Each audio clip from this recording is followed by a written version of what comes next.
Vibe blowing up the J. Got the loud jumping at the bag. Everything I'm on slab. Everything I do is got the Benz jumping out the bag. Vibe blowing at my J. Got the loud jumping out the bag. Everything I'm on slab. We've been with the Brazilians. This would be the first. They wild, I think. I'm innocent. Bro, you hear that guy?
Better boss up, nigga.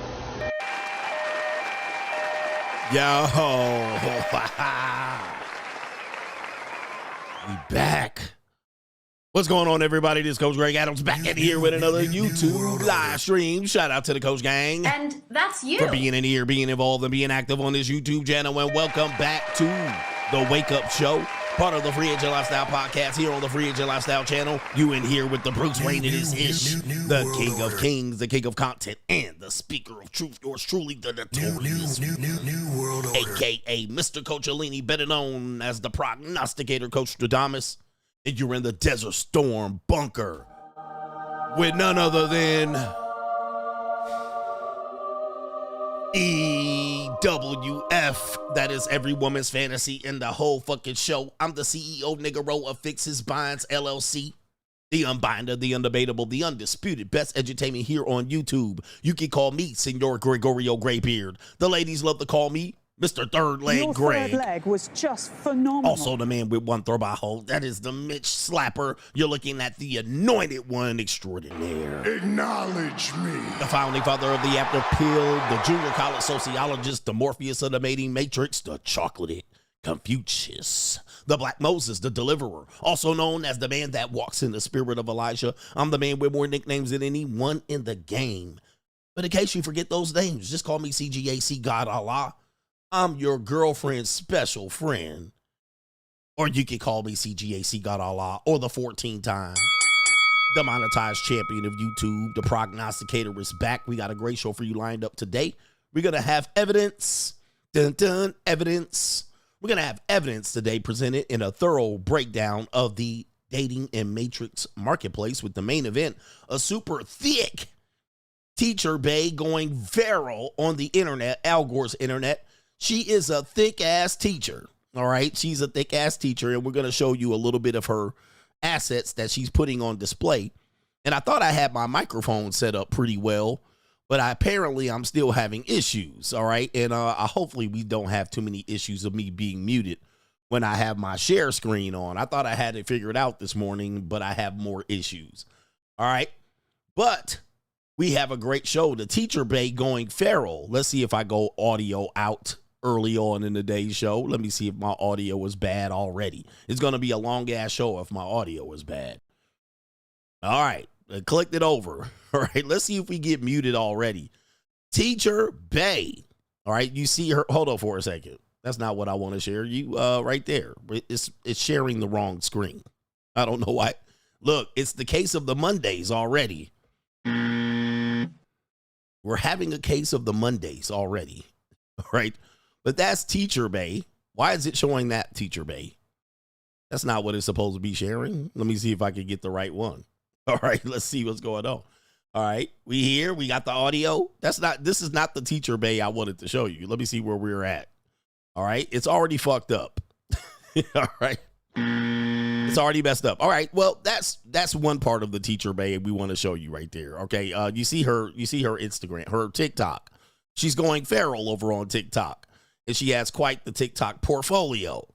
Much of it is her showing her assets. See, this is the one I wanted to show you right there. There she is right there. There's the teacher right there.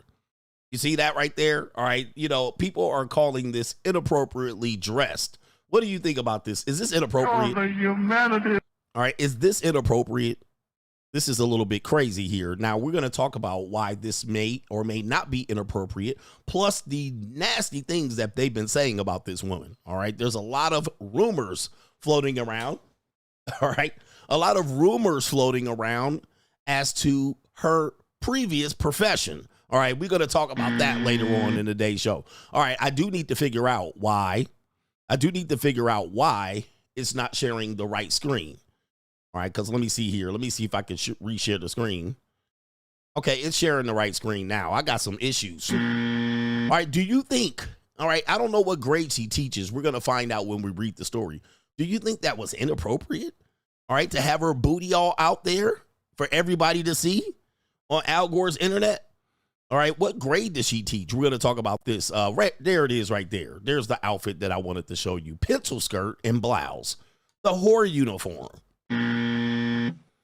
Okay, pencil skirt and blouse. Nothing says whore like pencil skirt and a blouse. Now, I'm not saying it doesn't look good, but you definitely a schizoid if you're wearing pencil skirt and a blouse. All right, I don't care how thick or thin you are. I don't care if you have pancake booty or not. All right, that is the skeezer uniform. That is every law secretary's uniform. All right, that is like James Bond style. James Bond, all right, pussy galore character. All right, anyway, we got that coming up. We also have the baseball Karen. Have you heard of the baseball Karen? All right, the baseball Karen's going feral over the weekend. I'm seeing people chiming in as to what their opinion is on the baseball Karen. We're going to talk about that on Crime and Law CGA. It's interesting. Men and women have an interesting opinion about the baseball Karen. People definitely don't know baseball etiquette. I mean, this is crazy. This is a crazy story going feral across the internet right there. This white woman right here, this baseball Karen, liberal. Where the white women at? Let's be honest. Let's be honest for a second. This is a liberal white woman for sure. All right. Everything tells me this is a Lily Lent liquor. All right. But of course, she got the butch haircut, the dye hair with the sides black. All right. The framed glasses. Rachel, what's his name? Rachel Maddow, whatever her name is. Rachel Maddow. All right. She got her titties, trying to hide her titties like a lesbian. It's Lily Lent liquor. All right. She got an attitude. All right.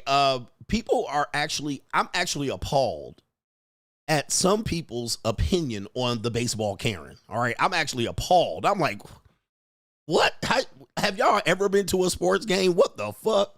All right. People going crazy, telling their opinion about it. We're going to cover that next. Plus, we have a 19-year-old young lady going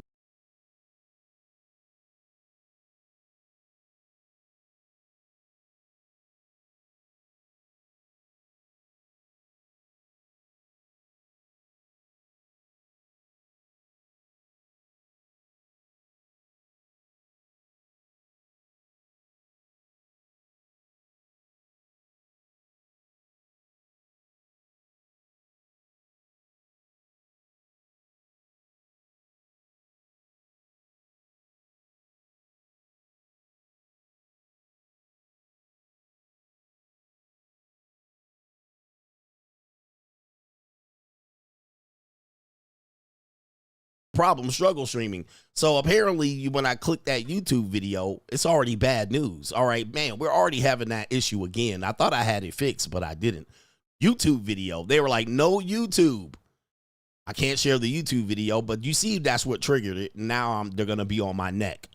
All right, but anyway, to contribute to today's show, $ the Notorious CGA on the Cash App. It is Venmo, Coach Greg Adams TV, and PayPal is paypal.me/Coach Greg Adams, and that is near the top of the description box on the Free Agent Lifestyle channel. And you can super chat by clicking the link on the top of the live chat on the Free Agent Lifestyle channel. A 19-year-old girl goes missing. All right, we're going to talk about that later on in the show. All right, I thought it was all fixed, but apparently not. The YouTube sharing, they were like, do not share YouTube videos. But then it ends up being on the other videos too. But, all right, do we have any brothers here that have contributed to today's show? All right, people have contributed. When was the last show that I did? On the 5th? Okay, so we got it. We have our brother here. It is no government name, says, I know you hate Mitches, but I'm grateful for them because they make it easier to win because they never want to take any action to improve their own lives. And they just watch the winners while complaining about being priced out. What say you? What's your 3 favorite thing about Mitches? Well, I can't even think about 3. But we live in a Mitch universe right now. I just recently seen a meme. I'm not going to pull it up because, damn, every time I click the video share page, it's a mess. But let me read this meme that I recently posted on Twitter. And the meme says, from a guy, I don't know if it's a real guy, but it says, dudes give their age away when they say shit like build yourself, get your money up, and the women will come. Take a seat, paw. Times are way different. Ain't nobody trying to hear shit no more. All right, you see that, right? Well, you hear that right there. And I posted this on Facebook. I think I might have posted it on Twitter. I might not have gone around and posted it on Twitter. Because I got to be careful what I post because motherfuckers start swagger jacking that shit real quick and forget about my name. Jacking. Where did I hear that from? But that's a classic example of where young men are. They don't want to hear this shit. They want it now. Give me the millions. Give me the $1 million. Give me the big house and the car. Give me the American dream. Give me the hottest bitches. I want them. I want it now. I don't want to do no work. All right. Why should we work as hard as we need to work for to get bitches that ain't worth shit? So unfortunately, these young men are being led astray, right? But that means there's more for us. There's more on the table for us. All right. And here's the deal. A lot of people hear that if you build it up, they will come, the women will come. And people kind of blame me for saying that same message. And I think you're missing the point. It's not like they will come. Of course, they will hover around you. You know what I mean? Like vultures and scavengers and pigeons and all kind of shit. Women will hover around you. Women will see you as something that they can be around and use, right? But what men want is burning desire. That's what they're looking for. And I said, well, I'm not telling you you're going to get burning desire. You'll get it for a couple of moments, all right? But the access is going to be a little bit easier. It's going to be easier access. And that's all I'm saying, all right? They're going to look for you, and a woman that wouldn't have considered you before is just going to consider you because, well, they're in their struggle years. All right. Women are in survival mode. I actually met a young woman on the yacht. By the way, shout out to the Black Manosphere Conclave out there that invited me to do this weekend in Miami, the keynote speech. I was the keynote speaker at the Black Manosphere Conclave. Shout out to Shannon, Theo, and Obsidian. I got to meet the legendary Obsidian this weekend in Miami and some other brothers. All right. The kosher clinician was there. Mr. Let Go was there, although we always have not agreed. We've got to meet in person. And some other content creators. I got to meet Richie Mack from Zuna, Thailand. All right. And some other people. But in this world where we're living, we're trying to have men lead other men. All right. But what is essentially happening is men want it now. Men want it now. But I met a young lady on the boat. All right. And there were some skeezers on the boat. All right. Definitely some skeezers. Somebody, shout out to the Conclave. We went on a yacht cruise and there was some. Wait a minute. All right. And if you've seen some of my videos, you've seen some skeezers in the background. We definitely had some mahi-mahi on the boat. And I met a young lady, beautiful in the face, thick in the waist, very super thick. and damaged beyond control. She was foobar. And, you know, just quickly telling the story, all right? Quickly telling the story. I talked to her while she was on the boat. Beautiful face woman, all right? But everything else in her life was fucked, all right? Even her body was a little bit too sloppy for me, all right? But she was a good-looking girl by all intents and purposes. Most men would call her thick and highly desirable red bone. But she wanted to follow on social media. She was talking about that I need a man to take care of me shit, like the whole thing, right? The whole thing. And she followed me on my social media. So she was telling me, oh, I'm going to be a star one day. And, you know, all of this bullshit that I hear from every woman that has great dreams in her mid-20s, right? That fucked up their lives. The long story short was she was available to me, right? She was making herself available, right? She was like, whatever. And she even said, tonight, you want to be something tonight? All right. She wanted to give me something tonight. I was like, when I start selling pussy, I don't want to hear it. All right, she said, what's up for the night? She was ready to go. Like I said, they'll make you, the access will be easier. So anyway, she pulls up my social media and she sees that I'm way more famous than her. Right? All right. I'm way more famous than her. With this being said, like, you know, she probably took somebody home on the boat. But what happened was she pulled up my social media, tried to be like, I'm a star and I'm this and I'm that and I missed this in Miami and blah, blah, blah, blah, blah. All right, but then she pulls up my social media, was like, oh, look at you. Right? She was like, oh, wow. Right? And then she started talking about that, well, you know, I'm in my survival mode and I'm just looking to get stable and blah, blah, blah. So I look up her social media when I get on the plane and she got nothing but pookie niggas around her. But she's putting all of these memes and phrases and I'm going to do this and I want to do this and I just want to be, people misjudge me because she had tattoos all over her. But people misjudge me about my life. They think I'm one way or another. Every picture she had was pookie niggas. Pookie niggas. But she was talking about a man need to take care of me and he need to do this. And if you take care of me and do that, and she want to be out of her survival mode. I'm just sick of being in survival mode. I just want to be out here. But I just want to remind you, she was willing to give me that pussy that night. Just so you know, nigga. She was ready to give me that pussy on a platter. When I start selling pussy, I don't want to hear it. All right. She was ready to go. She was ready to get a bind fix that night. But all yacht girls are. That's not a surprise. All women on the yacht are. So just what we're saying here for men. Men are wanting burning desire. The women will come. But yeah, these days they'll sell it to you. I mean, they're just going to give you the access that much easier. They'll be like, all right, whatever. All right, but then when she hangs out, she's with Pookie. Because that's who they really want. She got Pookie-philia, and she clearly had Pookie-philia. But her face was a beautiful face. She had a very beautiful face. But everything else, probably her life was a wreck. All right, anyway.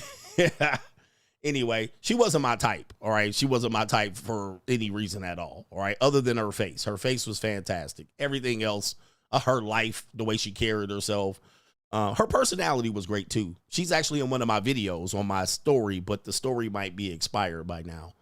But when I'm walking on the boat and I said, say Notorious One, she was in the video like, Notorious One, she was there. Very sweet girl, but she's a problem. Anyway, that's the point, gentlemen. The point is they want who they want, but if you're not that guy, if you're not Pookie, then, or you're not who they desired, right? Then they'll find another reason to get there, and that could be you.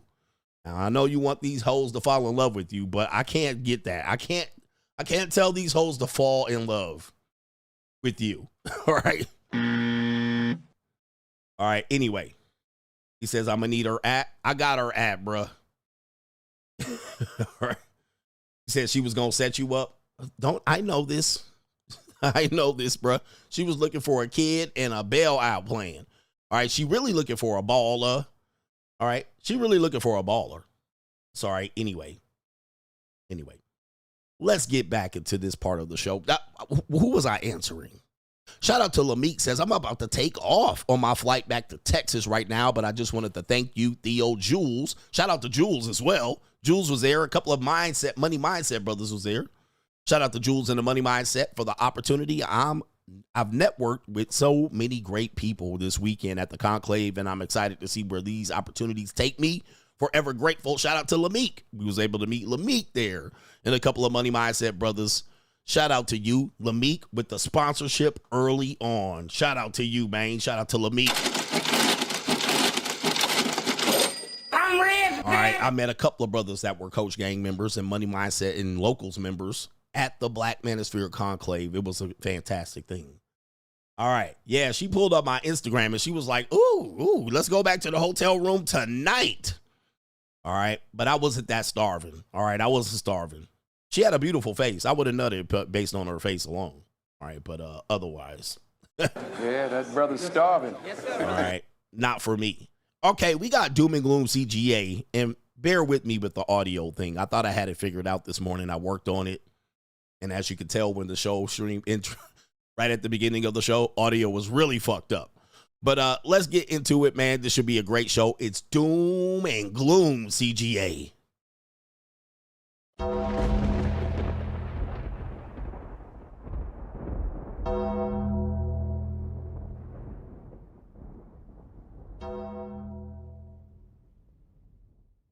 Doom and Gloom CGA brought to you by the New World Order. All right, we got it right here. Doom and Gloom CGA. We got some bad news for the broke niggies.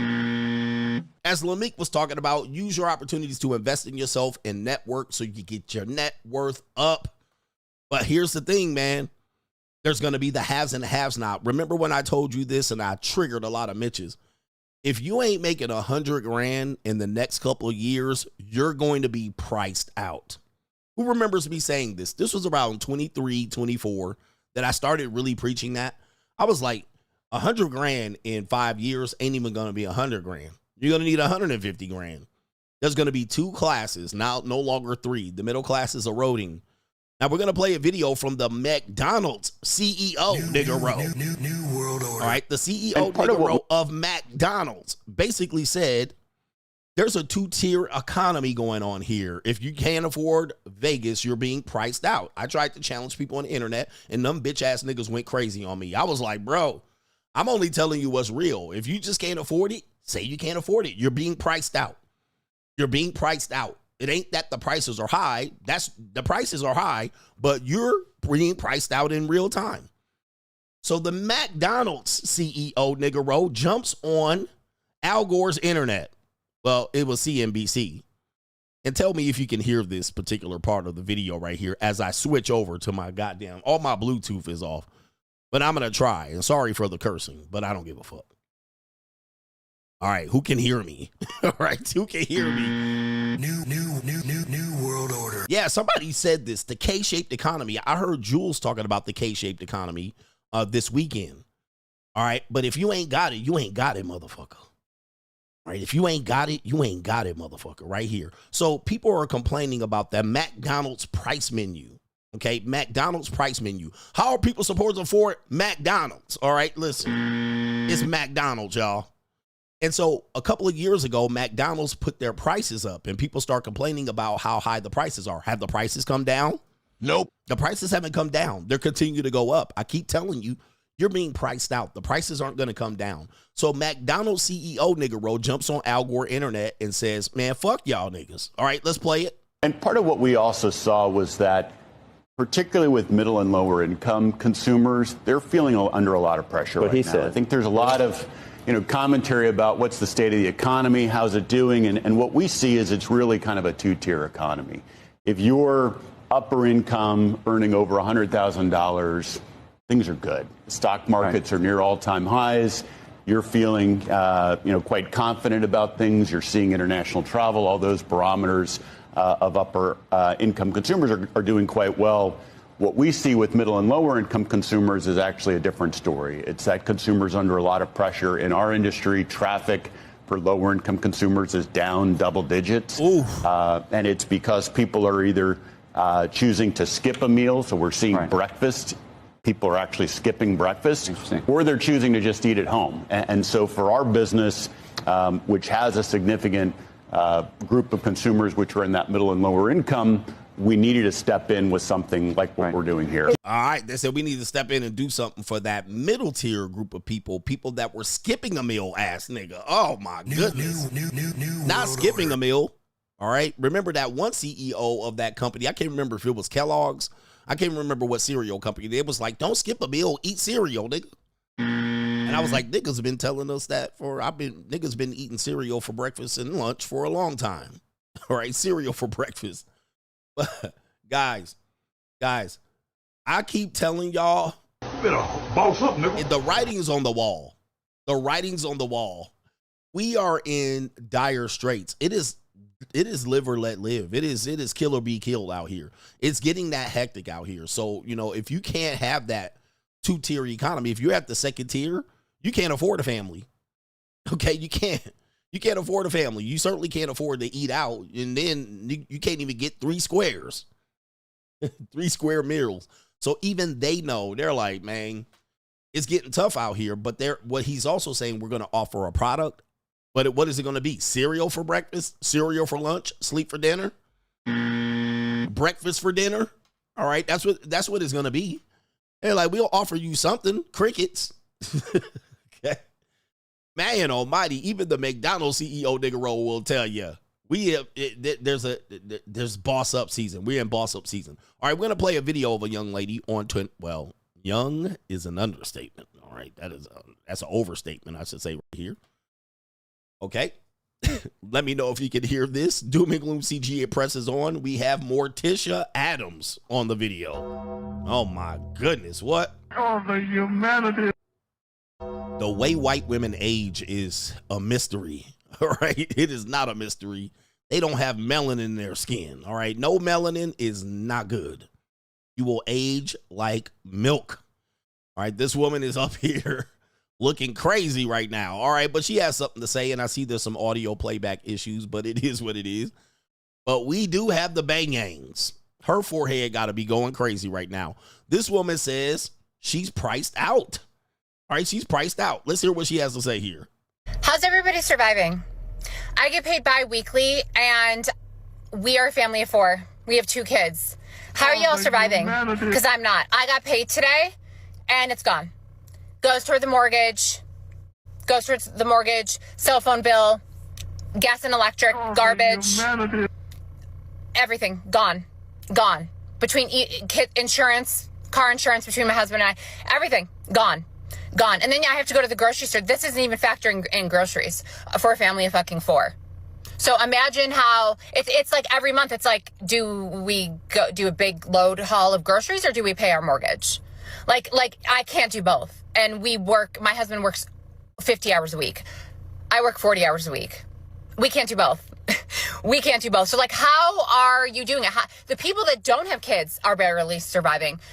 I am not surviving. All right. So guys, I've been warning you of this, guys. I've been warning you of these days. My book, The Evolution, warned you of this. What about this? The 2-income trap. All right. By Elizabeth Warren, written in the 90s, the early 90s when she was a conservative. All right. But I talked about this book extensively on videos many years, basically saying you're mopping yourself in the corner. You're painting yourself against the corner. And now she's like, how are we supposed to do it? Okay, you guys got 2 incomes, 2 parents and kids, and you're fucked. So the whole idea of women need their own money so they're not controlled, I get that. But the problem is there's no coming back. You can't, once you have economic strife, once you guys have reached that ceiling of wherever your income is and you've lived up to that mean, now you have to work now one of the parents has to work a second job, if not both. What does that mean for your kids? Okay, so you see what's happening here. You're being priced out. You're basically being sold that you can't even afford to have a family and kids. So this is going to be kind of the beginning of the end, and where we're going to need a new way of doing things, and women will explore it. And that's either monetized dating and or marrying for money and or the other one is poly. The other one is poly for survival, right? Sister wives and these type of communities. That's kind of like the only way. The morality ain't gonna help. It's because people are gonna have needs for the economics. Now I do have to ask one question to that lady, and the question is probably this, real quick. Here's the question. Ooh, yeah. Ooh, yeah. Ooh, yeah. Ha, hold up. Not the banging. The banging. Oh, oh, oh, oh. Fuck wanted to know. Yeah, ooh, yeah, ha, hold up, not the banging, the banging. Oh, fuck no, not the banging. Not the bangangs, lady. All right, not the fucking bangangs. All right, so let me go back to video share more mode right here. All right. New world order. All right, not the fucking bangangs. All right, we got to do something about this shit. All right, this is crazy. Right, ladies, are you guys have bangangs right now? Because the bangangs are going crazy in this video and shit. All right, I've been seeing bangs like this since 1992. All right, goodness. New world order. All right. Let's hear her rest of her video here. I'm not surviving. And I get paid bi-weekly. And people are like, oh, getting paid bi-weekly is so much better because then when you get paid more. No, it doesn't matter because all my fucking bills get taken out at the same every month. I've tried to change it to the end of the month. It still doesn't matter. It still doesn't fucking matter. It doesn't matter when you have your bills taken out. Your money is fucked. Your money is gone. Let me tell you something. If you guys are, let me just say this. If you are married, all right, and this woman is married with 2 kids and a husband, he is getting no pussy out of her. People don't realize how big the economics affects marriage. This is in relationships, all right? When a woman is in survival mode and desperate, her ability to have sex goes significantly lower unless she is conditioned to remain in that condition, like poverty whores and bitches that live in projects, right? They don't care. They know they're going to lose in life. So what the fuck? Have some more kids, all right? Have some more kids for welfare. But these people are trying to not go to welfare. These people are not trying to get EBT and embarrass themselves by having WIC checks, all right? So these people don't have sex as much.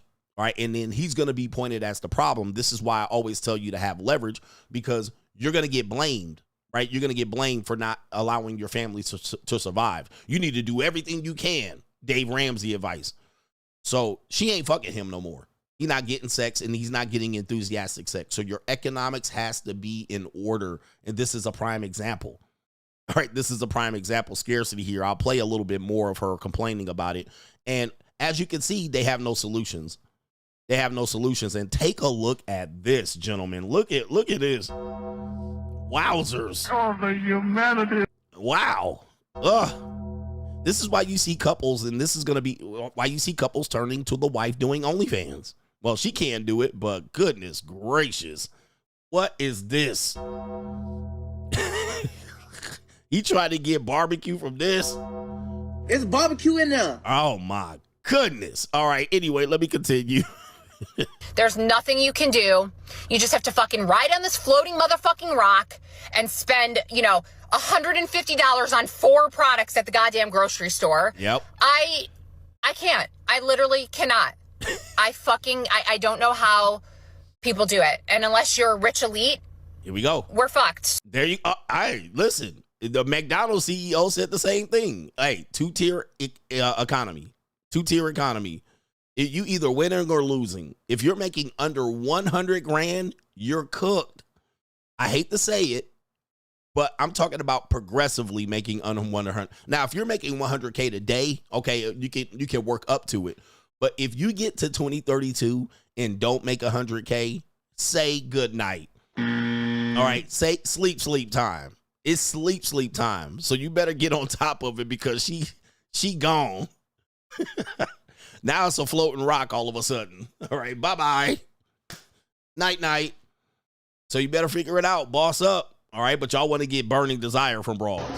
Boss up, nigga. All right, anyway, let's go to the next one out here. Did you guys hear of this thing called let me see if I can get the name of it. It is something that I've actually warned you about. It's called traps. You're literally being trapped at work. What is a trap? Apparently, corporations are doing a training repayment agreement provision. Okay, a training repayment. Hold on for a second. Let me get it right here. It's a training repayment agreement provision. Say New World Order if you can. All right, I'll give it to you real quick. New world order. Companies, not all companies, but there are some companies, particularly in the blue collar labor, that if they hire you and they train you, they may get you to sign in advance of hiring a training repayment provision. Yeah. A trap in order for you not to leave. Okay, you can't leave the company until you pay back what it costs to train you. Okay, now let me break this down for the people in the back that don't know what's going on. New world Yes, order. it's a corporate clawback provision. What I tell you back on a blue chip mindset when I was doing those for free, I said that employees don't realize that it may take up to a year for a company to recoup all of the value that they put and invested into you when they hired you. Okay? So when a corporation hires you or a company hires you, they don't make money back from you. All right? It takes them a while to make money back from you. It could be a year or two, which means in effect they train you. Nothing's for free.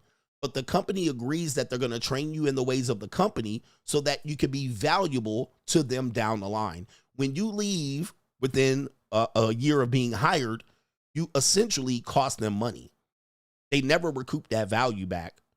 So they want you there for an extended period of time so they can recoup the value back in training you in the ways of the company. Indenture servitude, yes. I've been telling you about this all the time, and people have been thought I've been crazy. So what happens is, if you then say you come to that company and after 6 months you say, I want a raise, it doesn't make sense to them because they're like, a raise? You haven't even produced value for the company yet. We're literally in debt to, like, you're in debt to us. We're in the red to you. So how do I give you a raise after 6 months to a year when I'm basically have lost money into training you? What do? They hire you. They send you to seminars. They send you to sales training. They send you to training for this. They send you to human resources for that. None of that is free, right? They have to pay people to train you, right? And so what these companies are doing is they're going, in order to stop people from leaving on us, they can do no longer non-competes. They can't do non-competes. They've been made illegal. But what they're doing is, they're making you maybe sign this when you go do your human resource paperwork so that if you leave, you owe them money. The old 360 employee deal. Oh my, I just said that, Ambitious D. A 360 employment deal. So let me give you the background on this one here. We're going to use a video on this one by some people here. Excuse his helmet. All right, but he's going to describe it and another man's going to break this down.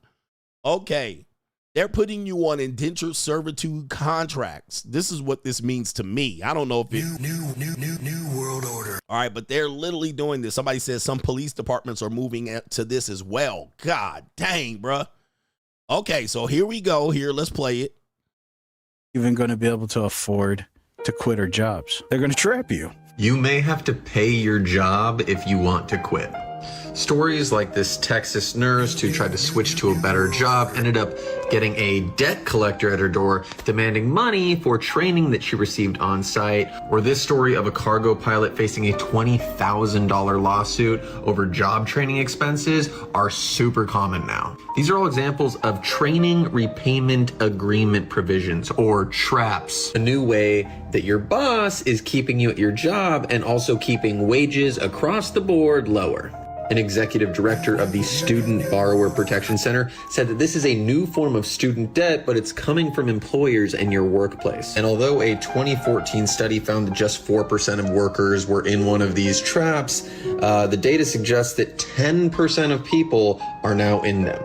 That's an estimated 17 million workers. Companies say that they have to charge this because they're having to invest more in their workers because these are higher skilled jobs. But the reality suggests that by blocking them from seeking jobs elsewhere, they're able to drive down wages, limit bargaining power, and lock workers into unsafe working conditions. We're basically creating a new form of indentured servitude. Oh, my goodness. Oh my God, no way. Fuck no. Hey, bro, come on now, dog. God dang. Come on, man. I tried to tell you about this a few years ago when I was doing Blue Chip Mindset. I was like, guys, it takes companies a while to recoup the expense to hire you. They got to train you. The training's not free. And then when you up and leave on them, they feel assaulted. That's why they go after you. Now, they used to have non-complete contracts, but they were made illegal about 1.5 years ago. But now they literally got the traps. We're going to trap these goddamn employees. But this is when people tell you, well, not everybody can start a business, and there's job stability in these companies. These people don't give a fuck. I told you, the indentured servitude. What did I tell you also? Wage slave. Oh, slavery is different. All right, chattel slavery is different. But guys, it's not that much different. It's a big plantation. They're going to figure out a way to get you to make that money back. You're in debt to these companies now. And they're like, this is the new student loan debt. Jesus. What the hell? Hey, you ain't getting around this shit. Oh my God. No. By the way, way. you take a job, but then another job comes and they want to offer you double. They're going to make you pay your way out of the other job. New world order.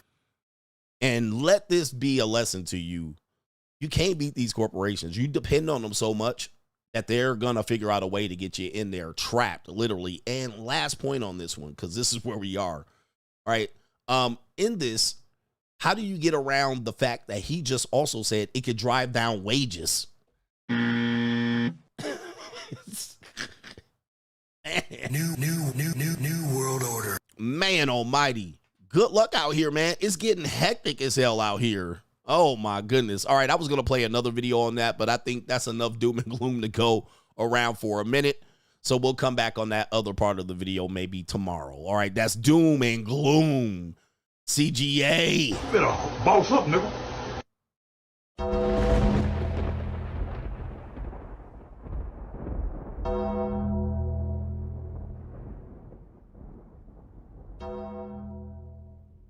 Quick question. I know, shout out to the coach gang. I'm seeing a couple of you people saying healthcare, trucking, other industries have had to press 1 in the chat if you believe your industry has this as a standard the last couple of years, if not decade. Press 1 in the chat, because I haven't been in the employment marketplace for a long time. All right. But because I saw the writing on the wall and I said, I got to get out.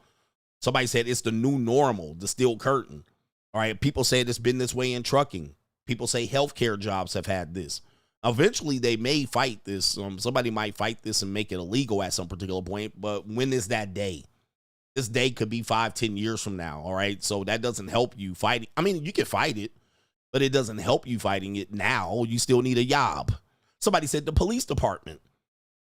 Florida Police Department, or so right here, I'm in Florida. And it says, as a police officer, they require repayment for academy training if you hop to another department in less than 2 years. Sheesh. Okay. It's serious. I've seen it in places in IT. Trucking definitely has this. And if you try to get your CDL from another company. Okay, man. Lord have mercy. Investment banking, I've heard of this. Shout out to the Yob Mob. Okay, man. All right. The union fought against it for AT&T. Shout out to you guys. Thank you for that input. Okay. Thank you for that input. This is amazing information, man. This is doom and gloom. This is why we here to teach for people who are looking for a way out. NWO stands for no way out. New world order. Okay. That's what NWO stands for. It doesn't stand for New World Order. It stands for no way out. New world order. All right, they got y'all by the short hairs. Anyway, let me get back to the contributors to today's show. They know what they're doing, man. These companies know what they're doing, and they're not letting y'all get over by just sitting up and minimalizing and shit like this. They gonna figure it out. Shout out to Hustle Every Day says their impatience equals your wealth up or bag up. Boss up. That's what we got. Better boss up, nigga. Men are impatient. Shout out to Gregory Smith. He says facts. So I am bossing up in the shadows. Shout out to you, CGA. Better boss up, nigga. All right, men don't want to wait. They want it now. Hustle Every Day says Mickey D's customers gonna look like the tobacco users in a minute. Yes, they are. Better boss up, nigga. They got that cancer. Shout out to our brother, Zach the God says, on my way home from Alaska. Thanks, coach. That is better boss up, nigga. The only state in the union that I haven't visited. So I'm going to have to head up there at some particular point to the jolly old Alaska. Okay. man, you really the principles are here. People just don't want to do it. They don't want to do it the right way. They just want to win now. Shout out to our brother. It is Augustine says, saw your reel on monk mode. What began as a necessity is now a lifestyle. A divorce guy recently told me, now I know why you're always happy. You travel, you hit the JUCO, and next stop is Bogota, Colombia. Free agent lifestyle for life. Hit me with the Joe Biden in the house. Shout out to you, man. Are you a freshman at the university? No. Relationships are You tough. look like a freshman. Relationships are tough out here, man, because they're costly. And people just can't afford relationships. So they're finding a new way. Free agent lifestyle, monk mode, necessity.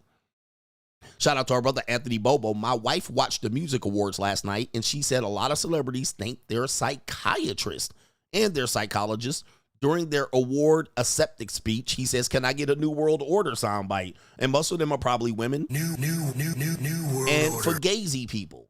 Fugazi people, you got to realize that is the industry is highly ran by women and Fugazi people. So, yes, they all have psychiatrists and psychologists. All right, psychologists.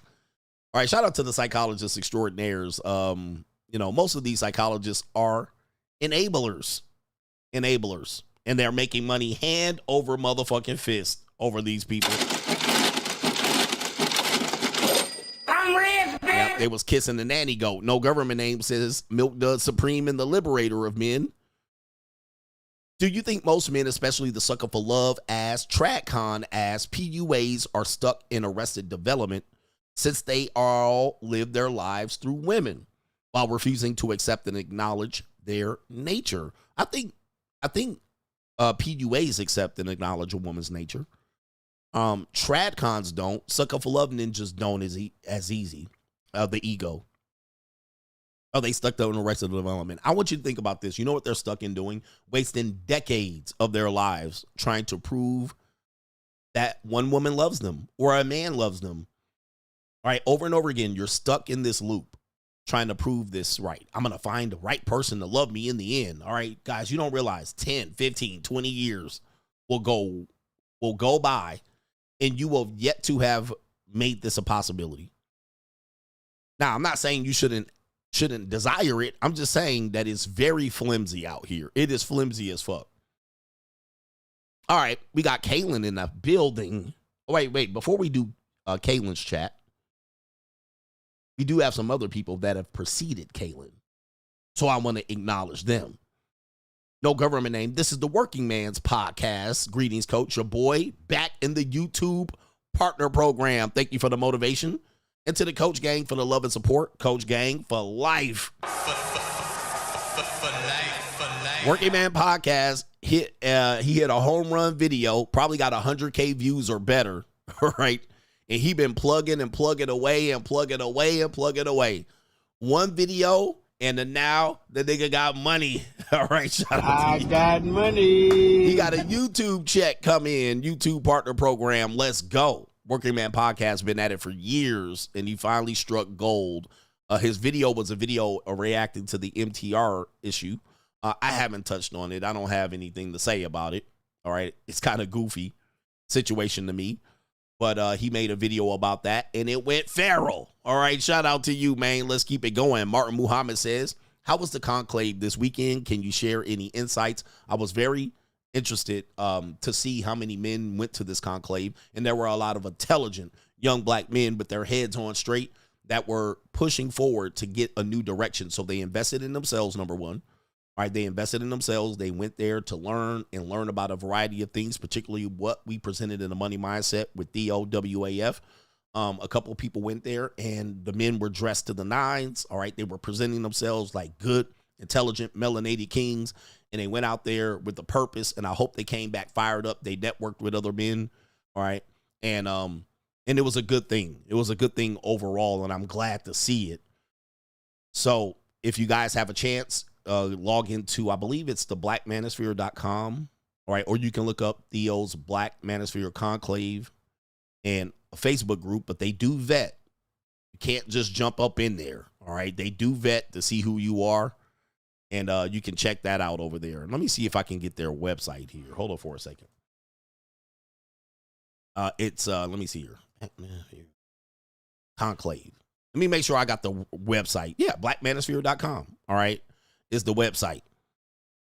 And it will cost you some money. Right? And just level up. Hey, the days are gone where men are going to help men for free. I'm going to just let y'all know this right now, nigga. All right, right now. It's over, man. It's over. You're going to be priced out, fam. All right. Oh, they have one coming up here next. Looks like they're coming up in another one here in Las Vegas. All right. So I guess I'm going to be at that one. I'm not sure. Where's the one that I was at? All right. I can't find it. All right. There we go right there. You know me. I'm on the fly. Shout out to you right there. It was a great thing. And if you do have a chance to go to it and you're in a position where you need to get some new information, and particularly related to the AI and the AI web, I don't remember what it's called. All right, but I need to learn the shit too. I need to learn it. All right, what happened to my chat? Uh-oh, they own me already? New world order. All right, what's going on in my chat? All right, here we go right there. But I was the keynote speaker of that particular event, and I'm blessed that they invited me, and I got a warm reception from the audience. It's great when men celebrate other people that have put in the work, and they celebrated me and they gave me a warm reception, a standing ovation, if you will. It was a wonderful thing. How many people we got here going on? All right, we here. Kaylin says, us wanting lifelong burning desire from a woman is like a woman not wanting her man to find other women attractive, but her forever. He says, neither one of these things are achievable. Her punani can't be wet all the time if you've been with her a long time because the mystery is gone. So you'll just have to be good with lackluster sex. If you're monogamous, the question is, will she even give you that? All right. This is what men are trying to have. You guys got it. Listen, I want you guys to figure this out. I'm telling you what's going to happen in relationships, and you're basically rolling the dice against me. And then every now and then you'll hear a woman come up here. I ain't like that. But the reality is, man, this whole thing about desire and love and attraction, it's a very, very different game when you practice it. So when you practice desire, when you practice long-term commitment, when you practice long-term attraction, it just doesn't exist. It doesn't exist. Now, monogamy can exist if two people commit to it. It doesn't exist. All right, so you're going to have to figure out another way and accept it. Okay, we do have some other brothers here, and it is Kevin G. He says, word of advice, after your gordita exercises, do not smash her outdoors but wait a minute. Do not smash her outdoors before she takes a shower. Trust me, the pungent fish smell will linger through your backyard, attracting black bears and stray kittens to your domicile. Oh my goodness. Overweight women's punanis marinate. All right, it marinates. So there's going to be a pungent smell. They can't stop it. All right, big women are going to have a pungent smell. I mean, you got to think about this. All of that thick ass, all of that leg in between that punani, it is just boiling all day, percolating. You ain't never had a big woman that had a not smelly punani. All right, it's almost always going to be just like, wow, what came out of that? What crawled out of that hole? All right, but that's just how it is. Isaiah says, I'm starting my master's program in computer science and specializing in AI to capitalize on this new wave before it's too late. Blue chip mindset, we up. Shout out to you. And make sure you get additional information outside of your degree program. All right, you have to.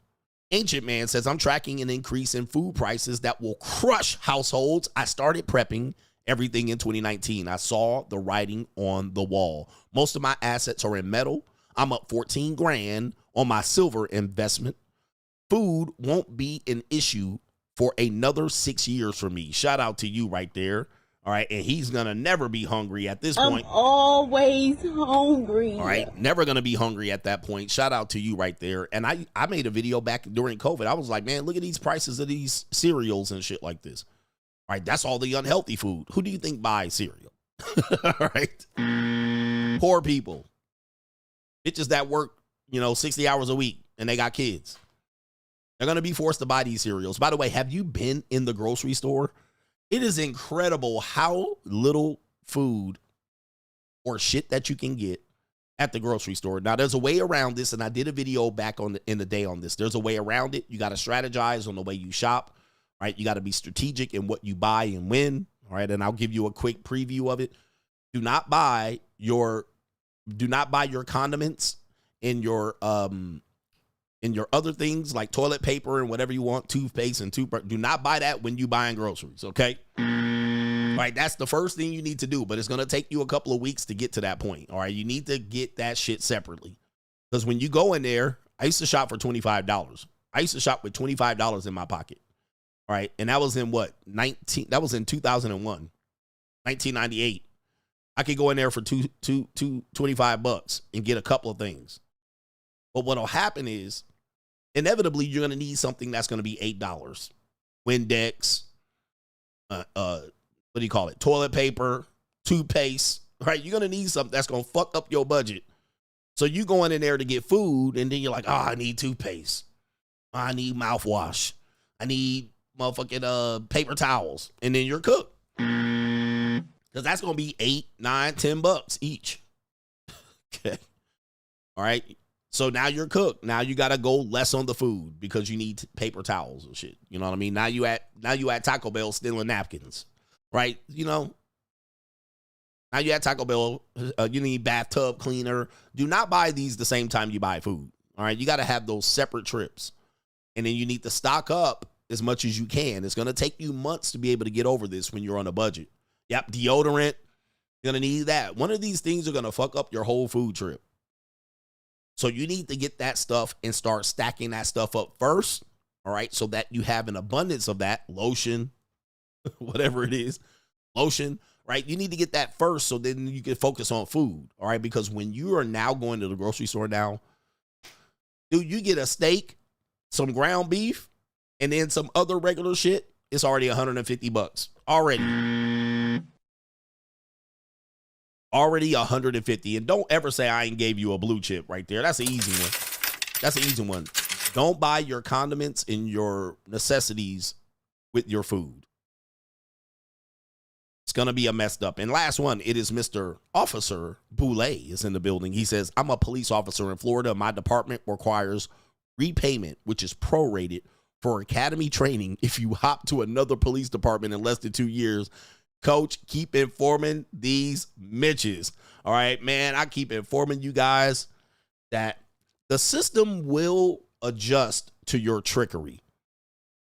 The system will adjust to your trickery, and you guys would then blame the system. I want you to stop blaming other people. Stop finding other people to blame. Blame yourself. You guys try to beat the corporations. You try to beat the capitalism, and then capitalism come back and whop your ass. They're always going to kick your ass. Kicky ass. If you can't name where I got that quote from, you ain't black. They're always going to fuck you over. Even if you become self-employed and have your own business, they're going to fuck you over, but at least you got your goddamn pride. Okay? Right? Because the system go fuck you over. They're going to overtax your ass. They're going to find a way to fuck you over. They don't want you to get over. They don't want you to get up. So dudes will blame the system. Oh, these corporations are price gouging us. Well, you tried to price gouge the corporation, and they responded and clawed back. Now they whooping your ass. Okay? Shout out to DJ Davis. Knowing DJ Davis, your black card has been restored. All right, so now you guys are caught up. Shout out to Don and Justin. Kick he ass. The corporation is going to kick he ass. Okay, they are not going to let you get over on them motherfuckers. Y'all always think y'all going to topple these motherfuckers. We got them now. And then they whomp your motherfucking ass 5 years later. Then they get you in a bind because you cut them off. Have you ever done this? You got a girl. All right, and she ain't acting right. And then you like, oh, man, fuck this bitch. I'm going to pull up my second girl. My second girl been acting right. You knock the first girl off the roster. You like, bitch, you done lost your spot. And then you pull the second girl up. And you be like, okay, you been acting right the last couple of weeks. All right, I done moved the first girl out. You're number one now. All right. What does she do? She like, next chance she get, she start acting wrong. Right when you done cuss the top girl out. You didn't got the top girl up out of there. Now, the top girl was good, but the second girl was promising you shit, and she was being real good. And you be like, you better than the first girl. You get the first girl up out of there. You like, out of there. Take a hike. I got a better bitch doing right. Then the second girl start acting up. And you're like, hold up. Hold the fuck up. Bitch, do you realize I moved the girl out of your position for your monkey ass to come in here? Now you acted up, you goofy. Now you got to get your whole roster up and shit. Now you're like, damn, I don't got a number 1 or a number 2. All I got is 3, 4, and 5. All right, god damn. All right, fuck. I need a number 1. We know how it works. Nigga, the universe is... The universe is fucked up out here. All right, anyway, man, we got Straggle and Sniggle Theater. Let's get into it, man, and let's have some fun now that the doom and gloom is over. Where's the intro? The intro be hiding on me, man, when I'm looking at this damn intro list. But it's somewhere in here. Okay, found it. Like, ride with me if you ride with me, you can slide with me if you feel like 550 on the 5 sticky, come get high with me, that's a deal, right? Ride. Straggle and Sniggle Theater, man, life lessons being told here. Yes.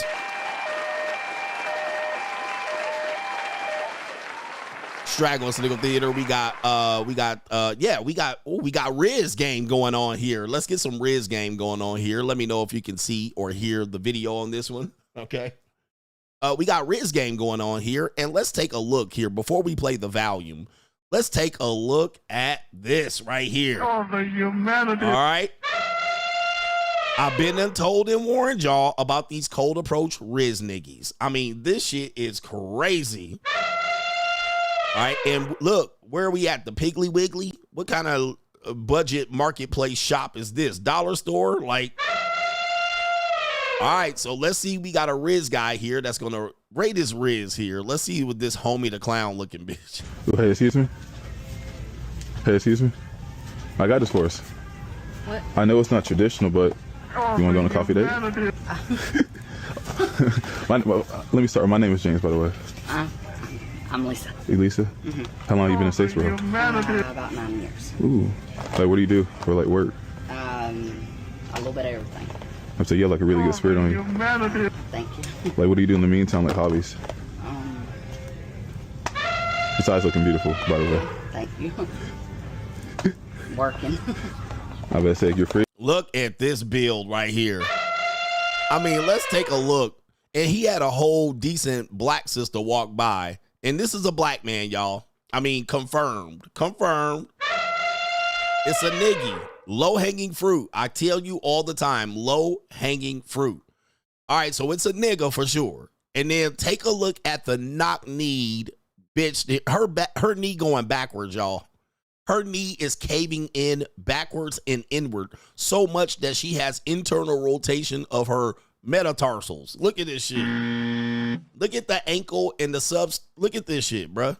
Inside internal rotation, knock knee, all of this shit. Slump buster booger. Look at the back. Look at this build, nigga. She built like a Oompa Loompa. Like, this is crazy. And you rizzing this up on camera for some easy. This is crazy.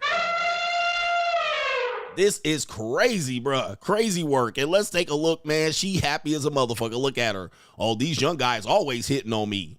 This is called hoflation, by the way.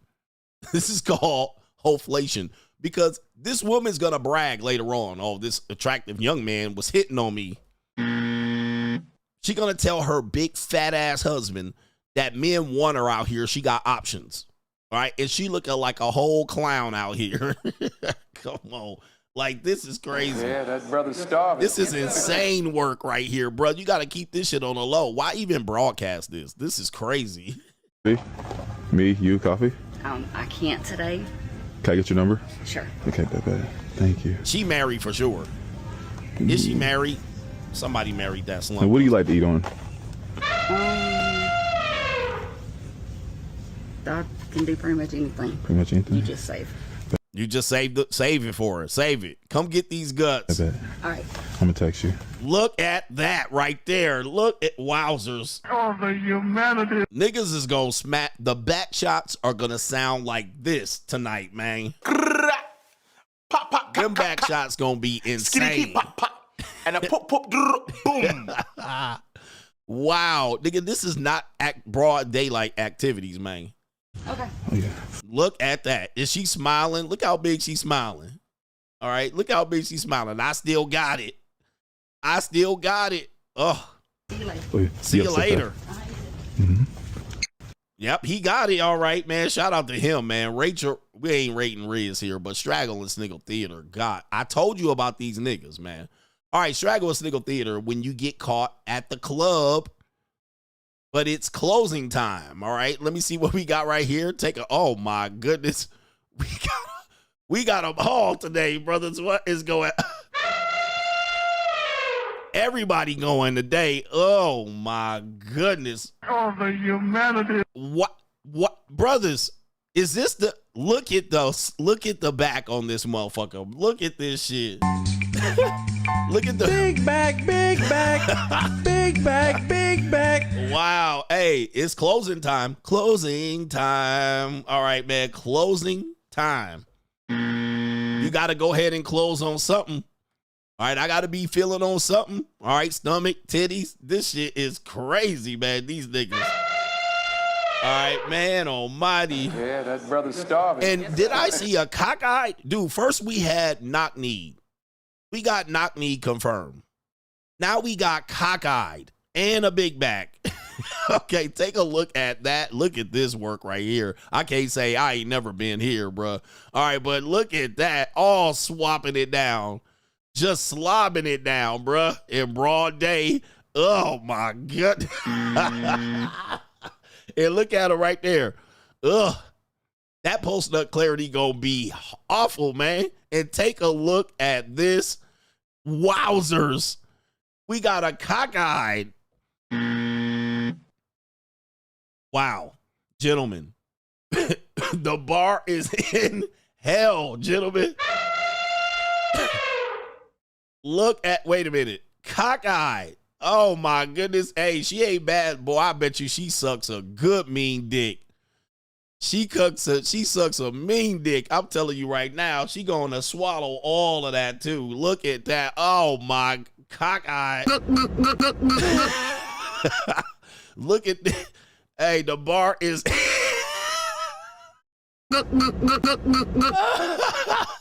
Niggas are in bad shape. We in bad.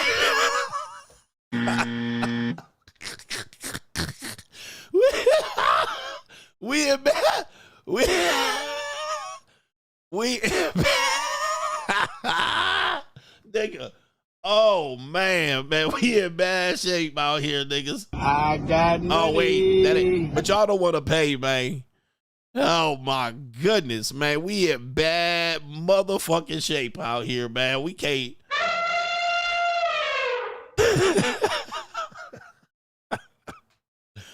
Woof. But she gonna suck a mean fucking dick. I'm gonna tell you, I've been with girls like this. These fuck sucks a mean dick. All right, man. Goodness gracious. All right, let's go to the next one, man. What?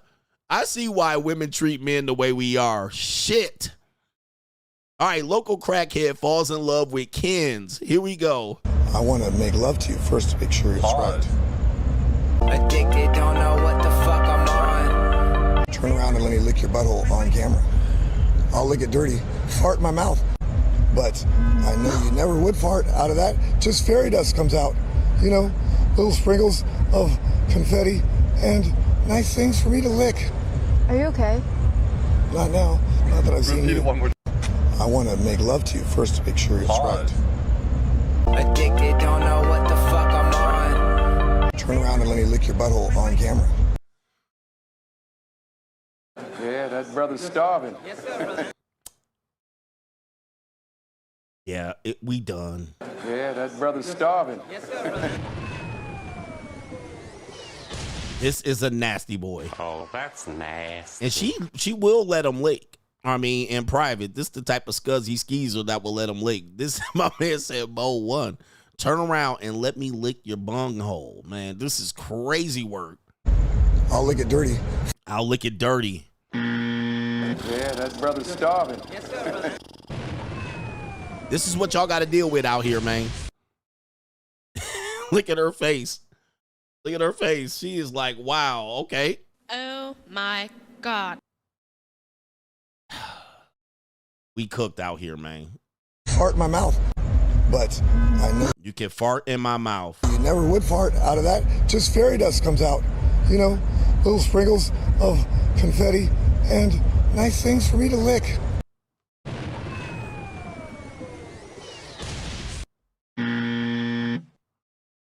Men, City Boys are down 5,000. All right, right now, this show already, City Boys are down. City boy, city boy. We down bad already, guys. I mean, we had the nigga with that old piece of trailer park trash. Then we had the cock-eyed monster going on here. The cock-eyed monster. And then we have fart in my mouth and I'll lick it dirty. We City boy, city boy. Confetti comes out of it, not fart. We're gone. I mean, look, I'm trying to help y'all out. But these nasty women out here are going too. All right, that's the sad part about it. All right, we got Straggle at Sniggle Theater. We have a pineapple couple. All right, we have a pineapple couple. We have basically a man or a husband that allows the wife, they call him a cuck. All right, we have a cuck couple right here. All right, but we have a open relationship swinger couple here. So there's the woman. Anytime you get into the swinger community, realize it's going to be older women. It's going to be older women primarily. All right, the young women there are paid to be there. So take a look at this. We have another Rizz guy, and this is who he's rizzing up. Brian, that's right. I'm sorry, Brian. My mind is. I apologize. Okay. All right. All right, take it easy. We're gonna go. Okay.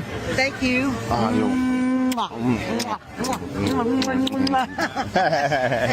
husband's not jealous. Spank me on that one. Let's go. And fuck me again. Oh, the humanity. Gentlemen, this is where we are. Wait a minute. Who are you? My husband's not going to get jealous. Fuck me again. Spank me, she said. Spit down the back of my throat. All right, this man is literally kissing a toilet seat. All right. And of course, it's a nigga. You know it's a nigga. Niggas love older women and older washed up women. It's a nigga. All right. And y'all, at least he's not in broad daylight with it. Okay.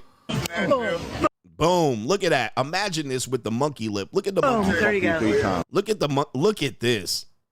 He getting his nut on, backshotting this. We already know. He going ham on that old nasty broad. And look at the husband in the back. He watching in the corner too. He watching in the chair. You smashing your girl.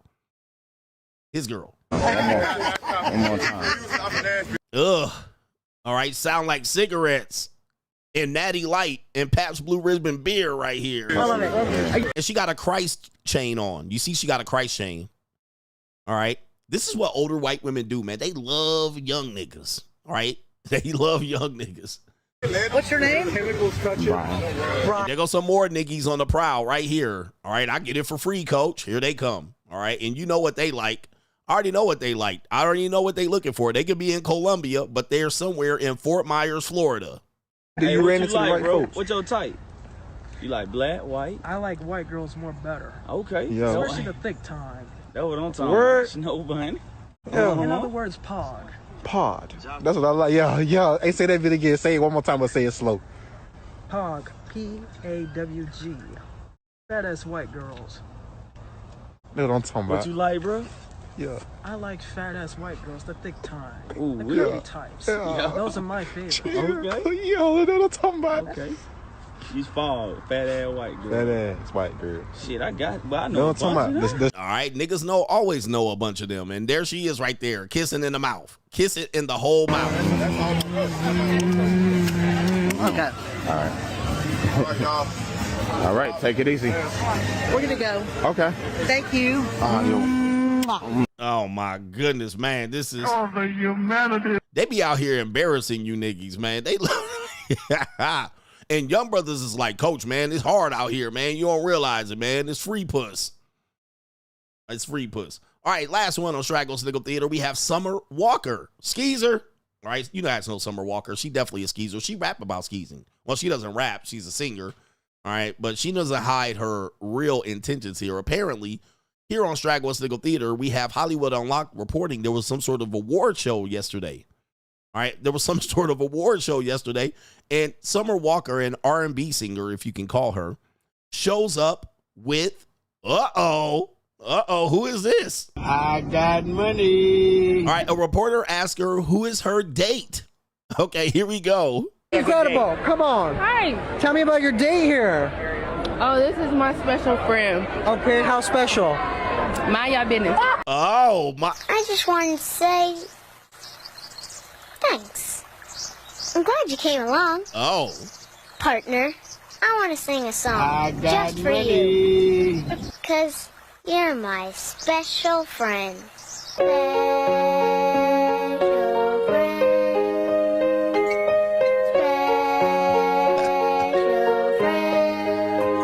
You're my special friend. Oh, man. Damn, it's Get 'em Daddy season out here. Get 'em Daddy. She said, I brought my special friend, mind your business. Damn white wolf. This nigga, she went and got she went to Transylvania to get this nigga. All right, God dang, my special friend. Summer Walker's been watching the show. She's definitely Coach Gang. Oh, we're good? She definitely Coach Gang. Summer Walker confirmed that she's Coach Gang. My special friend. Gentlemen, the monetized dating marketplace is here. Incredible. Come on. Hi. Tell me about your date here. Oh, this is my special friend. Okay, how special? Mind your business. How did you and Summer meet? Mutual friend in LA. How long you two been together, Summer? Mind your business. Now, who are you channeling tonight? Pamela. I can tell. Yes. I see the influence. You know she had the same, obviously in pink. Look at him, and he might be a Duke shooter. I can't really tell, but man almighty, we got special friend out here. Get 'em Daddy. It's Get 'em Daddy season in broad day. Whoever denies CGA? CGA then told you so. I told you in 2020, and now we're in 2025, and you see it in broad day. Sugar Daddy out here for the win. Get 'em Daddy. All right, and Summer Walker said, these songs, niggas don't buy songs, they Spotify. So I gotta go out here and make some money. All right. You gotta make some money. Don't joke about beating me up and pinning me down and doing that stuff. I like that. I don't like that. Do it. All right, do it. All right, we got Straggle Sniggle Theater out. Like, ride with me if you ride with me, you can slide with me if you feel like 550 on the 5 sticky, come get high with me, that's a deal, right? I tried to tell y'all don't want to listen to me, but do me a favor, just give me the likes. Don't pass the scroll. She said, my special friend. All right, this out here. And you know she sucked his, never mind. All right. It's a family show, so I don't want to tell you what she actually did to that old Transylvania vampire. All right, Venmo tripping again. All right, come on, Venmo, let me in. Little pig, let me in. All right, let me get to the contributor. Shout out to our brother. Let's see here. I'm waiting. Shout out to the big boss man. Says, we need to price out motherfuckers. He says, if they want to come to this country, they will have to work, go to school, or military, or pay up more. If they want to have a ton of kids, ain't no government assistance. They aren't disabled. Well, of course, the Democrat needs voters, right? The Democrats need voters, so they're not going to make it hard for them to come in.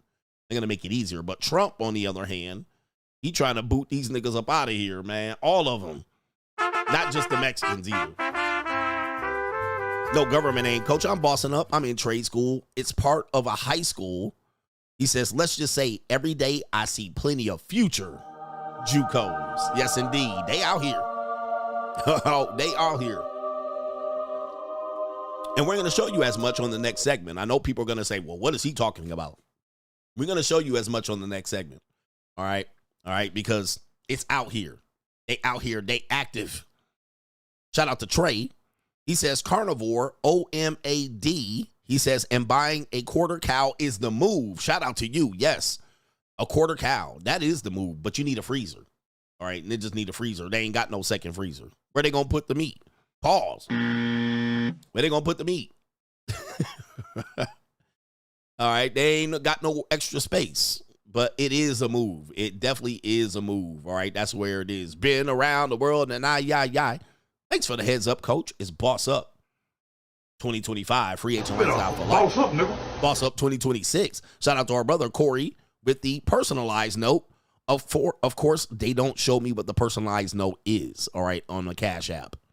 All right, I don't know what it says right here. Shout out to Hustle Every Day. Welcome to the new economy, people. Welcome to the new economy. Well, is it that new? It's old at this point. We're 5 years in the old economy, the new economy.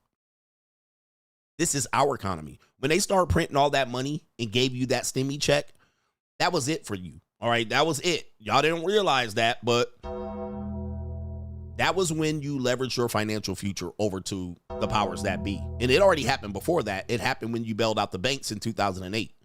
So you talk about a double, triple, quadruple whammy, and then you come off the gold standard in the 70s. I mean, now, if you're in 2025 and complaining about prices, you sound like a moron to me, just so you know. You sound like an ignoramuses because I'm like, what are you talking about? Okay? I don't get it. Like, I'm like, where have you been? Did you have your head up your ass? Just so you know, if you're in 2025 complaining about prices, I think you're an idiot. You don't sound intelligent to me. If you're like, how am I supposed to make it in 2025? You sound like a motherfucking idiot to me. And I don't have any sympathy for you because I'm like, what was you watching, bruh? Now, the only exception that I would give to you is if you were 14 or 15 5 years ago. If you were 14 to 15 5 years ago, I'll give you an exception, or younger than that. I'll give you an exception. But there's too many 30 and 40 and 50-year-olds talking about Vegas is priced out. It's too high. Nigga, you got to be dumb as a motherfucking rock at this particular point if you're in 2025 and you're saying that. I'm like, bruh, this is too easy. But of course, normie's gonna normie. So you sound like a normie to me when you complain about this. I'm like, this shit been going on forever. You set yourself up for this. And you guys had no problem sitting at home. When you sat at home during COVID, I was like, idiots. Well, there's a floating virus around. I don't even want to get started on that because that's how I got demonetized 14 times. That was one of the reasons why. But I was like, guys, go to work. Don't listen to these motherfuckers. All right. Press 1 in the chat if you've been around long enough and remember me going crazy on people quitting in quarantine and not working. Because y'all sat up there 2 weeks to slow the spread. I was like, don't do it. They're lying. And I was like, sure enough. Oh, we need 6 more months. I was like, oh, fuck. I was like, it's too late now. You guys go, well, I don't want to die. I was like, you're not going to fucking die. Then they were like, you don't know? You're going to die. Then they wanted me to die. And I was like, but I'm not going to die of COVID. Right? But I'm not going to. You don't know that? I was like, oh my God. I was like, guys, you guys need to do the opposite of what they're telling you. You need to work double and triple. There's no way you can stop working for 6 months to a year and think you're just going to kick that shit into overdrive. You don't realize you're that much more lazier. Because let me ask you this. Can I ask you this? Before COVID, did work-life balance and or remote work exist in the way we think it exists today? All right, I'm giving y'all lessons. Work-life balance came after COVID. Why? Because you lazy fat fuckers now got used to not working and grinding. All right?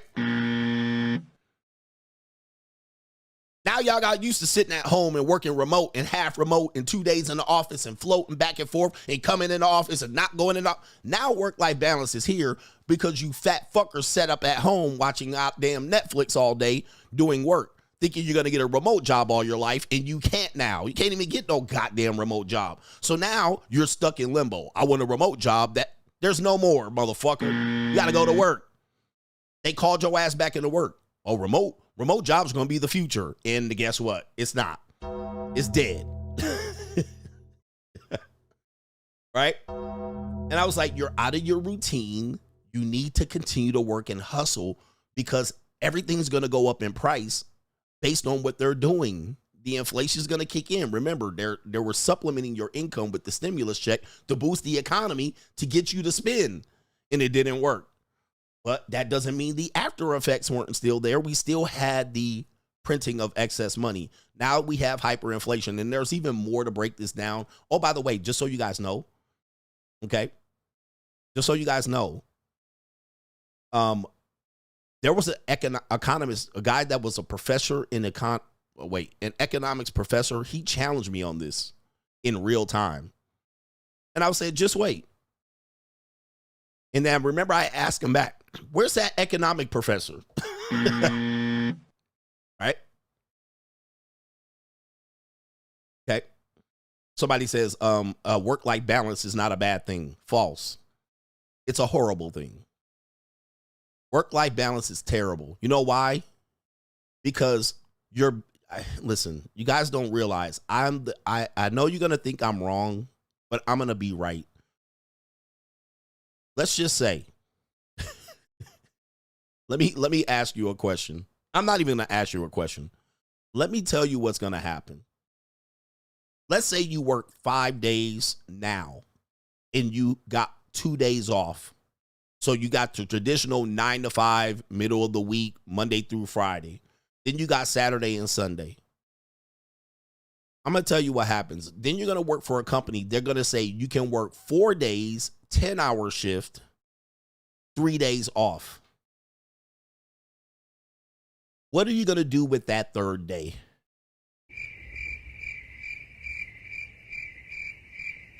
What you're probably going to do is spend money shopping. You're probably going to fuck, right? Relationships, which produce children in debt. You're going to fuck. You're going to spend money and so forth. You're going to be right back in the same goddamn position because you that extra debt, or you're going to sleep. You're not going to do anything productive. You're not going to do a second side hustle. You're not going to get up. You're not going to use that day. Okay, now I can do my side hustle. You're not going to do it. You're going to sleep, fuck, and shop. How do I know? Because I got girls that have these job schedules and they fuck on those days off. And they sleep the rest. They sleep, shop, and fuck. That's what they do. They don't get up. They don't go get a second job. They don't work on their craft. They don't do none of that shit. They don't go work out in the gym. Nothing. They sit there and sleep and fuck because they got Wednesday and Thursday off. Because there's normally going to be some odd shit.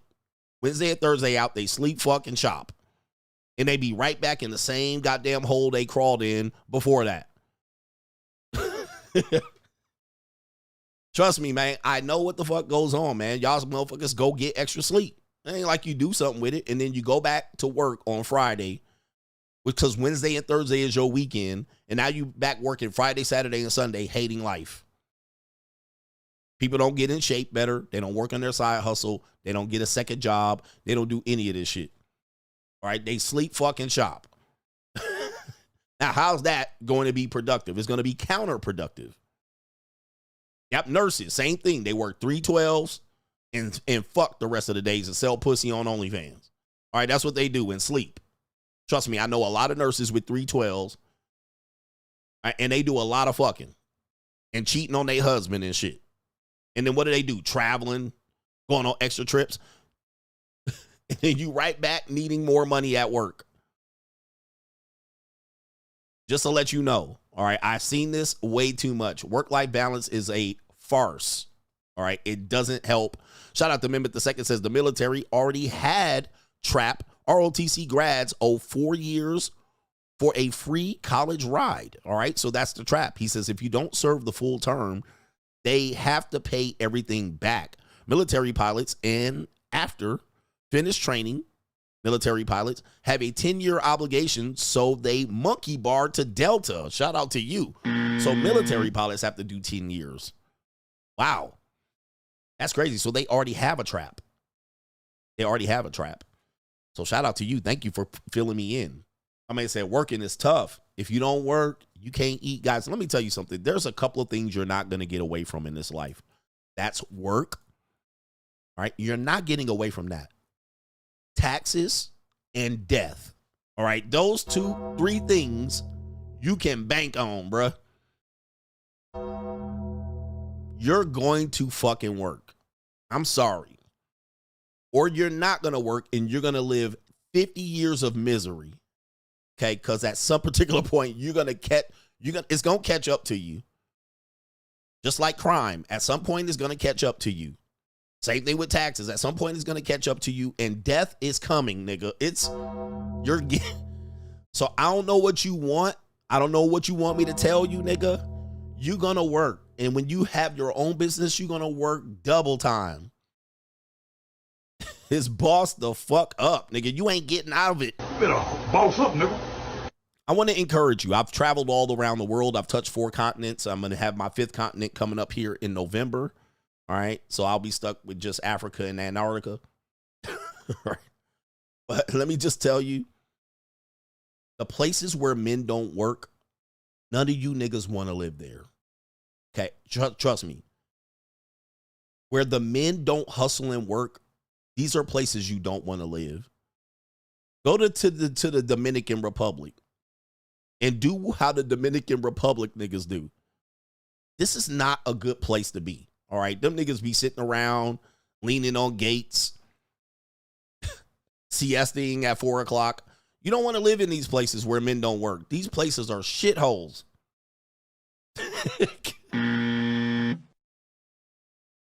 Okay. These places are shitholes. Where niggas are. I drive up and down Milwaukee. Niggas just leaning on gates, standing out, talking, yapping. Nigga, you do not want to live there. This place is not where you want to be. Where men don't have the mindset to work, you do not want to be there, bro. These are not good places to live and live amongst these people. If I want to live there, I'm going to live above those people where these niggas can't be where I'm at. But I'm just letting you know, do not go where niggas don't want to work. Where men don't want to work, do not go. Where men work, this is why the white man is good for y'all niggas, all right? Because they made y'all niggas work so hard that they used to have to put whips on y'all niggas back. Lazy ass niggas. I get it now. Some of y'all niggas deserve that motherfucking whooping because I see how y'all doing today, and I be whipping the fuck out of y'all niggas, and y'all niggas still don't want to work. Get the fucking whip on these niggas, all right? Come on, man. And when I say niggas, that's all of y'all. Whip all of these motherfucking asses. And bitches, women, if you're complaining about work-life balance, go ahead and sit this shit out. And be barefoot and pregnant. If you're a woman and you want work-life balance, what the fuck are you talking about?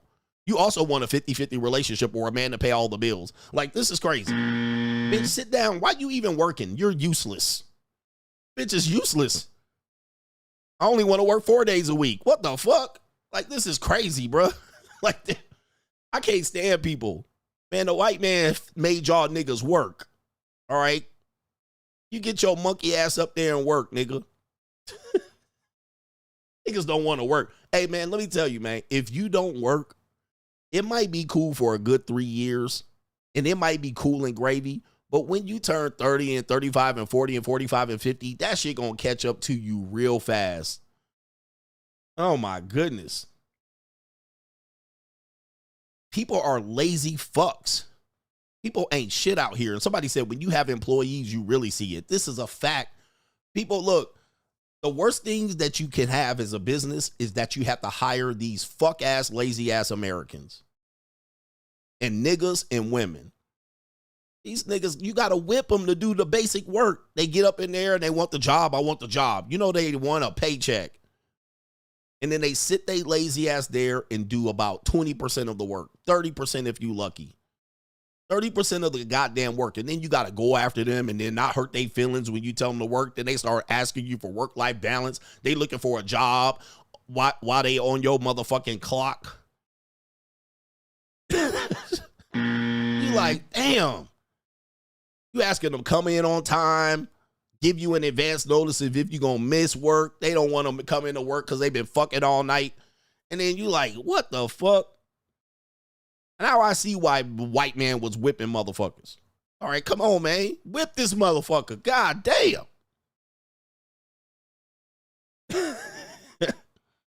Yep, they on their phones, bullshitting, taking long breaks, going to the bathroom way too goddamn long, asking for extra shit, asking for raises, doing the bare goddamn minimum, wanting advance on their paycheck.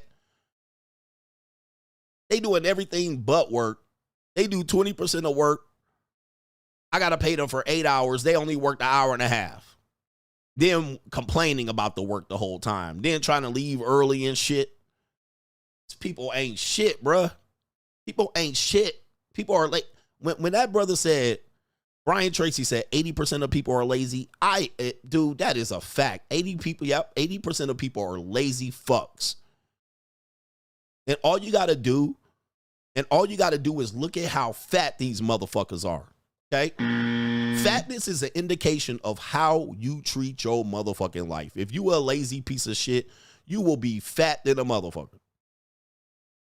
All right? Don't hire fat people. Come on, man. They ain't gonna put in the work. People don't want to work, man. Bruh, you don't work, you don't eat. It's a simple principle, you lazy fucks.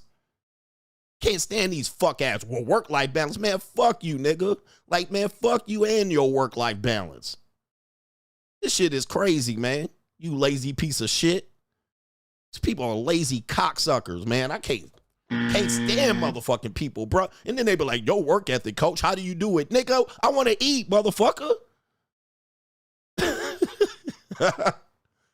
I want good shit, nigga. I want prime young pussy. I want good cars, nigga. I want good clothes on my back, nigga. Good silks and shit. It ain't that fucking hard, nigga. I want air conditioning blowing all goddamn day. Not sitting in the goddamn heat with the windows open with fans blowing the wind backwards, motherfucker. It ain't that hard shit. Lazy piece of shit. He says right here, what work have I done? Look at this cocksucking ass nigga. Hold up for a second. What kind of work have I done, nigga? Oh, look at this piece of shit ass nigga in here. Where's my fucking bullhorn at? Look at this Mitch ass nigga. What kind of work you done, nigga? You named 8 jobs. You ain't done no work. 8 motherfucking jobs. I'd swear to God, nigga, these people. Men out here are a piece of motherfucking shit out here. They don't see the work until you winning. When you start winning, oh nigga, that ain't no real work. Okay, all right, let me step to the side, nigga. And you do this shit. All right, let me step to the side right now. I'll give you the motherfucking mic right now.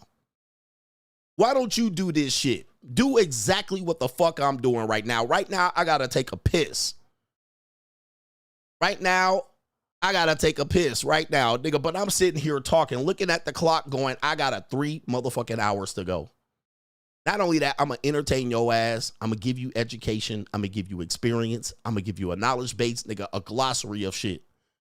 Oh, you can do this? Okay, sit up here and do it right now. Okay, you do this for 8 years straight.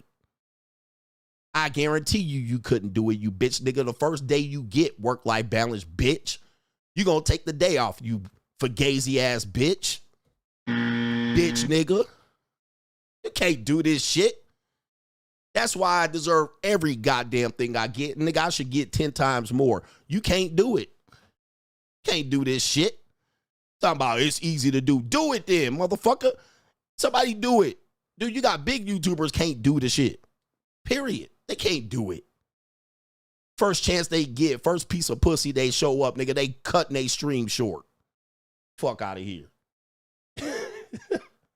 Like, people ain't, these men ain't shit today. Ladies, these men ain't shit today. These men ain't shit ass men. Lazy pieces of shit.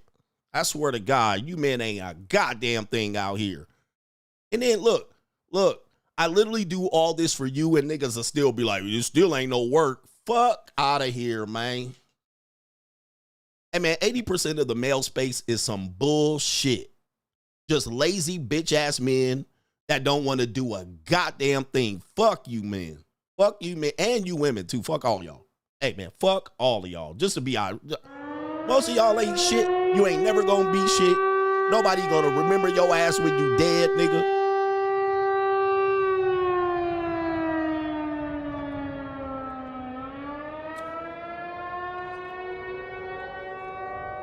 And this is why you ain't getting no pussy out here. This is why you got trouble with women. Y'all, man, fuck y'all, man. I swear to God, people ain't shit. They don't want to do nothing, bruh. fugazi ass men, man. Cocksuckers. Mitches. All right, anyway, man, it's hard to defend these Mitch ass, fugazi ass, cocksucking, punk ass men. Sissies. Sissies, do the motherfucking work, bitch. Do the work, you bitch ass men. You don't sit back and watch me do shit and then say I ain't done shit, man. Get the fuck out of here, man. These men ain't worth a goddamn thing today, bro. These men ain't worth shit. Talking about work-life balance. You ain't worth shit, you bitch. You bitch-made male bitch. These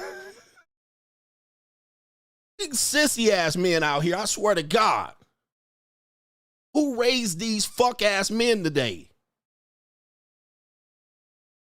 Hey, any of you fuck-ass men want to come up on my show, please let me know. I'ma fucking annihilate you cocksuckers. You guys ain't shit and ain't ever gonna be shit with your mindset. Ain't wanna work-life balance, sissy-ass, fugazi-ass, punk-ass Mitches. Fuck out of here, bruh. Do never come over to my motherfucking shit talking that shit. And don't ever disrespect some work that I ain't motherfucking done. All right, what, are you crazy? Crazy. Leave the fucking stream, please. I can't wait for these weak-ass, Mitch-ass males to leave my motherfucking shit. Please. These men ain't shit out here today, bruh. And then want everything. Want bitches to bend over backwards for them. Man, are you fucking crazy, you broke motherfucker? Twin mattress having ass niggas. Air mattress sleeping on, motherfucking loser, low grade, popcorn selling ass. I can't stand. He says, don't let slackers take you out of your lane. But, hey man, the reason I didn't curse on YouTube is because I was monetized. I can curse and say whatever the fuck I want. All right, because it don't matter anyway. Okay, it don't matter. The only reason a YouTuber doesn't curse is because they're on the partner program. I've been off the partner program for 3 years. I can say whatever the fuck I want to say. And I can say it how I motherfucking want to say it. You understand what I'm saying?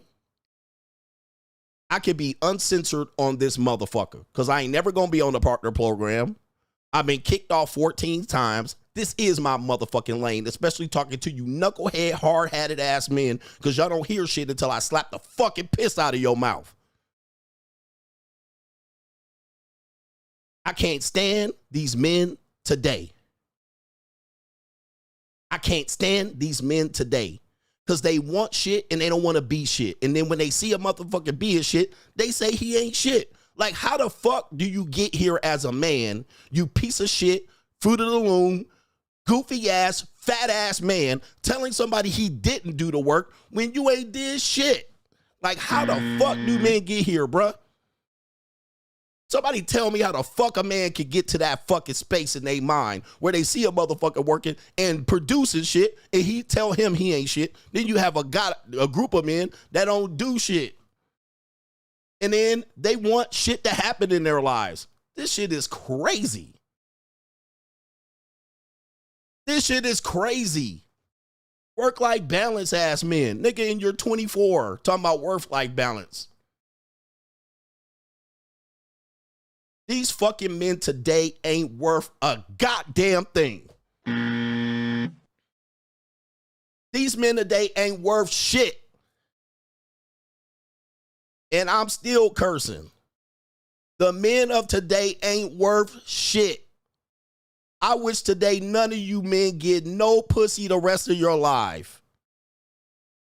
I wish today that men today, none of y'all get another piece of pussy if you got a piece at this point. I hope another woman never crack her legs open for you piece of shit males. The rest of you, you better figure this shit out or you're gonna die. You're gonna fucking get ran over. I'm gonna tell you right now, this shit ain't gonna be handed to you. Nobody gonna hand you anything out here. Nobody. You got to find the opportunity.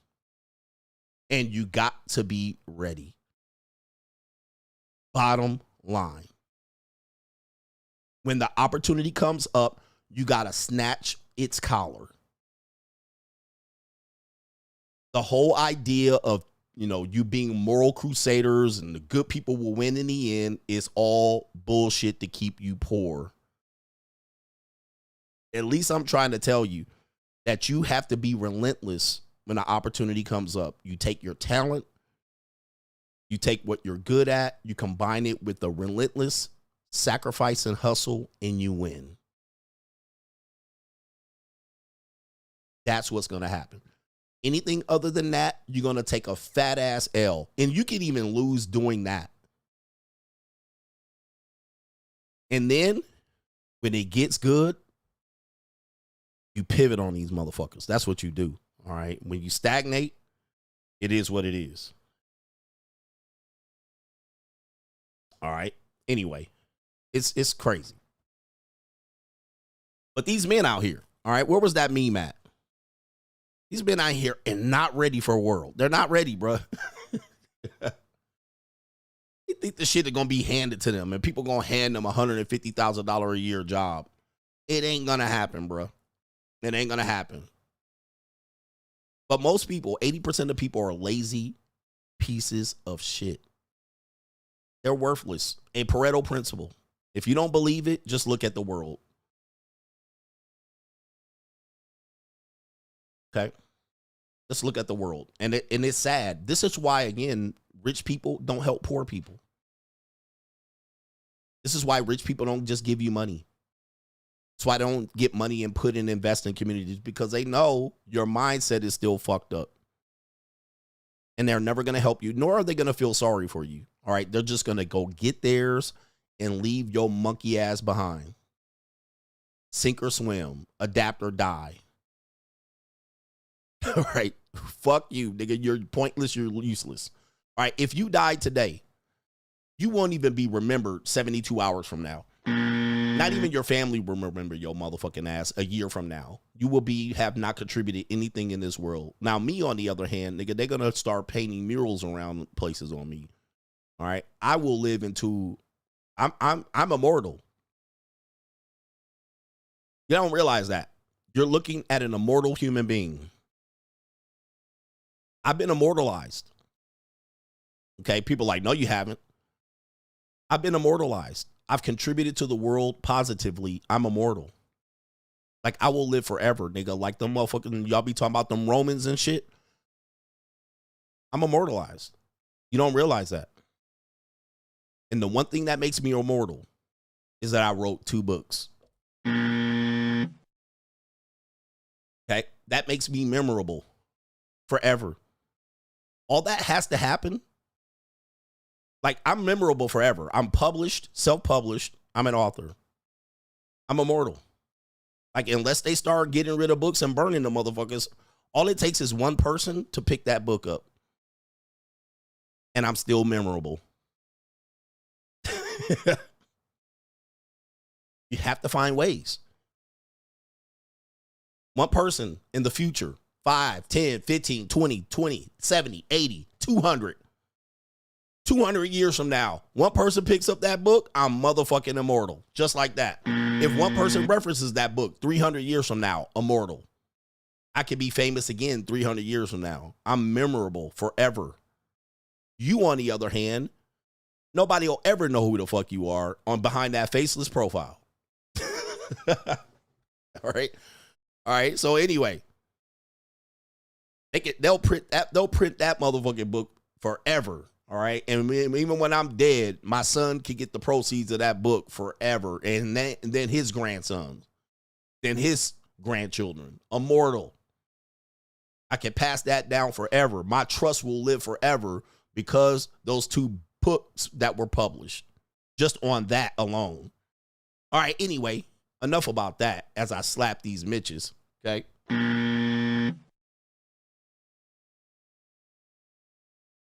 You didn't do nothing. I wrote 2 books. You know how hard it is to write 2 books? But somebody will say, I didn't do anything. I'm just a YouTuber. That's why I wrote those 2 books. The most important step as a YouTuber for me was to write 2 books to basically say, I'm not just a YouTuber, I'm an author. You think I'm just a YouTuber, but you forgot. I wrote 2 books, published. Want me to drop the fucking link? Okay. So at that point, anybody that says he's just a YouTuber, that's a lie. That would be a lie. I'm actually an author of 2 books. Okay, I'm bigger than just a YouTuber because what YouTubers are published? Oh, there's actually a 3rd book. 2.5 books. And my voice is on the audiobook. Come on, man. I need y'all to catch up. It's hard to write a book. I wrote 2, but I never done nothing. Damn. I mean, the way men think, their mindset makes me never feel sorry for these motherfuckers. Man, I can't feel sorry for you. I can't feel sorry for where your mindset is. That the reason why you're a loser is because of you, motherfucker. You're the fucking loser. That's why you're losing. I can't feel sorry for you. And you saw me do all this work over years and still, I ain't done nothing. Oh, wow. And I had no work-life balance. By the way, I flew into Miami, spoke for an hour and a half, went to their after party, flew back out the next morning. I was there less than 24 hours. Then I got here at 10 o'clock last night, putting on the show for you today. Prepared and everything. But bum motherfucking men will look at me and say, I didn't do nothing. What did you do this entire weekend? You watched football all weekend. I was on a plane, first class, motherfucker, in a suite, preparing for a speech, meeting people, glad handing, talking to people, did my speech, knocked it out, hung out with the people afterwards, woke up early in the morning, got on a flight, 2 flights back to get to Las Vegas, 10 p.m., tucked myself in, got back up at 5 a.m. to do this show. But I did nothing. This is easy. I want you to realize, where's the work-life balance at, bruh? That was my whole weekend on the fucking airplane.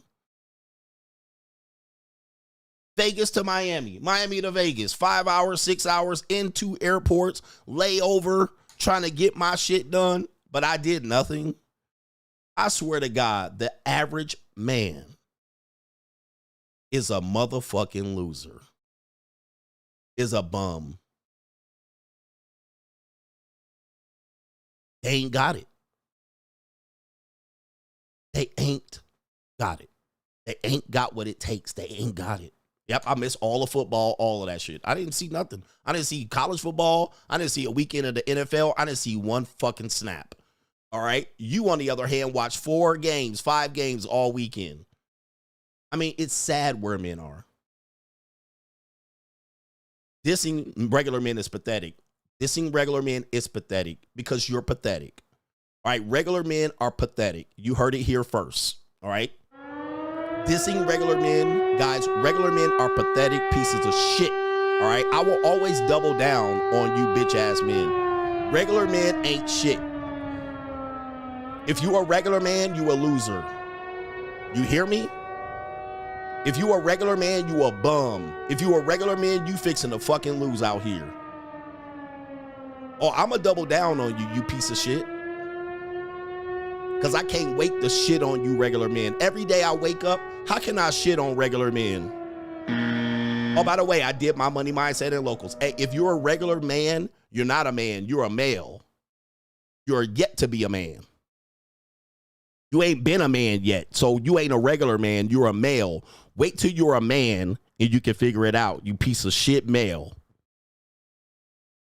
Now, what you got to say now? Guess who you still watching? Me. You're still watching me because you're a regular piece of shit male. That's why. You ain't never going to make me feel sorry for your piece of shit life, you piece of shit male. You ain't never gonna make me feel sorry for you, you cocksucker. I wake up every day for cocksuckers just like you, nigga, to come in here and cry when I'm winning. and you losing. Look at they leaving, man. He says, what have you done? He said, why y'all donate to this guy? All he does is dishes you. And you watching me. Look at these guys, man. Look at these losers. Look at these losers, man. Sit up here and watch me every day. Look at these losers. I told you, you Mitches ain't getting away with this bullshit. You Mitches ain't getting away with it, bruh. Watching me all day, every day, and then coming here complaining, man. Fuck you and your mama. Fuck you and your mama, you loser ass male. I can't stand these pieces of shit red pill men, man. Who created these fugazi ass men? And by the way, this is not distracting the show. This is the show. Anybody thinks these men are distracting me? Let me just tell you, this is the show. I have to do this. This is part of the show.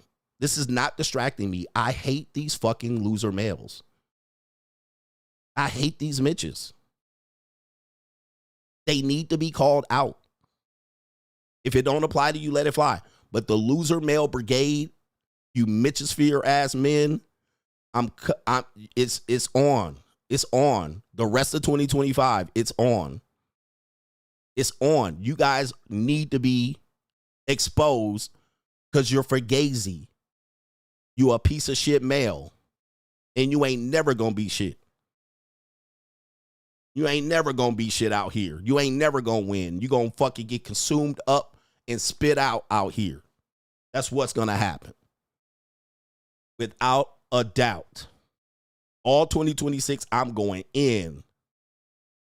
He said, I'm the best. This is why I'm the best YouTuber. And I'm the only one that can call out these men, and these men can't cry about it because they can't show their face on the internet. All right, anyway. You know what? Guys, any other Manosphere guy do this, they'll be making exposed videos on him. Guess what? They can't do it on me. Why? Because I put in the work. I put in the work. You can't deny. So go ahead and make your fucking video on me, exposed video. They can't do it. First of all, they too lazy to fucking do it. But it is what it is. We want these men to come up in here so we can expose why these men are in the manosphere. You know why? Because they're fucking losers. They came here so they can admit why they want to be a loser. Now, what they don't realize is we don't want losers associated with this shit. We actually trying to win. We don't want losers in the free agent lifestyle. We want to win. But these men are attracted to this space because they see these men as quitters and people who want to be losers, so they just join in. All right, I'm a loser too. All right, this makes me feel good about being a loser when you tell us men are cooked and these hoes are winning. So they come over here and they bring their loser mindset to this space, but they think I'm going to come over here and then pander to they funky asses. Fuck y'all. I told you to win 5 years ago and your bitch ass is still here losing. Trying to make me feel bad for winning. Fuck you in your loser space. And ain't one person ever called me out about this, calling you fugazi ass loser males out. Nobody has. But I can do that. It's what makes me the king of kings. So just get after it and do what you need to do. But we ain't going to be over here mad at the world because you a loser. Speaking of losers, let's talk about this. On Crime and Law CGA. All right, let's get back to this part of the show. All right, but every segment I got to go in on these guys because they in here and I got to spray Raid on these cockroaches. We got Crime and Law CGA. A young woman goes missing in Maryland. But this is going to expose something that I talked about here. Let me see if I can still get this on the screen. There's a YouTube video, but apparently I won't be able to show it. There's the young woman out there. Okay. There's a young woman here, 19 years old. She went missing. I was going to play a video, but I'm going to have to pull up the article and read it, all right, because the YouTube video is probably going to get me muted. After missing, Maryland 19-year-old is confirmed dead. All right, we're going to show you this right quick. Investigators lay out what they know. Okay, what they know. Now, take a look at the young lady. What type of shit that you know? You know what time she's on, man. I've been trying to tell you what's going on out here. You bet to watch your daughters and your nieces. You better watch your daughters and your nieces. So let me go ahead and pull up the story since I won't be able to play the video. All right, her name is Takara Thompson. Takara Thompson.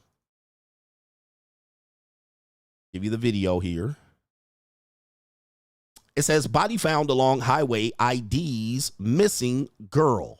All right, suspect charged in the murder here. A body was found on the Maryland highway, belongs to the woman who disappeared last month, and police said a suspect has been arrested in connection with her mysterious death. Prince George's County Police Chief George identified the 19-year-old victim, Takara Thompson. During a press conference September 5th, officials involved in the multi-jurisdictional case announced the arrest of 35-year-old Hugo Hernandez Mendez.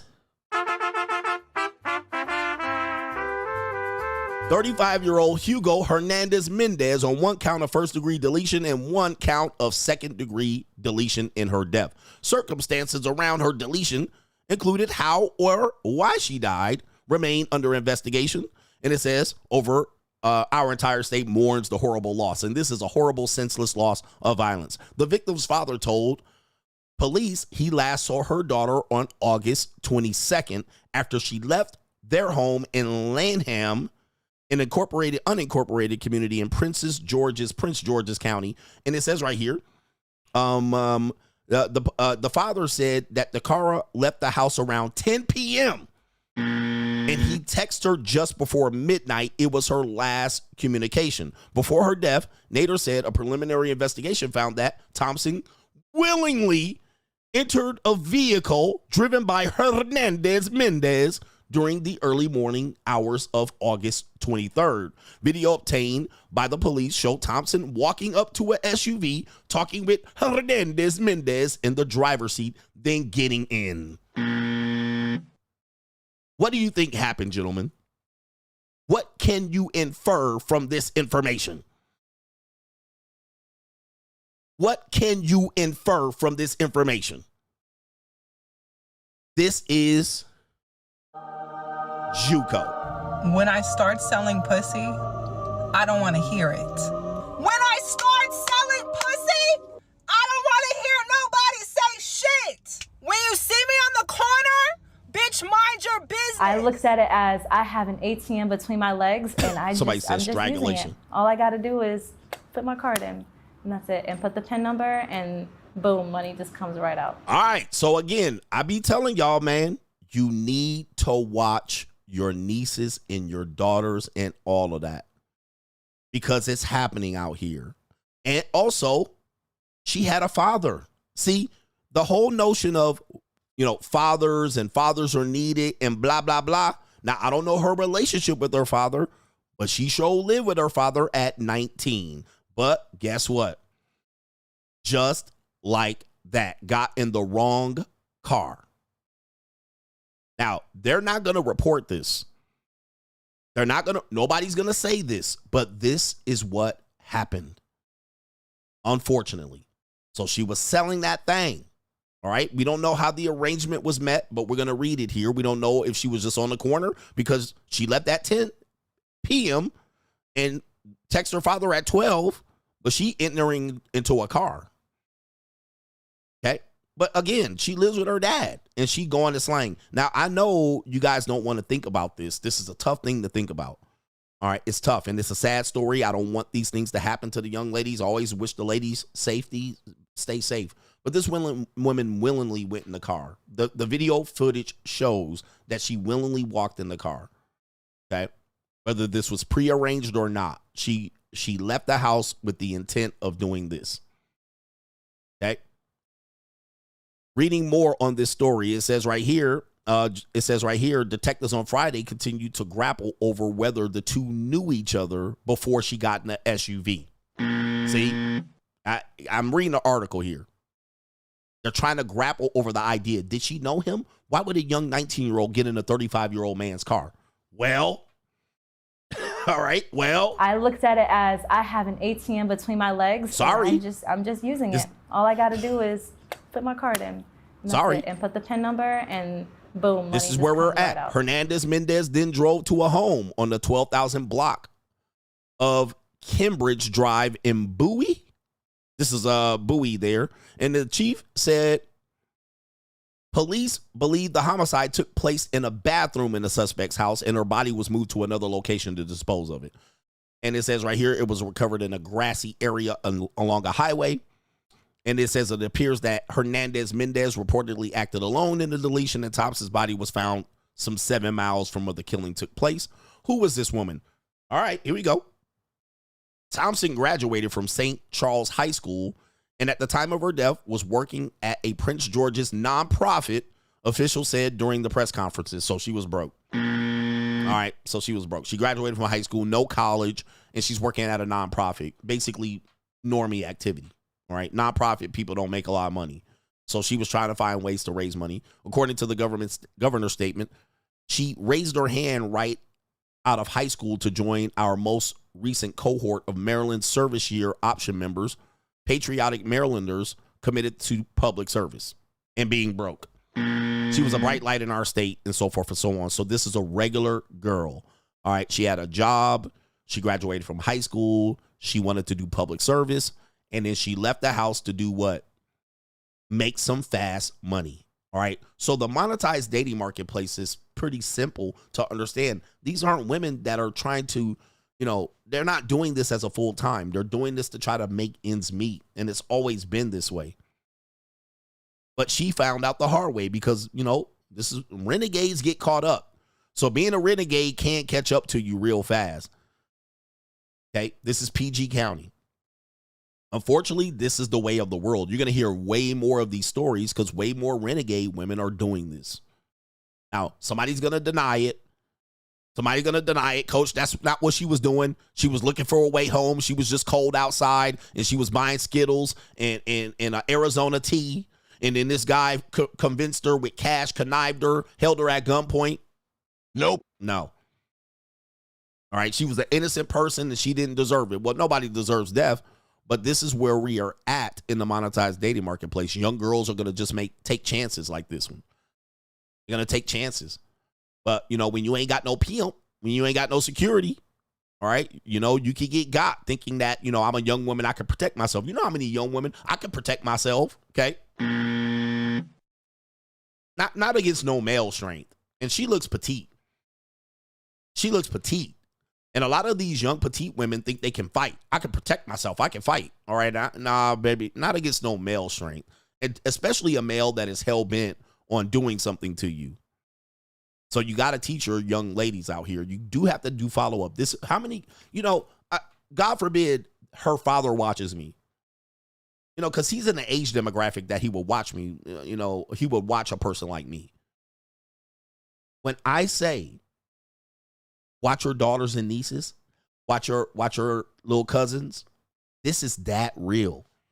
She was a regular girl and she got. She met her fate trying to be out here doing something that a lot of people in her age demographic do. Not only that, the song and the culture promotes. And she met her fate. Now, I cannot wait till the authorities to come out and talk about this. Okay? Okay? They're not going to bring this shit up. Why? Because they're going to have to highlight the fact that this is going on. All right? They're going to have to highlight the fact that this is going on, and it is. All right? So we got another update. Got to check their phones, man. Got to be on them. We got another update in this situation here. The woman that was embroiled in a kind of controversy about the affair related to the Coldplay concert. Well, we have an update. She did resign her position at the job. She probably got a lawyer. But Kristin Cabot reportedly files for divorce from her husband. She files for divorce. Yikes. Yes, the woman cheating on her husband has filed for divorce from her husband. This is pretty much what I tell a lot of guys. Why didn't he file for divorce? Guys, men do not file for divorce. The woman literally was cheating, got caught, and she's the one that filed for divorce. We knew that was coming, but she was a part of the NWO elite family over there in Massachusetts. According to these, the husband gonna have to pay. Yes, that's why he didn't file for divorce. Okay, Kristin Cabot moves to divorce her CEO nigga husband after being caught with her boss on a kiss cam. It says the woman who went feral for canoodling with her boss at the Coldplay concert has filed for divorce from her husband. Kristin made headlines back in July. She was caught wrapped in a warm embrace of the former astronomer CEO, Andrew Byron, at the Coldplay concert, but reports say her marriage to her husband, Andrew Cabot, right? Andrew Cabot, if you know what I'm talking about here. Where's my... I'm not going to say what race, what people. We know I can't say that. Has long been plagued with marital troubles. So you see it right now.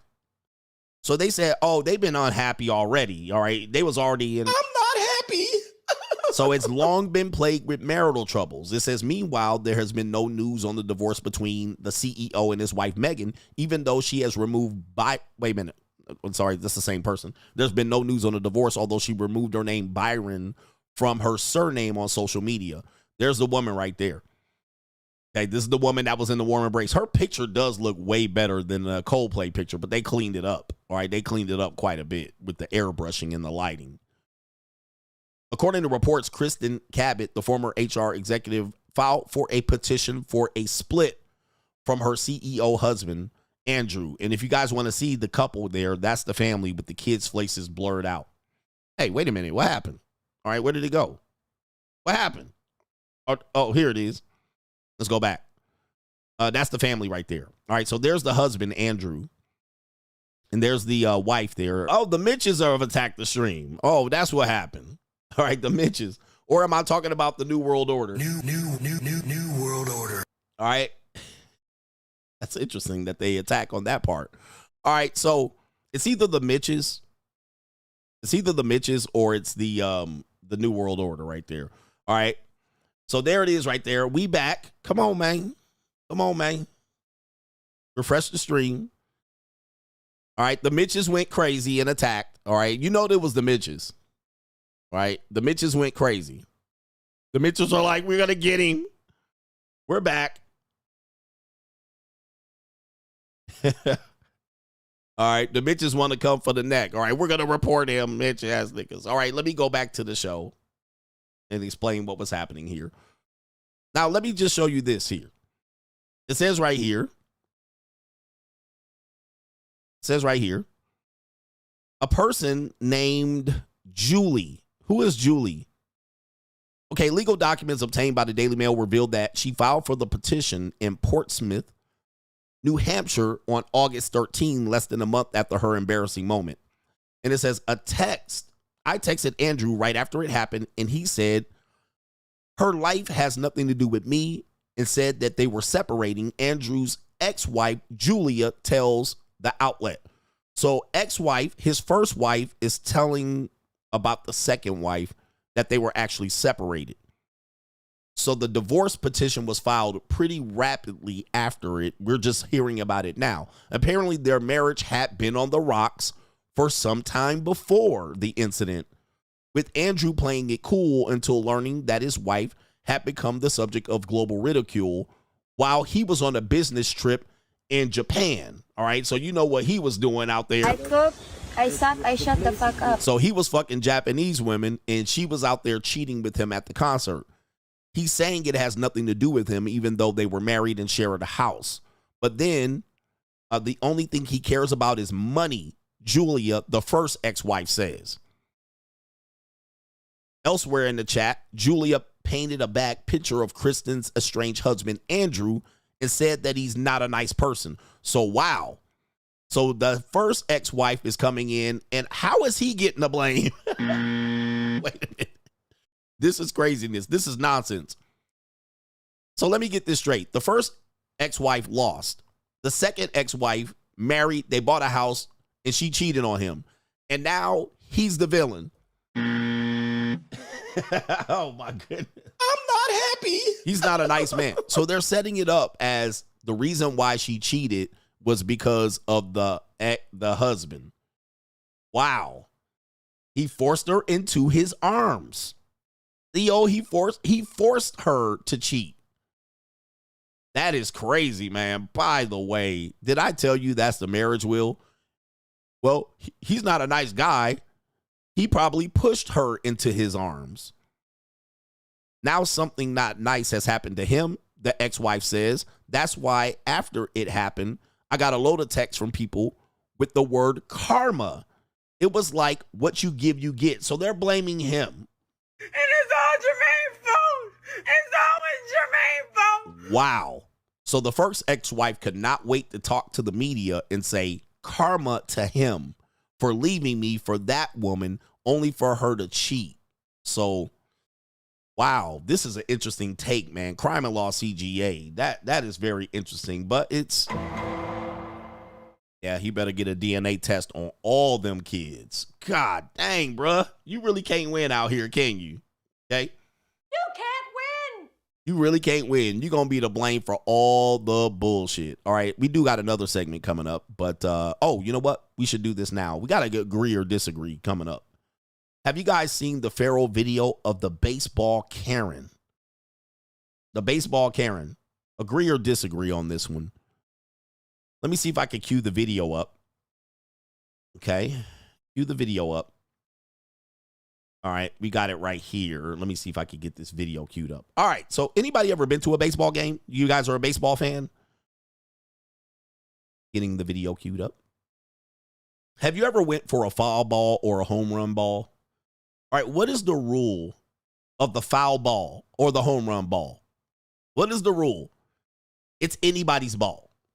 Okay, it's anybody's ball. So the ball can literally touch 10 people's hands, fall to the floor. The first person to the ball that can get the ball in their hand, that's their ball. That's been the rule since forever. Whoever grabs it, it is nobody's ball. Like if the ball's coming to me, somebody can jump in front of me and take the ball. If it hits my hands and drops to the floor, somebody else can take it. They can jump down from the rafters. They can jump down from upstairs to down, pick up the ball. It's their ball. I would have thought everyone knew this, but apparently they don't know this. Apparently they have no clue that that is the rule, and that has always been a rule. Just because it came to your right to your hands doesn't mean it's your ball. Just because you are in that section doesn't mean you get a right to touch that and catch that ball. Apparently, women and some men don't know this rule.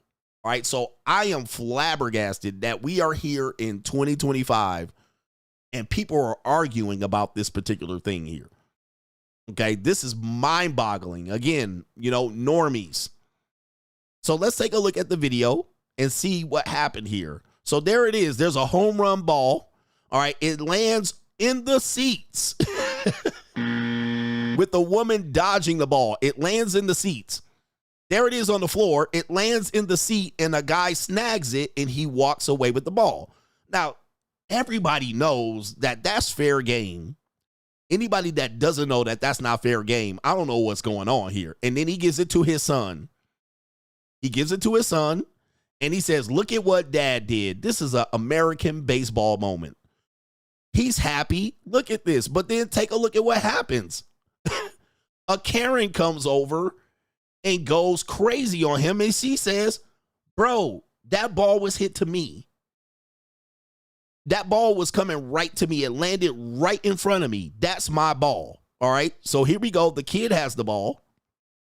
And even the wife is like, bitch, what are you talking about? He said, I got the ball. She said, you came to my section and you got the ball. It was hit to me. And he's like, what? And so he was like, bitch, all right, look, here, have the ball. Get the fuck out of here. I mean, a lot of people, take a look at this. Okay. So the dad is like, what? Like, are you tripping? So he was like, okay, listen, I'll take the ball from my kid and I'll just give it to you. And she walks off with the ball. She looking like Elizabeth Warren. Now, gentlemen, first of all, let me talk to the men here. If you're a man and you're defending this woman, let me clue you in, bruh. You're dead ass wrong. You're dead ass wrong. That is no way Karen's ball. All right, there is no way that was her ball. Let me rewind it. That is crazy. All right, so let's go back. In any world, there's the home run. I'm probably going to get a censored. This hit right there, okay, into there she, let me zoom in. There she is right there. You can kind of see her in the middle of the screen. The ball, she moved away from the ball. She didn't even catch it. As you can see right now, her and her masculine boyfriend literally dodged the ball that was hit right to their fucking hands. Okay, hit right to their hands. It was coming right to them and they didn't catch it. By the way, catching a ball is not, he missed it. He missed it. So, okay, there it is. And there it is on the ground. Once it hits the ground, that's anybody's ball. Now, the guy that gets it is literally sitting in the next section. Let's say this is section 341. He's sitting in 340. He sees the ball hit, and there's a lot of empty seats because this ball can land in the empty seats. Whose ball is it then? Okay. So it lands. He walks over there. Okay. And it's in the seat. That is a free ball. But there are people on the internet said he's a piece of shit for walking over from section 340 to 341 to get the ball. There are people saying this, and I am flabbergasted. I'm like, what? There's no way that's a free ball. Anybody could get that. I could come down a fucking rope like Spider-Man and get that ball. There is no way that you can say a person can't come from anywhere in the stadium and get that. That's like saying the people in the back row can't get the ball. Well, they're in the back row behind them. Somebody said she had it in her hands. Can you see that she had it in her hands? Listen, just because you catch the ball, you got to control the ball. Come on, man. You guys are some pussies out here, bruh. It's not mine unless I have possession of it. Just because I'm touching it doesn't mean I got it. I have to have possession of it. You have to control the catch all the way down until you hit the ground. Just because my fingers are touching it doesn't mean that I have possession. She has it in her hand. It doesn't look like it. Having it in her hands would be like this. You will walk up, you will hold the ball like this. Possession is 9/10 of the law. This is possession. I have the ball in my hand. Now, if he would have reached up and snatched it out of her hand, that would have been completely different. But she's reaching for it. She doesn't have the ball. She don't got the ball. Show me she has the ball. She doesn't have the ball. Even if he snatched it out of her hands right there, that's too fucking bad. Hold the ball tighter. But she don't got the ball, bro. So there she is right there. He got it. And there she is right now. Hey, wait a minute. You took my ball. And she's right after him right away. That's having the ball. Right there. All right. And even in baseball, even if you catch the ball in your glove, you realize you have to show the ball. Right? Even if you catch the ball in your glove like this, what do they have to do in baseball? You have to take it out like this and show it. You got to realize the umpire's not standing next to you. So you running out here in left field, you snatch the ball, or you snatch the ball in a home run, you got to show the ball. One of the first things you do is take it out of your glove, show it, and throw it back. Okay? Just so you know, you have to show that you have possessed the ball. You can't just say, I caught it and hide it in your glove. Right? You can't do that because nobody knows you caught it. Where's the ball? Show it. You have to literally take it out your glove, and baseball players will show it like this and they'll throw it. All right? So he's showing it. I got it. Same with a fumble. Okay? This is not her ball. I don't care where he came from. So let's go back now. Let's see what happened and see why he did what. Yeah, nobody got dibs. Oh, his section didn't get it. No way, bro. And he gave it to the kid, and Karen don't give a rat's ass.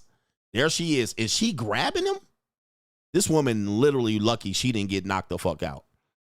So she comes up and grabs him, even with the kid looking on her face. This shows you that she's dead wrong. Even with these kids looking at them, the entire stadium, and look at dad.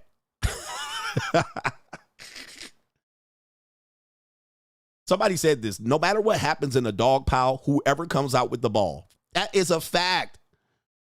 You're watching football, the ball fumbles. Everybody's touching it and jumping on top of it, and it's squirting out over here and it's going over there. Whoever got the ball in the bottom of the dog pile, I got it.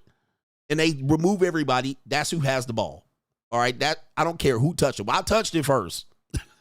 I had it in my hand. Nah, bro, it don't. No. That's life. But of course, this man is like, bitch, what is wrong with you? And she out here done lost her mind. She's got tunnel vision. She's got hate. And there it is. You took my ball. He's like, bitch, what? You came over here. I don't what? This is your seat. You can't get a free ball over there. Yo, this to me is crazy. It ain't like he jumped over 10 people to go over there. He walked in the empty stadium to go get the ball.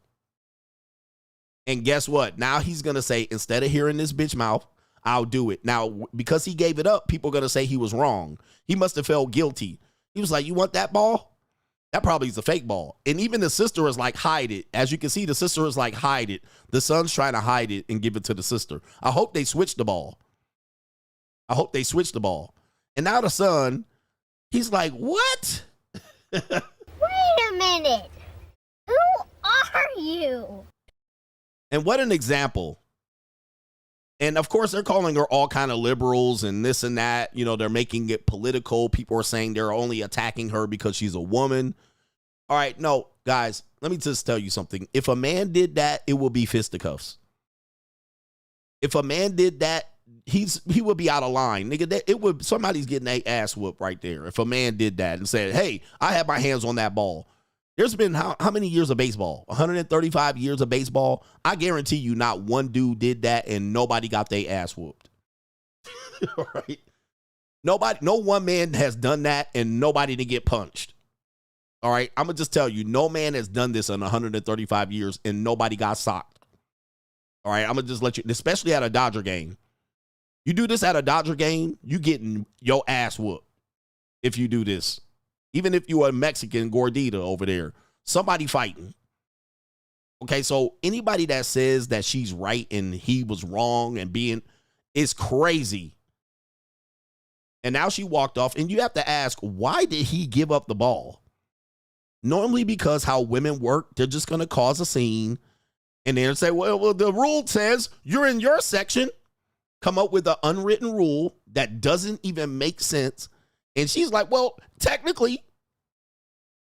Now, fortunately for the young kid, they made up for it. By the way, they were on the road. If I'm not mistaken, they're Philadelphia Phillies fans, but they were playing in another stadium. I can't tell what stadium they're playing in, but it's a blue team. All right, let's see if we can go back. The team is a blue team. So let me see here. Looks like it could be, is it the Brewers? I can't really tell. Marlins? Oh, it's empty. It is the Marlins. It looks like the Marlins Stadium. Yeah, it was Miami. All right, so now you know why it's empty as a motherfucker in there. All right, they only average 6,000 fans. So the Phillies are playing in Miami. Miami is the worst attended team in the league. All right, there's no team that has a worse attendance other maybe than the Tampa Bay Devil Rays. All right, those teams are the worst attended teams in the whole league. So you can see why there's so many Phillies fans there. The whole team is all the Philadelphia people that moved to Miami. All right. Somebody said read the chat. Well, you realize I have a 10-second delay. All right, you're looking at the chat in real time, but when I'm talking, there's a 10-second delay. That gives YouTube time to censor me. That's why you see YouTube censoring me all the time, because they have time to censor me. So I'm looking at a 10-second delay. Whatever I'm saying, whatever the chat says, is 10 seconds later. Okay, so reading the chat doesn't help me. All right, it doesn't help me. All right, so with this being said here, the Miami Marlins did give this guy some signed baseball bats and all of these things. So they did clear it up. They did clear it up. Let me see here. Miami with baseball fan, just so we can see this. Let me see if we can find them cleaning it up. For the boy, the young boy there. They let him backstage and signed some baseball bats for the fan and that type of thing. All right, super fan for the oh, where is it at right there? I can't find any pictures of it.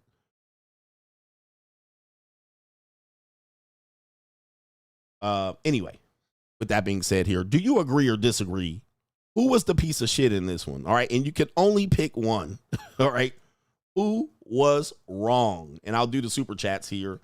The Karen or the you know who-ish dad, or he might be Italian. Who was wrong in this case? Somebody said the wife. The wife was wrong. You think the wife was wrong? What did the wife do? All right, I don't know what the wife did. The wife was trying to fight, though. The wife was trying to get some fisticuffs in, just so we can see it here. I'll play it one more time.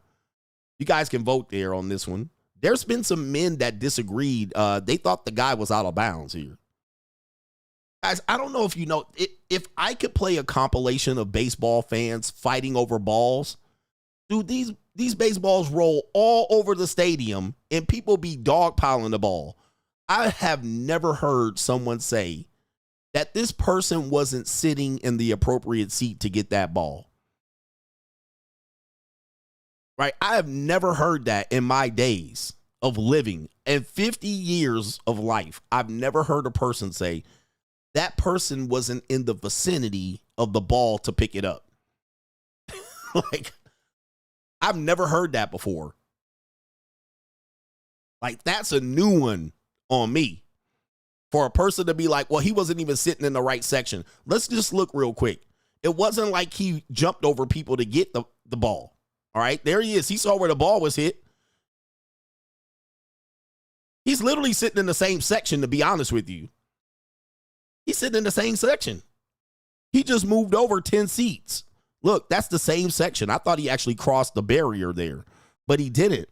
He literally is in the same section as the ball was hit. Like, we live in a world where people don't want to compete. Oh, it should come right to me. It's easier. He literally is sitting in the same section the ball was hit. All right, I'm interested as to see where was he wrong on this one. He came from all the way over there. He crossed 10 seats. Let's see where he is. He tracked the ball. He's in the same row. 1, 2, 3, 4, 5, 6, 7, 8, 9, 10, 11, 12, 13 seats.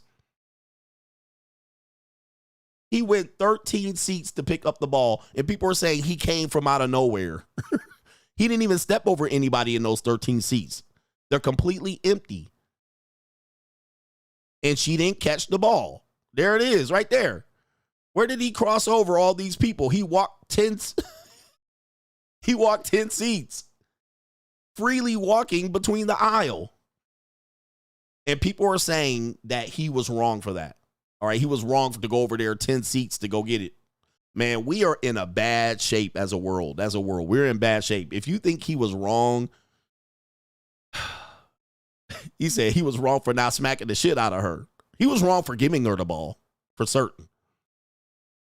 He definitely did not need to give her that ball. All right, especially with his kids there. Man, fuck that, man. You didn't live 57 years already, Karen? Hell no, bitch. You could have got a ball anytime in your life. And look at this wonderful moment she ruined. Look at this. He probably always wanted to be the dad to give the son the ball.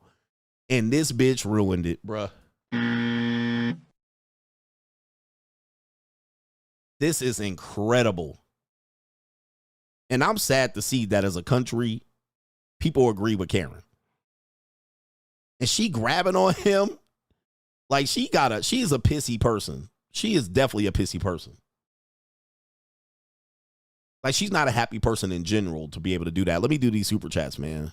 And of course he Mitched out, right? He Mitched out. He was completely caught off guard and was like, what? What are you talking about? And we live in a world where people go to games and they're not fans, right? She's obviously not a baseball fan, but she has access to go to the games. Wouldn't it be cool to go to a game and she got the Phillies jersey? She don't even know what the fuck the Phillies are. Oh, man. This is a sad state of the world that we live in. Right, but if you go on Twitter, you will see that it's pretty much split down the middle. And mostly women are saying, well, he was the a-hole. It was not in his section. It was not his ball. It's like, oh, man. Pause. We're talking about balls a lot here. I'm going to just have to say that. I don't like that. Hey, yo, chill, son. Hey, yo. This is where masculinity dies. Like, what? No way. Shout out to our brother. It is, let me see if I can say your name. It is, we're going to call you Gene Mason. Says, greetings, coach. I didn't understand your hatred for loser males until I bought my first fourplex. I turned it into property. You turned that property into a transitional home for men getting out of prison. He said, the amount of men who got out and did absolutely nothing with themselves amazed me. So many opportunities for these men getting out of the system to change their lives, and most of them end back up in prison. He says, it made me not want to help them anymore, but I can't stop. He says, I get mad paid. He says, I guess everybody can't boss up. Shout out to the coach gang. That's a sponsorship. That's a sponsorship. Guys, in our world, they literally give you a playbook to do everything right. If you do these things right, you'll win, right? But we all got that playbook. It started off in like kindergarten, all right? Maybe in Sunday school. Treat people the way you want to be treated. Do unto others the way you want them to do unto you. Guys, then they went to the 5th grade and they said, don't do drugs. Drugs can kill, all right? This is your brain on drugs, nigga, all right? Crack is whack, all right? They told you everything. Don't smoke cigarettes. Weed is a gateway drug, right? They'd have done everything. Alcohol is poison, right? They tell you along the way, all right? Then they give you homework. Well, I hate homework. We shouldn't have to do homework. Well, homework allows you to discipline yourself to be able to come back and then reinforce the lesson and then pass the test. People who mostly do homework mostly pass tests. People who don't do homework mostly don't pass the test. Like, that's pretty simple. And they trained you people like this for a long time. Hulk Hogan said, say your prayers and eat your vitamins and do your push-ups, whatever the fuck he said. Right? All along the way, just giving you motherfuckers, Wootsy Owl told you don't pollute. Plant a tree. Smokey the Bear said don't smoke in the motherfucking woods. Right? They reinforced this for damn 15 to 20 years. One by one. Crime don't pay. Guess what? People will literally rebel against that and then want to win. Well, what'll happen is it'll catch up to them. They'll lose and they'll come out and blame everybody else. They'll blame everybody else for it. And then when you tell them, well, get yourself on the righteous path and do the right thing, they're like, it don't matter. So how do you feel sorry for a group of people? Right? And I'm one of the people, I don't feel sorry for drug addicts. And I told my kids, if you ever become a drug addict, I don't feel sorry for you. Fuck that. All right. Because you knew damn well not to do drugs. All right. I don't even know why people do drugs at all. I'm not a drug user. I'm like, why would you do that? Like, of all the things you can do, nigga, you know what's about to happen. Nothing good. But, you know, people do it. And then they get out of jail and they become, what do they call it? Recidive, repeat offender. They get locked up. You get locked up once, you get locked up twice and 3 times, and then it's a wrap. Now you're a repeat offender because you're setting yourself back. Same thing is when you're overweight. Well, because I've been traumatized and people talk about how fat I am, it makes me fatter. Right? People talk about how much of a loser I am, so I want to be more of a loser. Hey, bruh, I can't tell you. Because when people talk shit about me, it was the exact opposite. It was the exact opposite. It made me want to be better. One of the reasons I get up every day and I put lotion all over my dry ass skin and I make sure my socks fit and match and I make sure my outfit is looking good, and I make sure when I step out of the house, I don't have a bonnet on or slippers or some shit. You know why? Because when we went to school and we did that, they talked so much shit about us. We came with the nappy hair. We came with our hair in that weird phase where it was half growing in and half growing out. We were out of shape. They called us chili dog. They talked shit about us as soon as we hit the damn schoolyard. You couldn't get away with no shit. You had a lazy moment and you woke up and you didn't put the wrong clothes on. You was not getting away with that shit. They was going to talk about your ass all day long. And you couldn't go home and change at all. You was stuck wearing that shirt with the hole under the underarm. And you was like, damn. And you forgot to remember when you were 15 and 16, you forgot to put deodorant on. You didn't take a shower and you came to school musty. You came to school smelling like you pissed in the bed. They was going to be on your neck all day. So every day you woke up, you was like, okay, last time they was talking about my ashy ass ankle. I remember one time, look, story time with CGA. This is part of the show. Okay, one time I went to go play basketball with my homeboys. Back in the day, I used to do my socks like Harold Miner. So I would wear a long sock and fold it up, and now wear a short sock over top of it so the socks look puffy. Yeah, don't add us. So one day I did that, and my homeboy must have saw a little bit of ashiness under that sock line. I don't know why he thought to do this, but we was out chilling. And we was out with some girls. And they was ready to watch us play. But I had lotioned up just enough to cover the ash on the top, right, where the socks wasn't showing. He must have pushed the socks down, and all you saw looked like I've been kicking flour all day. All you saw was the ashy ankle to the feet. Okay, that's what you saw. And everybody, they like that. They went crazy. So to this day, ashy feet, to me, I can't do it, right? I'm going to always have extra lotion on deck to make sure my ankles is lotioned up. I can't, just because I cover it up doesn't mean I can let that shit go. With that being said, this is what people used to do to make you learn, all right, shit. All right, so for me, it make me better, right? They call me out on my bullshit, make me better. All right, I'm going to do better tomorrow. All right. Right. Yeah, he was hating on me, but it's okay. All right. It's okay. All right. He got me. So now next time I'm going to have my ashes. I ain't going to have no ashy ankles. Right. Next time. So for me, when people do that to me, it just makes me go, okay, tomorrow it hurts, but tomorrow I'm going to be better. But what men don't want to do is they don't want to be patient to become better. They want it now. As I showed you that meme, men want it now. And they don't want to go through what it takes to make themselves better over time. It's going to take you a decade to become better for it to all come together. But today, people don't want to be called on their bullshit, and they want me to feel sorry for them. I grew up in an era where you didn't feel sorry. Whoever was getting roasted that day, brothers, who remembers this? You was on the bus, you was on the playground, and whoever was getting roasted, all you did was sit back and laugh. Because you knew if you stuck your nose in it, you was going to get that shit. So you just, damn. You didn't jump in there. And if somebody else is getting roasted, somebody's getting roasted, you just roast their ass too. Let's get in there. This your day. And then afterwards, you go back and put your arm over your shoulder, man. This your day, bro. It was just your day. And the next day is going to be somebody else getting roasted. The next day is going to be you. All right. And you was just going to have to be all day just getting roasted. Now they going to shoot up the school. Now they shoot up the school over some shit like this.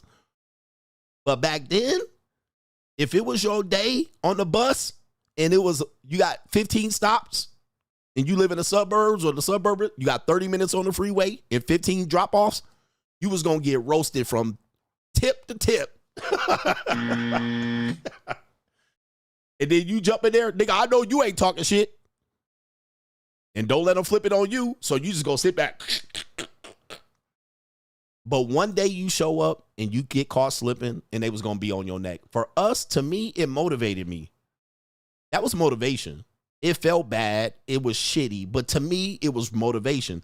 Today, these weak ass men, they don't want to go for it because they don't want to be corrected on their bullshit. They don't want to be called out on the obvious character flaw.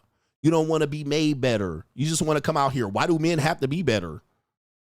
Nah, nigga, whatever you were, you was going to get got. But to me, it motivates me. Like, niggas be like, you short. Like, nigga, I've been short for like 49 years. So what did they do? You overcompensate for it, or you become, so, okay, I'm going to make up for that deficiency. All right, so I'm going to be short, but I ain't going to be broke and short. All right, I ain't going to be broke and short. All right, so that's a double whammy. All right, because now you be like, I'm short, but I got money, nigga. Like, you know what I mean? I do shit that you can't do. But who want to be tall and broke either? But yeah, man, it is what it is. And everybody has it. So there's nothing that you're going to do to prevent getting roasted. All right, so they're going to be roasting. Yep, one day it's going to be light-skinned niggas. Next day it's going to be dark-skinned niggas. Next day it's going to be, nigga, you got too much muscle. Next day you fat. So nobody's going to get it. Nobody's not going to get it. But today we protect everybody's feelings. And then when people call you out on your deficiencies, then you can't take it. It doesn't motivate you. It makes you go see a therapist. That's just me. Shout out to our brother. It is Rusted Junk. The men who voted for that dad was in the wrong and are for the Karens have nappy pussy hairs between their legs. Uh-oh. Shout out to you right there. Boy, it's getting real out here.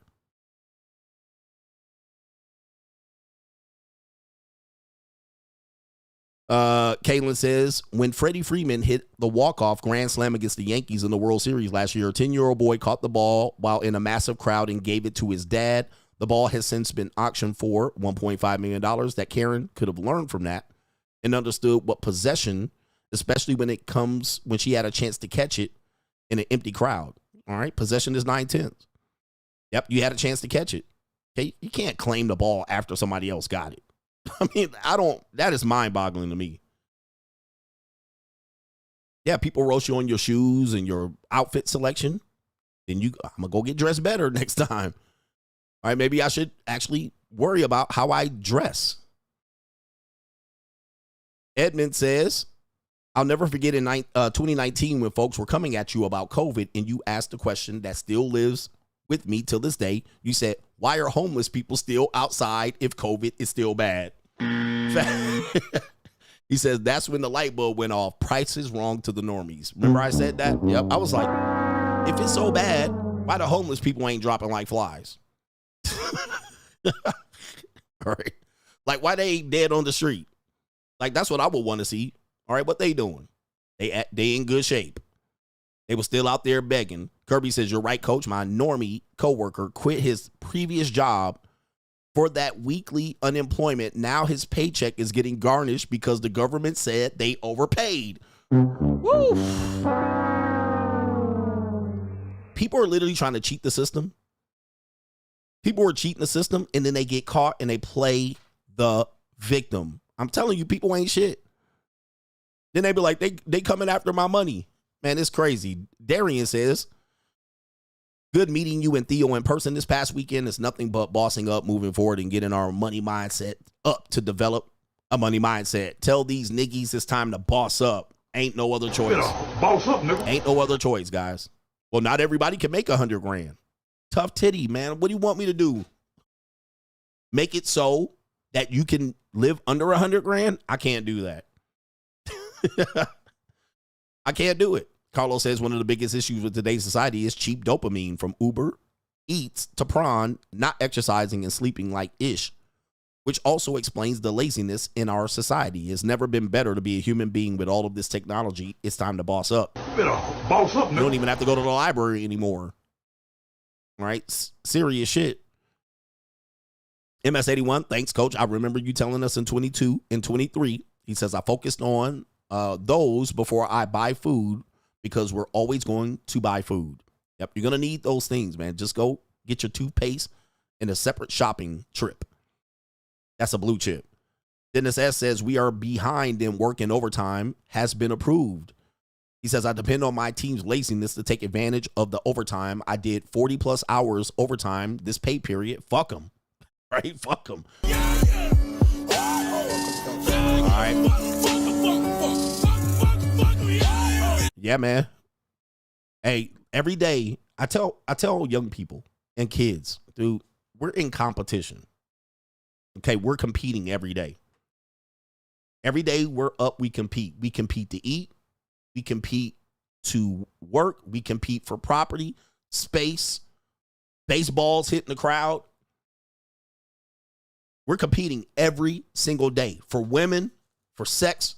Like, we're competing every day. Everything's a competition. When we're at our job, we're competing. Anybody that doesn't like competition, you're going to lose. Okay, nobody's fixing to feel sorry for you or hold back because you don't want to press forward. Because you think it should be gotten easy and women should be easier to get and land and opportunities and jobs. Man, we in competition, bruh. We're competing against each other. YouTubers, social media, you're competing once against the other. That's what, when people post on social media, they're not thinking about what they post. They're thinking about how this is going to measure up to the next person's social media post. Okay? And that's what we're doing. And the people who compete, most of the time, are going to win. The people who don't want to compete, you're going to get fried out here. You're going to get fried. I remember I used to tell my basketball teams at the beginning of the year, what is y'all goal? Tell me. If y'all want to be in 5th place, let me know. Okay? If y'all want to come in 5th place, let me know so I can know what type of work I need to do. Because if I need to motivate y'all to win games, but y'all want to be in 5th place, I don't need to motivate y'all asses. All I need to roll the ball out and teach you some drills. We can have fun. We can play knockout the whole practice. All right? So what you want me to do as a man, I'm trying to motivate you, but you want to be in 5th and 9th place this year. Oh, fuck that, nigga. Nah, I'm not going to give you motivational material when you want to be in 9th place. Like, you don't give a fuck. Nigga, we just want to be with our uniform out here looking good. All right, so I'm not going to blow a gasket and motivate dudes and be my best when you're out here wanting to be a loser. You see what I mean? Like, I'm not going to coach you to be a winner and coach you to feel sorry for you. Oh, well, we got our ass kicked again. I feel sorry for you. But if you want to come out here and win and be on 1st place and win league and you want to come out here and get to the playoffs and shit, all right, well, then that's going to demand a different coaching from me. Now I'm going to have to be motivated and coach and do work and stay late at the office and review film and break shit down and run the drills and plan practice. See what I mean? It's a different coach. So if y'all want to be loser males, I'm going to put a video out saying, see, men can't win again in dating. See, these women are going to win in the end. These hoes are going to win. If you want me to do that and be a part of the losing team and get you to quit, let me know.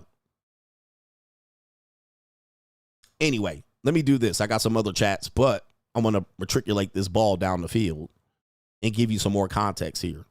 It's an evil world we live in. Isn't it? It's an evil world we live in. Here we go. It's an evil world we live in. Remember I just told you about the story about the young 19-year-old woman named Dakara Thompson who was confirmed dead and killed by allegedly an illegal immigrant. All right, they said he's an illegal immigrant. But that wasn't part of the story. The part of the story, she was selling pussy. All right, nobody wants to talk about that. And the dad definitely have to come to that conclusion. Well, we have another young 19-year-old woman that was confronted by a wife. Okay? It's an evil world we live in. It's an evil world we live in. Let me know what you think about this particular video. There's somebody's daughter. It says, woman stopped an Uber to confront a 19-year-old for allegedly staying the night with her 50-year-old husband.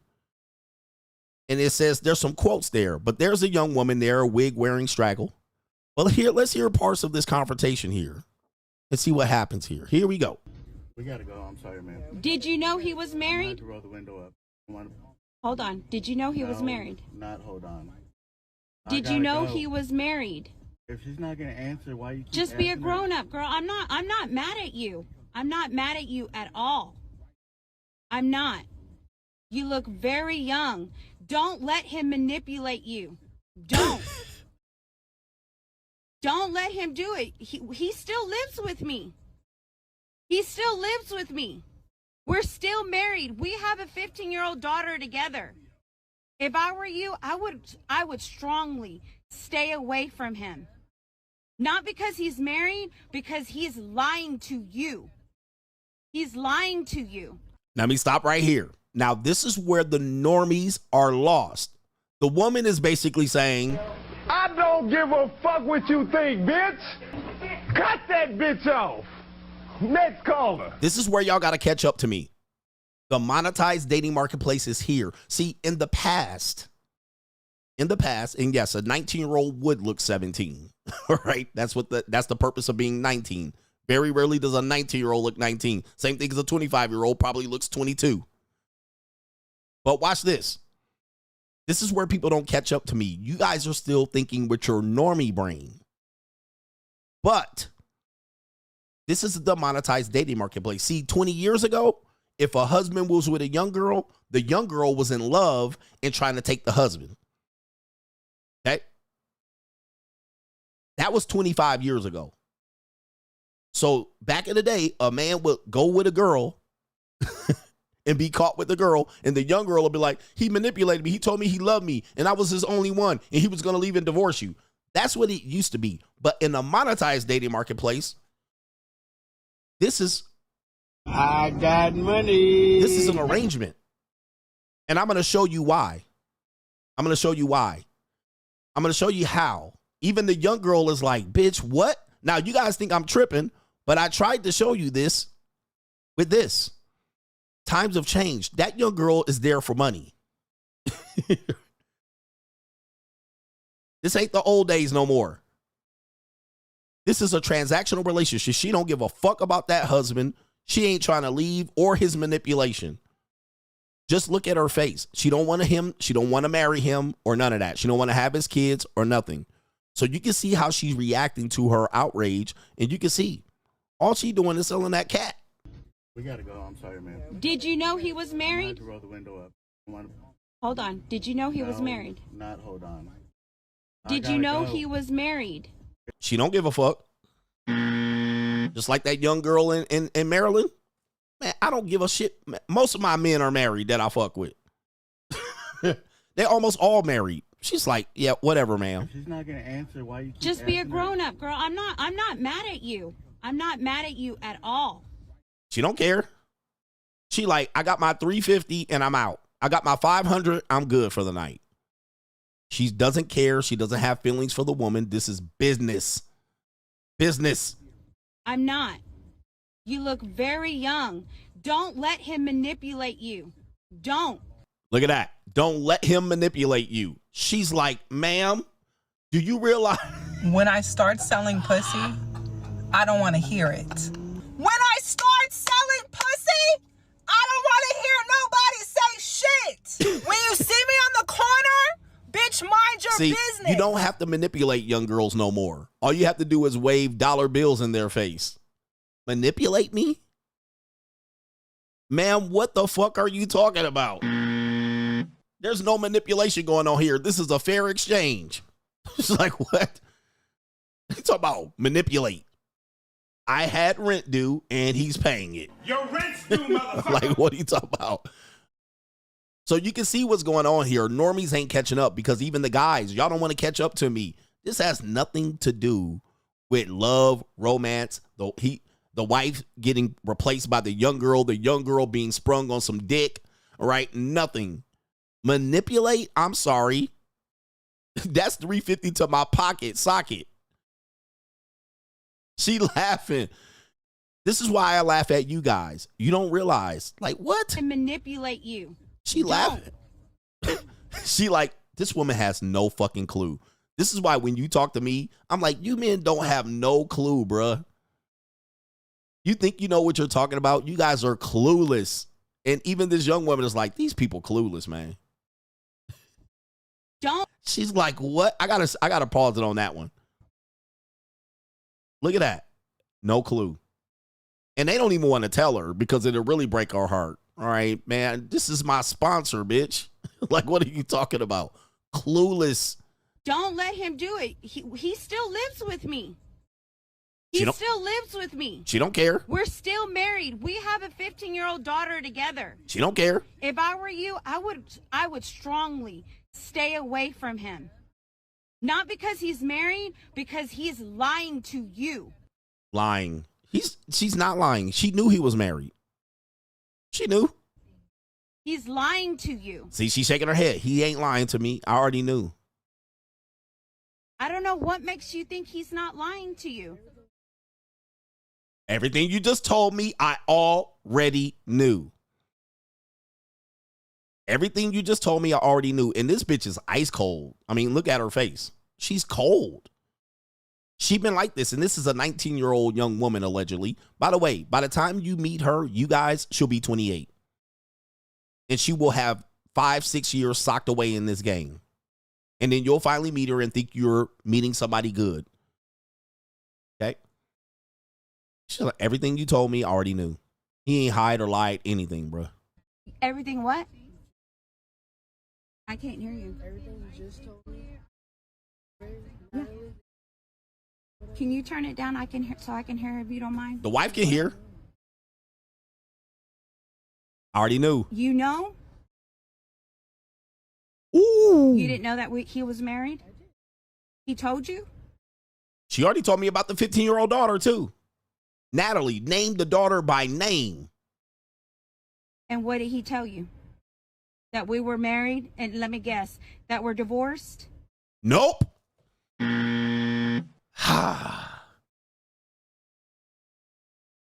Bruh.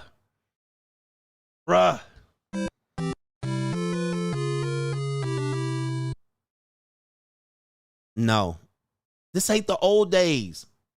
He didn't have to lie to me. He said, you want $375? This is why I laugh at you guys. You guys are so behind. Nah, he didn't tell me none of that shit. I said I was in a bind. I needed some biology books at the University of Maryland. And he told me about the daughter and all that shit. And he nutted. And I went in my Uber. The old days are gone. The 90s are dead. We done with the 90s, bro. It's big head hundreds. I got money. Look how she looking. That we were married? And let me guess, that we're divorced? Nope. So you're okay with... So he told you were married. Yeah. Why did you go sleep with him? Money. Oh, now she lying. I never slept with him. You just spent the night at his house, but you... Okay. But why would you do that to yourself if you know he's married? Why would you do that to yourself? I was in a bind. You're not the first, sweetheart. You're not. But what draw you? I don't know what. So why did you spend the night then? Because why? But why though? That's between you and George. That's not between you. But why would you be there if he's married? That's my question. She don't want to say it. You're gonna sit here and tell me she don't want to say it. That you spent the night and you slept on the couch. That's not true. It's not, honey. Don't lie to me. But I'm telling you, as a grown ass, she don't want to tell her. You look very young. You're beautiful. Don't get your ass tied up with someone who's married. He's not gonna divorce me. Let's see. He's not. I don't want him to. I just wanted to say. It's a special friend. Thanks. I'm glad you came along. By the way, do you notice the wife is using all of the "you're not the first one"? She's trying to bait the woman into believing that she's being lied to by the husband. She's not confronting the husband. She's trying to make this girl believe, oh, he gonna pick another one. He gonna replace you too. And she's like, I don't want to be the first or the last. She doesn't care. And she can't tell this woman that this man is her sponsor. I wanted to tell her, man, but normies ain't gonna be able to deal with it. Still, you should know better than that. Why would you go and stay the night at a married man's house. Okay, now we're That's playing not semantics. his house. You're right. It's his mom's, which is worse. Oh, now we got. So why would you go over there? Why would you get dropped off? Why would you even get picked up? Look at this man. He's 50 years old, staying with his mom. How long have you known him? How long have you known him? I gotta go. Okay. She don't want to break her heart. This is a topic for you and George. He gonna need to tell you that he buying pussy from me. Like, bruh, you trying to, I don't love this guy. Somebody gonna have to break it to you. Somebody gonna have to break it to you that he didn't give me $10,000 over the last 6 months. I ain't got, she ain't got the stomach. Do you have the stomach? I'm sorry. Somebody gonna have to break it to you, but I ain't the one. Gotta go. Okay, I'm warning you. Stay away from him, not because of me, not because I'm mad at you or I hate you, none of that. This man will fuck your life up. I'm warning you. See? I seriously am warning you. He will fuck your life up. Stay away from him. He's no good. You are too pretty to be fucking with almost a 50-year-old man. I know my husband of 18 years. Don't let him fuck you up. Stay away from him. And who's Katrina?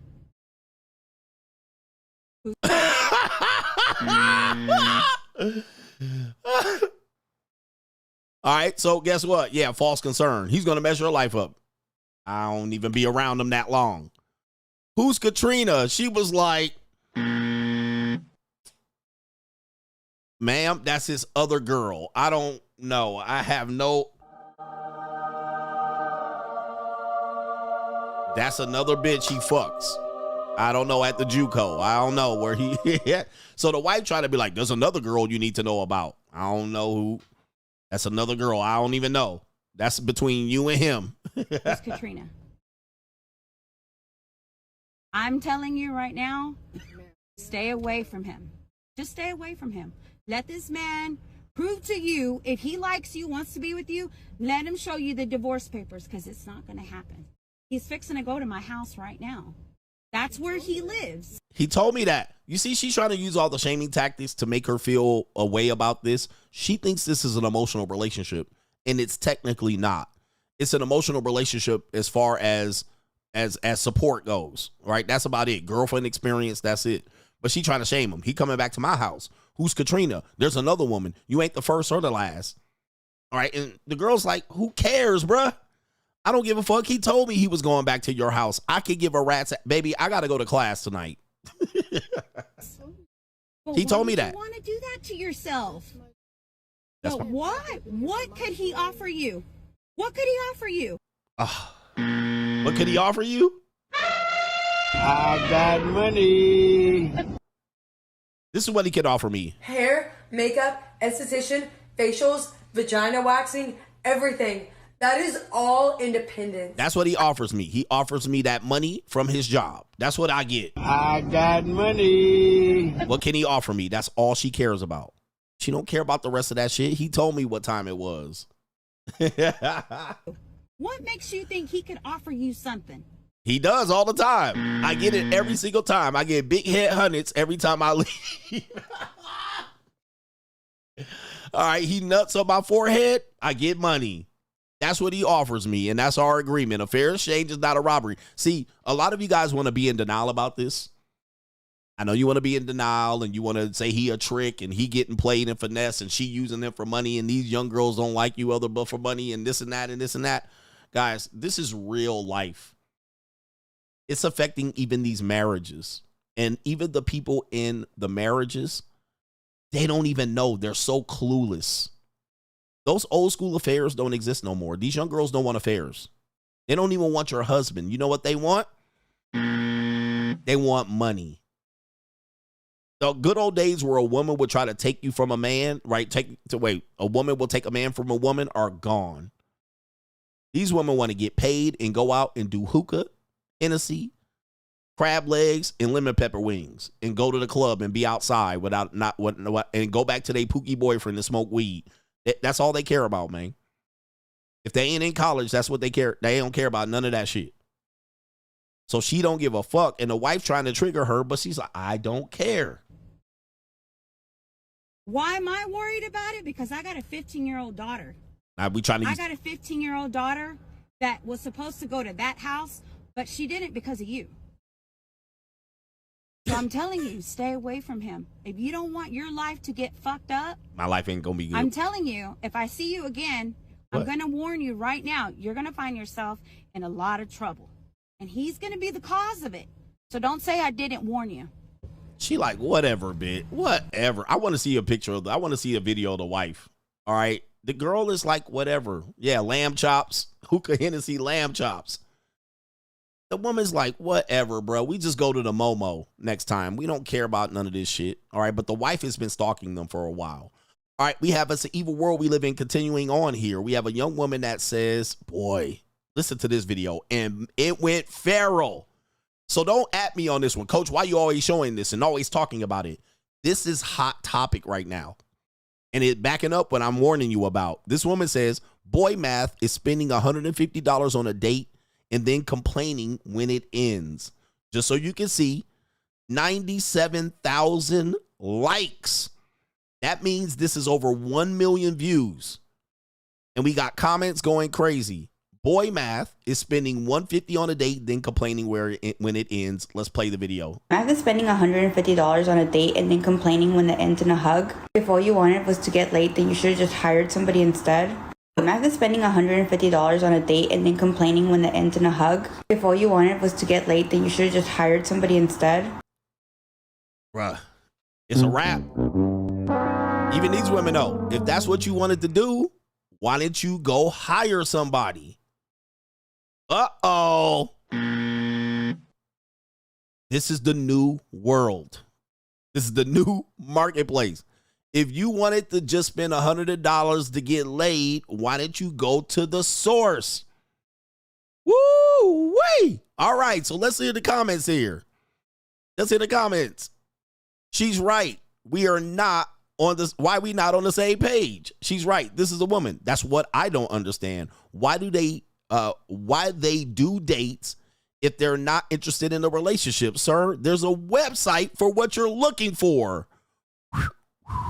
A guy. She's got a point. Fellas, you got to stop expecting to get something after one damn date. This woman says what I said last week. Correction, he spent $75. The other half was for him. That's why when guys say, I spent $150 on a date. No, you didn't. You spent $75. All right. You would have ate anyway.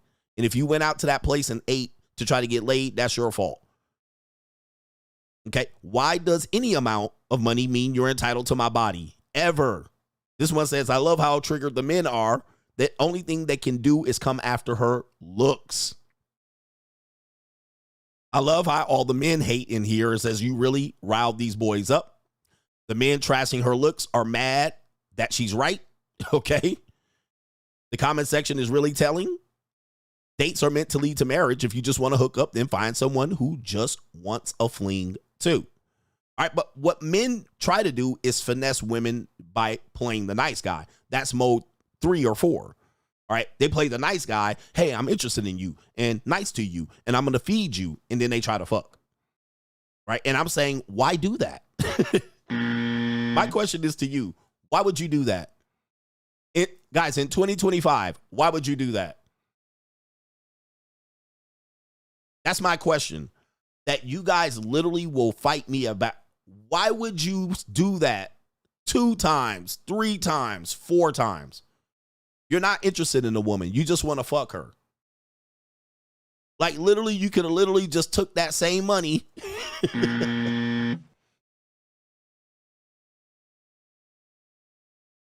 In 2025, it makes no sense. In 1996, it made sense.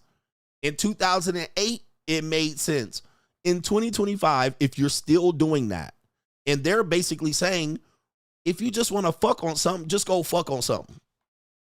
If you just want to hook up, just go hook up. Just go mode 1. Why are you playing this date game and you're not interested in a woman? And to the point where you get to date 3 and she doesn't put out, you're mad. Date number 1, she gives you a hug and you crash out.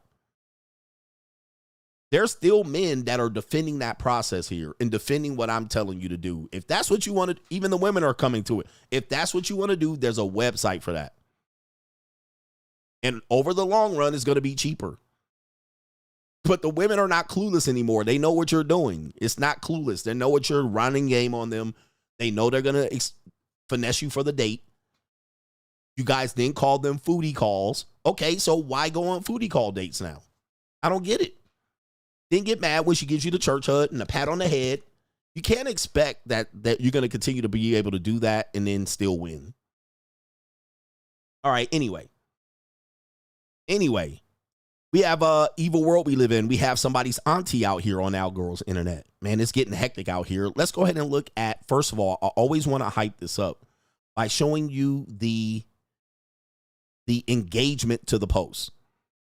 Take a look at the engagement. All right, this is the world you're battling.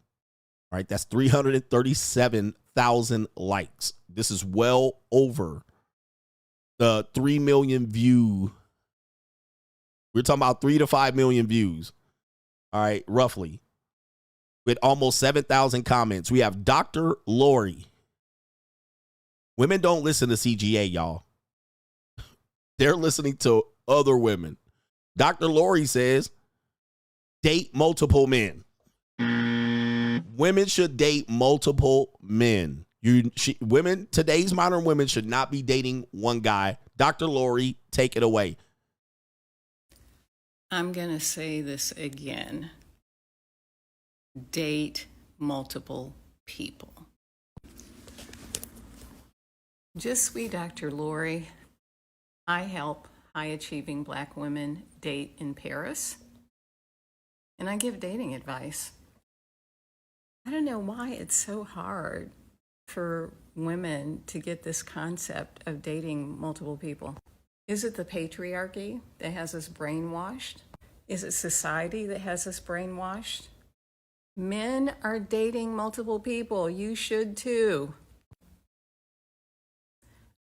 Like I said, I don't know why it's so difficult to think that this is the way that dating should be. I mean, how do you know? Sometimes you don't even really know what you like. And it may take multiple people to figure that out. Okay, so let me stop it right there. The Red Pill Rangers are here.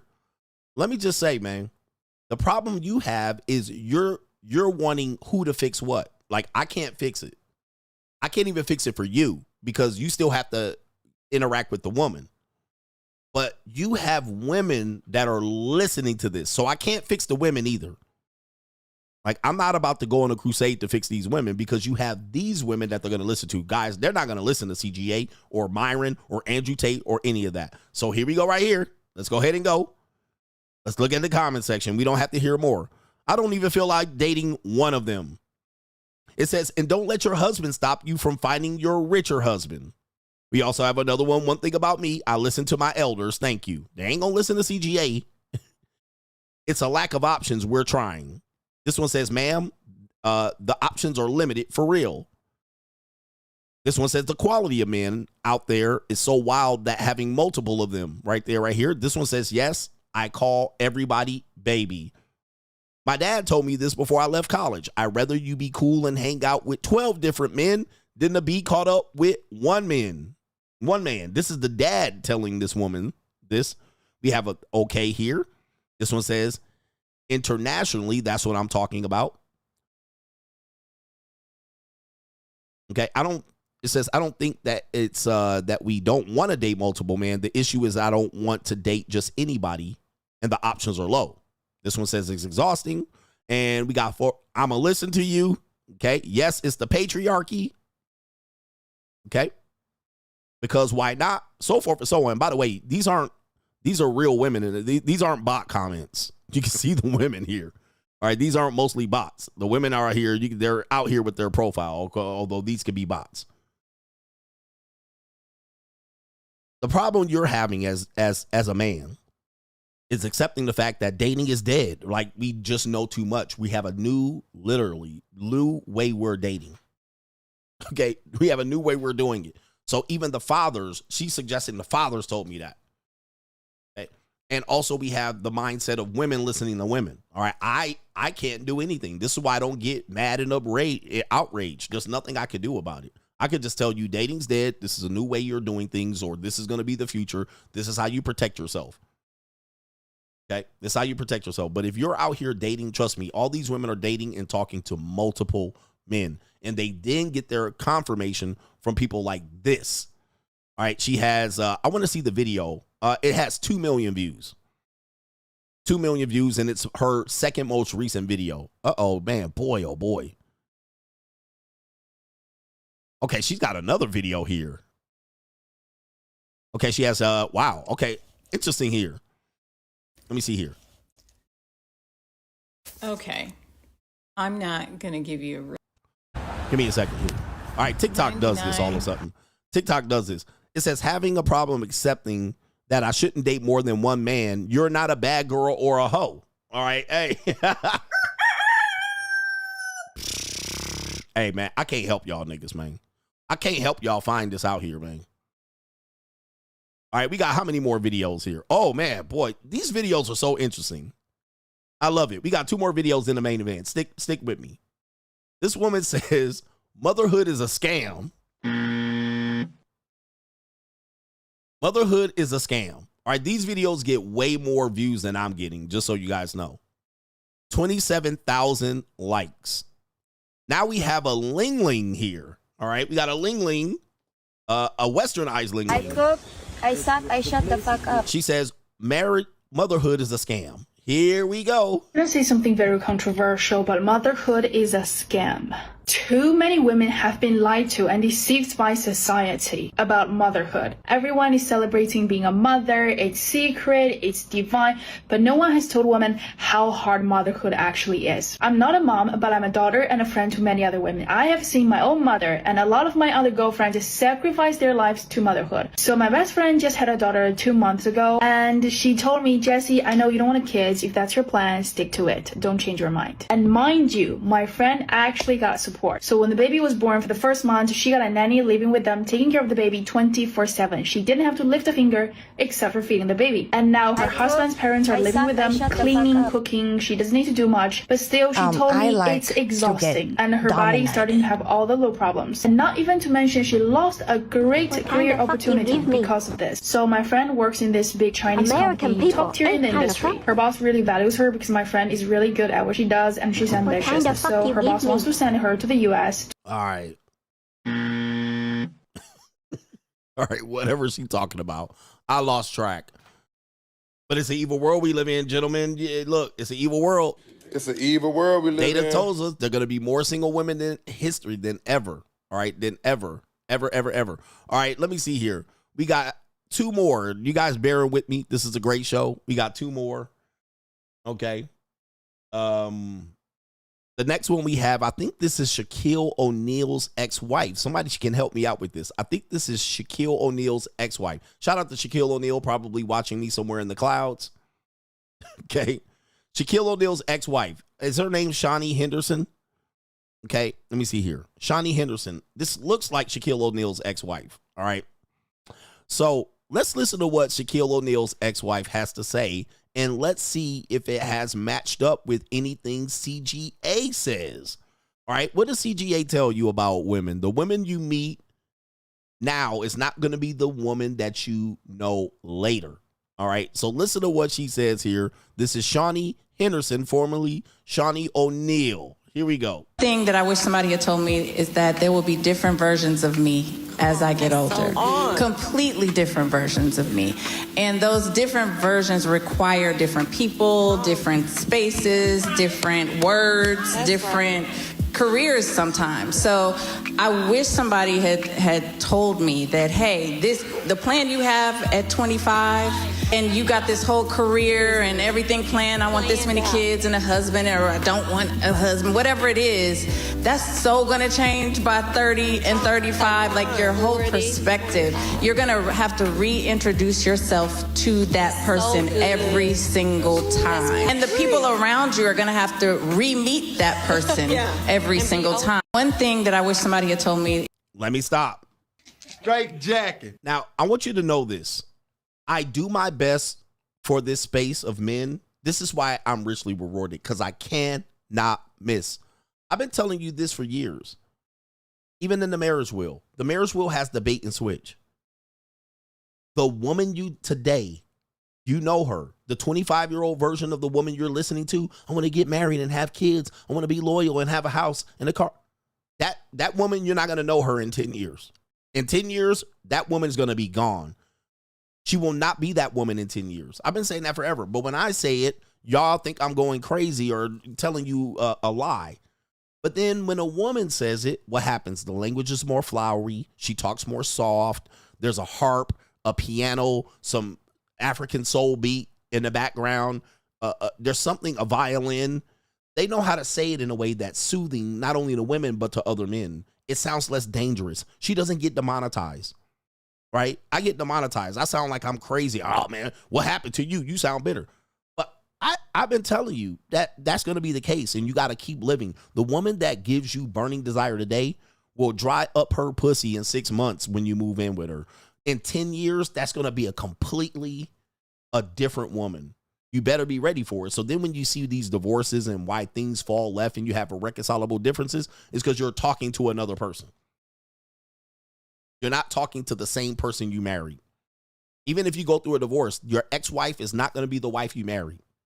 Right? So, yeah, somebody said tone policing. It's the way you're saying it, coach, and it's just because you said it and you don't know what you're talking about. And maybe that was your girl, but not my girl. And somebody said this, and it's funny because you guys don't know. The reason I'm playing this is not to agree with them. The reason why I'm playing this is to see what you're up against. Someone said, who's listening to this woman? Well, let's take a look. 161,000 likes. This is 3 days ago. Women listen to women, bruh. They don't listen to CGA. They don't listen to you Bible thumpers. They don't listen to God, my nigga. Even Al B. Sure motherfucking ass is in here saying 100. He knows. This woman says, I'm listening to you. Yeah, so true. The women literally. Now, if I put this video out the way I said it, the woman wouldn't agree. That's not true.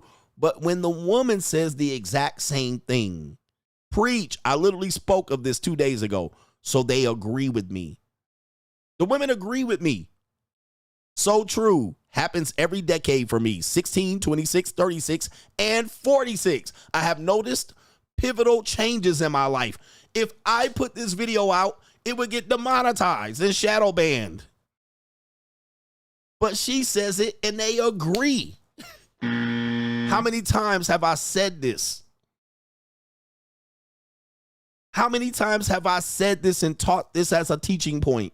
Guys, be aware that the woman changes every 10 years and it could cause you a divorce. Come on, man. This woman admitted changing. Every 10 years, I noticed pivotal changes in my life. I love this. Facts. Love this. Blue check marks, by the way. Peter Gunn says, love you. All right. So all the celebrities coming here because I had a plan and God said, that's cute. All right. Look at all the people agreeing with her. And I literally been telling you this forever. This is the best thing I've heard in years. Oh my God. Straight jacket. This is a fact. My 40-year-old version is new before, wait a minute, right here, is a new before C version. I'm not sure what that means. A version that wasn't planned. All right, my 40-year-old version is a new before me version, a version that wasn't planned. It just came. Come on, bruh.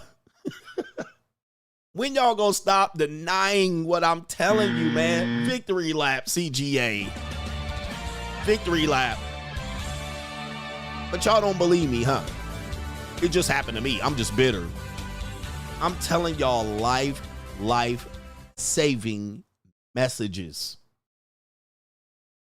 that will prevent you from getting the okie doke pulled over on you. It's gonna happen, man. And even they can't prevent it. She was like, I didn't even know this version come. Now it's here. Whew. But y'all want me to save this. This is why for you men, especially you weak men, do not put that on me to save these women. You know, a lot of content creators, they want to talk to the women. See women, y'all messed up. And see women, y'all need to please, gentlemen, I do not have the time to correct women. When a woman does something I don't like, I just get rid of her. Because one thing I've noticed, even recently this happened, I tried to correct a woman and tell her where she messed up, and she refused to hear it. She just continued to go on. And I was like, listen, I'm not going to go back and forth with you. Even told her, I said, this is what you did, and this is why I'm pulling back. I told her I was gone. That's it. Guess what? She kept going on. And I was like, it's pointless, bro. It's pointless. I even tried to give her the benefit of the doubt. I closed it out. I said, this is closure. If you don't agree, it's time to move on. She didn't agree and kept the shit going and going. I was like, bye. Bye. I tried to explain it, and I told her I wasn't going to explain it, but she wanted to. I was like, okay, I'll give you 5 minutes. And I went 5 minutes, and she still didn't get it. So then I had to text her again because she still was texting me like nothing happened. And I was like, I told you you're cut. You're gone. And she was like, well, it was a one-sided conversation.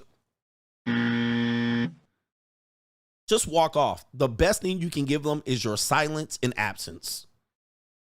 Saying that for years. Silence and absence. Just walk the fuck off. No closure. Let her call you all kind of cowards and shit like that. And he didn't give me closure and he didn't do it face to face. Just walk the fuck off. All right. There's no point. Just cut them from the team and move on. Because what you're going to do is spin your wheels and they're never going to get it. So my point is, I'm not going to be the one to change women. I'm not going to be the one out here to instruct them and give them instructions. I'll do it one at a time for a short period of time. As soon as she don't want to listen, bye. Because that's their nature. They don't want to listen. They're going to listen. They're too busy listening to Shawnee O'Neal and Henderson. They're not listening to me. They still just think I hate women for no reason. And I literally will tell the same thing a woman says. I will tell you about a woman and they will disagree. Then a woman say the same thing with a violin playing in the background and they will agree with it. And I say, see, guys? I mean, look, one by one, just so you can see. One by one. That's what an evil world we live in was about. I was showing you. They're saying the same thing I said. Why spend $150 when you could have went to the massage parlor? I told you that too. I said the same thing about this woman right here. They're dating multiple men. Oh, they shouldn't. Immorality. Okay. Motherhood is a scam. This is why you're seeing not a lot of women wanting to engage. They'd rather stay single. But you're like, they should have kids and have kids while they're young. Okay. Then you have this one. Okay. Women change every 10 years or whatever she said.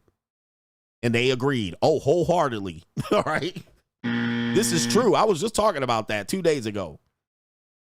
It's up to you to realize this. It's up to you to realize this. It ain't going to be me. It ain't going to be you that changes them. God ain't going to change these women. Jesus Christ ain't going to change these women the way you want them. Calling them, wait, watch this. Watch this. Calling them prostitutes. Calling them prostitutes ain't going to change them. Even a woman calling her a prostitute or even insinuating that's the case, it ain't going to change them. They don't have no feelings out here, bro. Right? So getting enraged about it and making me, and you want me to jump up and go hard on these hoes, I'm going harder on the men at this particular point. Because how the hell you disagreeing with me at this point? You already see the writing on the wall. Like what? How much righter do I have to be? How much righter do I have to be? Good luck. And dude, y'all want to be like, oh, they old, she bitter, and nobody listening to them. And I pull up the numbers. They listen more to them than you listen to me, niggas. They got more views and subscribers and followers and likes than you will give me. Look at my likes right now. This is the difficulty with men. It's because the only thing you got, y'all broke niggas got, is romance and morality. And you're the most immoral people out here, or amoral people. Because you guys want to fuck these hoes and toss them to the side. You want control. But millions of women are listening to these women. I don't care how old and hit the wall and washed up you think they are. They're listening to them. They're going to listen to them before they listen to me. This is a fact. So how much power do I have over women? Right? Trust me, guys. And yes, your girl is married listening to her. Your girl is in a relationship with you and listening to these women. It ain't just the single women. Trust. Trust.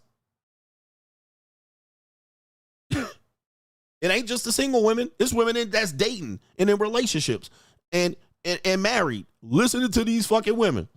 Right? Then you want me to get enraged for your views to make you feel good for being a loser out here. I'm going to play one more for you, and then I got to take a piss and give you the main event. What did I say the other day? Somebody clipped this. A man supporting men. Shout out to you. Let me pull this up. Shout out to a man supporting men. I know you might be in the comment section here. All right, I'm going to play this. A man supporting men. Let me see if I can pull up your page and see if you still have my video. He does. Shout out to a man supporting men. Go subscribe to him or follow him on Instagram. This was me last week. Men don't like women. Men like to fuck women. To bring balance to the conversation, I do believe that men don't like women either. Here's the difference. Women inherently know this. Should not be a surprise for women. Women actually are guarding for this. So to bring balance to the conversation, because we talk a lot from the male perspective, but men don't like women either. At all. We tolerate them. Like, we don't like them in general either. We can love them, but our love tends to be more controlling. We exhibit controlling. We actually like when we possess women. Now, our control is our care. But for the woman, it ruins her independence. Thus, this is where the difficulty is in modern relationships. Women have more independence. They don't like to be controlled. They still like to be independent, even in a marriage. But men don't like women. Men want to fuck women. All right. All right. Shout out to a man supporting men. All right. And then he played the Lil Wayne video at the end that I mentioned that I can't play. So think about it. All of the things that we literally are annoyed with, and women vice versa, we're annoyed by just about anything that they do. If a woman laughs, let's say you're a guy and you're just having a lunch, and you're just having lunch, and there's 3 women over there, and them bitches start laughing and cackling, we're annoyed. Annoyed. What these bitches cackling and laughing about? Why they so happy? Okay, then you go down even further. Your girlfriend just talking. La, la, la, la, la. You're annoyed. Why's she talking about me about this shit? When they start talking girl boss shit. Girl boss, I'm a girl babe, a boss babe, independent queen and shit like that. Then you catch them on Friday. They took a day off of work because they had a headache, sleeping and shit, bleeding like a stuffed pig between their legs, right? Like, you're like, these bitches. She was saying boss babe shit yesterday. Now she's sleeping in the noon today after smoking weed and staying up to 3 o'clock in the morning, doom scrolling TikTok. Look at her now. Okay, look at her now. So when you look at all the things you're dealing with, most of the time, women annoy you, right? They try to tell a joke. It ain't funny. Yeah, you're just like, So a lot of the things they do, even the things they think, right? They're delusional. So I've said this. Some men disagree with me. I actually like women. All right. Do you actually like hanging around women all the time? Like all the time? No, we're not really compatible. Well, this video is something of a video that says similar, and it seems like it's from a female content creator. All right. Let's see what she says. She says, listen up. 90% of men don't love women. Now look at this. 18,000 likes. Now, my video on a man supporting men, 273 likes. And what are the comments? Then they says right here, likable women are liked. We have, Patrice O'Neal said it first. All right, so they're going to take the credit away from me. Okay, couldn't the same be said about women? Of course, I said that about women already, but it wasn't part of the clip. This guy said facts. All right, I'm trying to figure out what the problem is. This is me. All right, I don't know how married men do it. This one says, who is this clown? This is in regard to my video. Another guy says, speak for yourself. Who don't like women? Boy, he tripping. Gotta be the right woman with wisdom. You see this? You see this? You see how the men are treating my video. Okay? Now, I got a guy that took credit away from me and gave it to Patrice O'Neal. Shout out to Patrice O'Neal. Then we got some guys that agreed, and then most got, well, it got to be the right woman and the wisdom and what so and the hope strategy, and you don't know what you're talking about. Boy, you tripping. Okay? You see the response. Now, I'm going to show you why I get frustrated with this space. Because I'm like, these niggas really don't want to listen. Look at the woman saying the same thing. Exactly. They just want someone to use. Every single teenage girl needs to see this video. It's not what they say, it's what they do. Every single time I see videos like this, it scares me from wanting to be with a man. Listen very carefully and fine-tune this discernment. This is what the video is about. Please, I need to hear this many times. This sounds quite cynical. If it's true, it would be hard to take men seriously. I wish girls stop committing to till they're 29.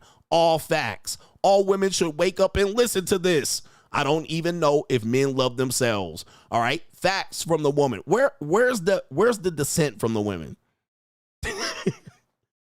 And when you listen to the video, it's the exact same thing I just said.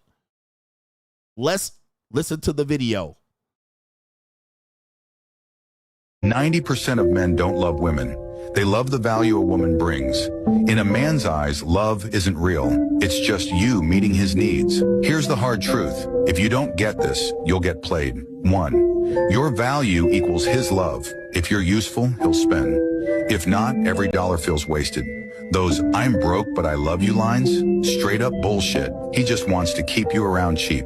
2. Broke men pick easy targets. When he's got nothing, he settles for whoever's low effort. But the second he levels up, he's chasing beauty, status, and fun. Men don't hate romance. They just hate putting in effort unless it benefits them. 3. His deep feelings, mostly fake. At first he's sweet, he listens, he plays the perfect boyfriend. But masks slip, give it time, and suddenly beer, boys, and money come first. 4th breakups have one reason. He found better, but he won't say that. He'll hit you with, "It's not you, it's me," or "I don't deserve you." Translation. Let me stop the video right here. The 4th point, the 5th point, debatable in this type of thing here. But we got mode 4. Shout out to Alan Roger Curry. We also have men don't like women. They just like the easiest low-hanging target. Confirmed in this video by this. I'm not saying the video's right. Confirmed. And then you also set 90% of men don't love women. Come on, bruh. Come on, bruh. Come on. It's straight jacket. Come on. I say the same thing, and half the men disagree with me. The women get the same video, and boom, they are like, "Yep."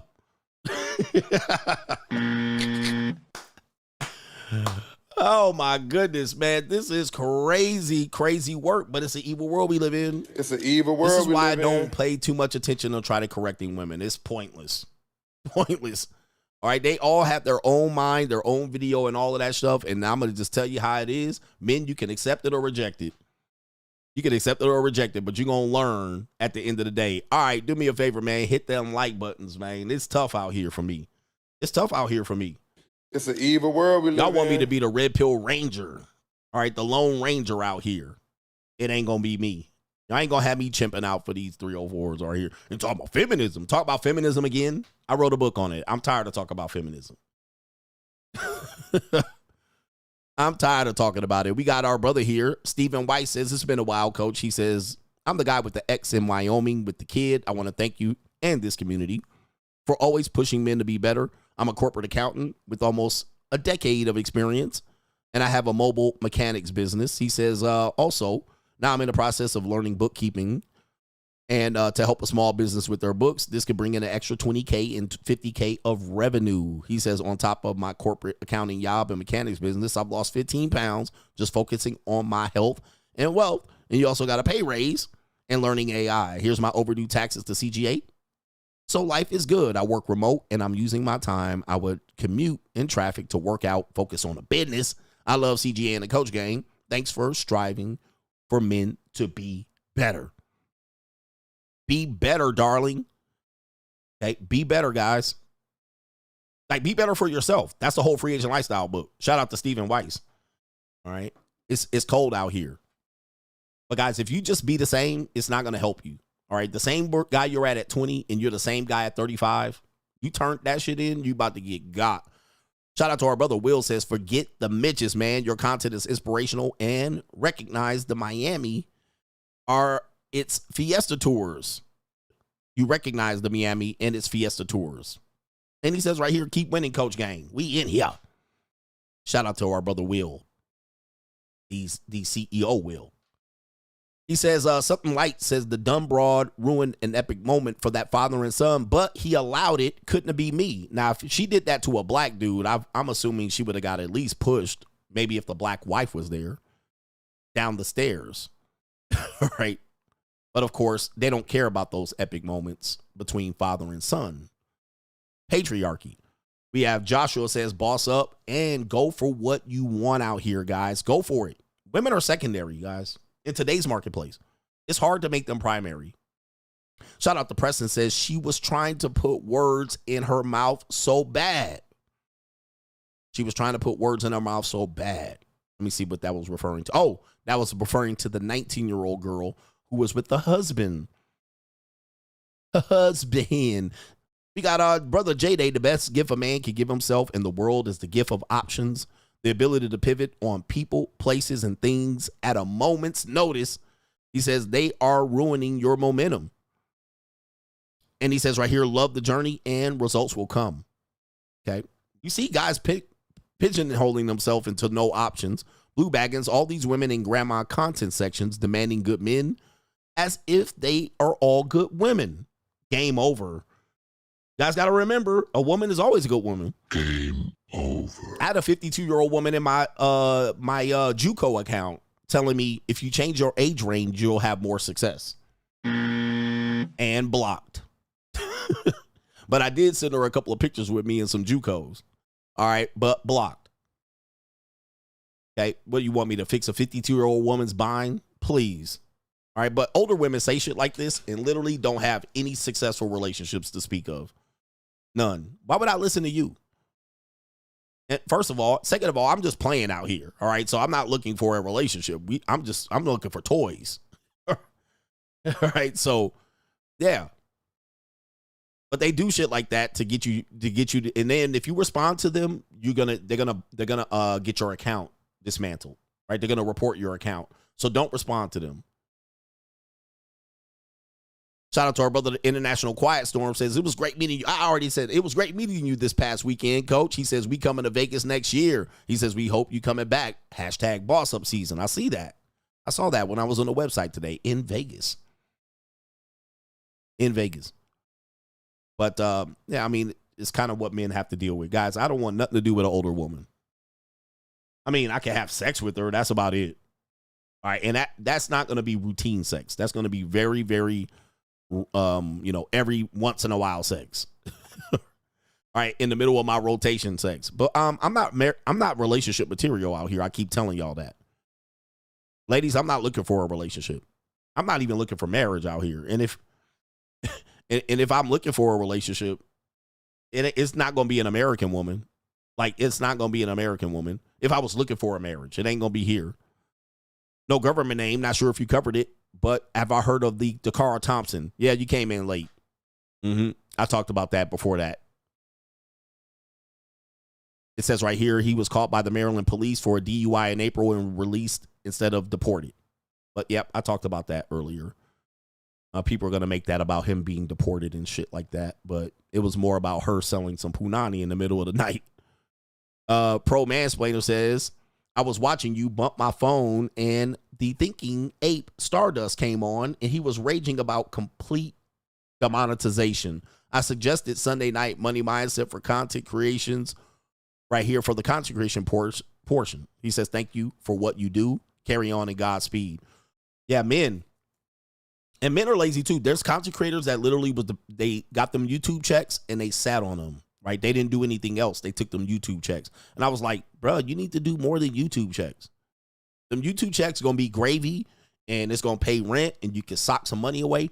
But when I was getting monetized, I was still running my fitness business. I still had my full fitness clients. I was doing 2 live streams And I was just still putting videos out on my other monetized channels. And I wrote books on top of that. And then I started my Patreon and all of that. Locals. I was always figuring out a way to stay in survival mode. I'm in survival mode, man. I'm in survival mode. But these content creators come out here and they get their $10,000 checks and they just sit on them.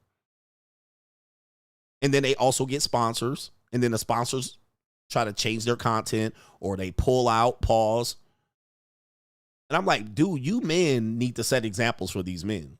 Okay, you can't just sit back. You got to go for the jugular out here, especially when you get an open opportunity. Caitlin says, even older women giving women advice only to get pumped and dumped. Coach, you and other men in this space have given women advice on how to keep a man. They just don't want to listen to the advice. So they'll just listen to other destructive women. Women can go through changes. All you have to do is just lease and rent them. But the point about your tweet or your contribution here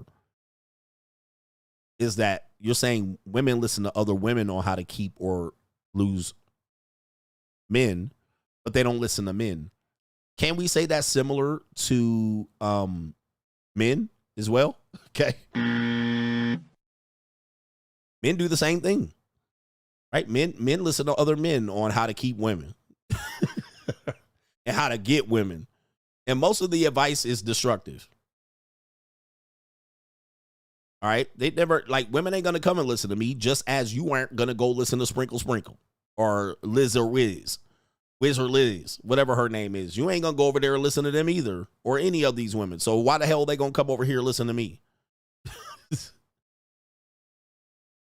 All right. And they don't have any like or respect for me mostly as women. So they not about to listen to me. I'm a little bit more hardcore. So they're not listening to me. I have too much discipline. And one thing about women is they don't like control or discipline in general. There's got to be a reason why they like control and discipline. And most of the time they don't believe you because they've already shit tested you. So you don't back up what you say. I'm trying to help you men. You never back up what you say, man. Okay, I was missing. I had a chance to meet this content creator named Mr. Let Go. I believe he's done a couple of diss videos on me. I think he's kind of the anti-red pillar, or I can't really dating coach. But I had a chance to meet him in person, and like I said, man, people can say whatever they want on YouTube. When you meet on person, you got to stand there man to man. So ain't no diss coming out there. So we had a good conversation. And he brought up a good point.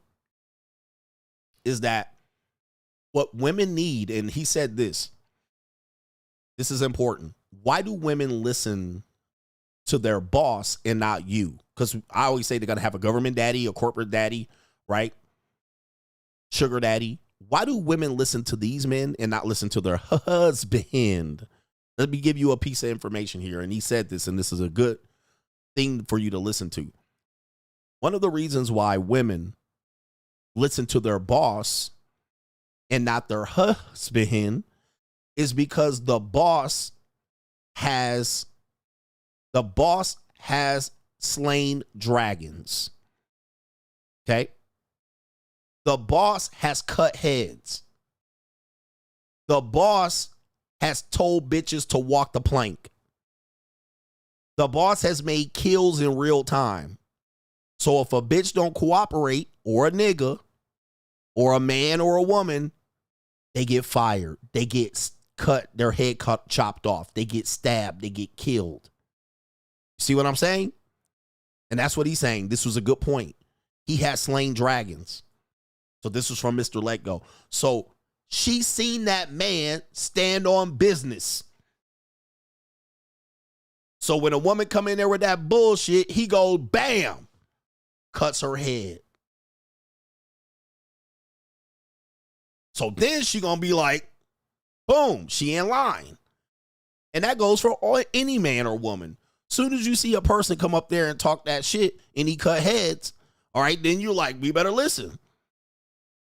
For the men that are in relationships with these women, they have shit tested you and you have lost a shit test and they didn't even tell you.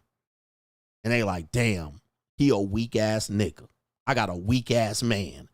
He don't never kick me to the curb. He don't never punish me. He don't never discipline me. He don't never put me in check. He ain't never kept me in line. He ain't never dropped me. He ain't never fucked another bitch in my presence. He ain't never walked off to the titty bar when I turned him down for sex. He just sits over there and pouts. He just gets over there on his headset and play Call of Duty when I turn him down. Blah, blah, blah.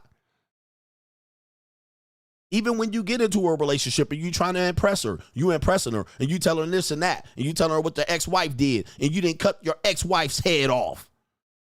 You didn't kick your ex-wife to the fucking curb, and you told her she drugged me through child support and she made me do this. You looking like a bitch.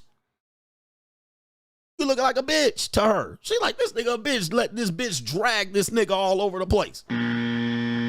Then let the next girl and the next girl drag this nigga, and then dragged him for 5 years, and you didn't do shit. So what she think of you? You a weak ass man. And then she get into the relationship. You commit to her and she proceeds to drag your ass. Or you give up your commitment too early. Right? You come in here like, I want woman to do X, Y, and Z. She sucks your dicks and swallows your nut. One good time you commit to her and you go diving in. And then she moves in 30 days later. As if you had no option other than her. How's she going to treat you? You ain't got no other option other than me. So you ain't got no dragons. You ain't even slaying me. I sucked your dick once. Wait. She sucked your dick once. Pause. She sucked your dick once, swallowed your nut, and you committed. Like there was no other woman out there. How do you think she's going to treat you? Inherently, she's going to treat you. He has no other option but me. I could do whatever I want. He can't control me, discipline me, or any of that. You see what I'm saying? So that's a good point by Mr. Let Go. Okay. But it's the truth. You guys are coming in with no power and no slaying dragons, and you ain't kicking these bitches to the curb. You ain't demand this shit. You don't demand that they do this. You don't demand that they location. You don't demand you check their phone. You don't demand the direct deposit to your damn checking account. And if she say no, all right, you don't say, well, go ahead and walk. You don't do any of that. And then you want her to do what? Shout out to our brother here. Thomas Jones says, GOAT CGA, keep telling these Mitches what they need to hear and not what they want to hear. Appreciate you, bro. I'll let a little bit of that shit go on during the show. All right, I'll give him that, but we ain't going to let y'all Mitch out on me. Last one, and I'll get back to the show. Pro Mansplainer says, sorry for the second message. My wingman says, women, you can't live with them, and you can't fuck without them. And they going to always have that pussy leverage. This is why I think, for me, the leverage is to you if you are not begging them for pussy. Right, but dudes love to beg for pussy. I don't know what it is. Y'all love to beg for it and then jump through hoops and hurdles and hop on one foot and show them how good of a man you are for it. And yeah, I have some more pussy. All right. I don't get it. Anyway, do me a favor, man. I got to empty the tank. So we're going to get to the main event here so we don't have to rush it and I can give it my full attention. Has the modern dating landscape confused you? Have many of the standards that you heard, you're kind of tired of hearing about, and you're wondering, what does it all mean? Well, look no further. Join us talking about the monetized dating marketplace right now on Locals. And it is CoachGregAdams.locals.com. You can create a free account to join the conversation between the Coach Gang members. But also on Sunday, we do a live stream demonstrating all aspects of the monetized dating marketplace. And coming soon in 2025, you're going to have access to a sample of the monetized dating marketplace course, where you can get information related to how to participate in the monetized dating marketplace and or how to understand it, so you're not out here spinning your wheels trying to figure out how you're going to best deal with the monetized dating marketplace. Listen, everything and every aspect of dating is monetized. We just want to relieve the frustration that you might have about it. So the best way to do it is make a free account right there on Locals, CoachGregAdams.locals.com. You can get access to those live streams, but create a free account. Just join the conversation. I am the only one covering this conversation from this point of view. And yes, I am ahead of my time. Get ahead of the information before you're priced out. Yeah, we priced out here. Niggas want to get priced out. By the way, you priced out of life. Who hasn't seen this show right here? Let's get to the main event right here. Let's do this shit. The main event. All right, we got the main event up here. Interesting topic. You see the topic on the screen. We're going to feed you guys a little bit of that normal shit real quick because we have Teacher Bay. Teacher Bay out here. It's a young woman out here. She's a teacher, but she is extra thick out here. She extra thick. And let me go ahead and show you. Do you think this woman is dressed inappropriately to teach at any grade level? You see her right here? Take a look at that right there for you big booty like a ninjas. Oh, the humanity. That is a curvy woman. All right. She definitely got junk in the trunk. Lots of junk in the trunk right there. And that's not her real hair, is it? All right. Looking good. Pencil skirt and blouse. The horror uniform. All right. That is definitely the upper scale horror uniform. I love a pencil skirt and white blouse. All right. You can't lose. Okay, so what do we have here? Let's go ahead and show you what's going on here. Let's go to her TikTok account. And this is her TikTok account, not to promote it there. She has 141,000 followers. And as you can see, most of her videos are showing off her assets. All right, she's showing off her assets and mostly hair, weave, makeup, bundles of hair, you know, hairdos and wigs and this and type of stuff. I'm going to show you a couple videos here just so you can see the Teacher Bay. There was one video I wanted to show you, but I can't remember which video it was. That would have been the best video. All right, but let me see here. Where's it at? Let's show you this video. This is the one that's been going viral right here. Teacher Bay is what they call her. Hold on for a second. I hate TikTok.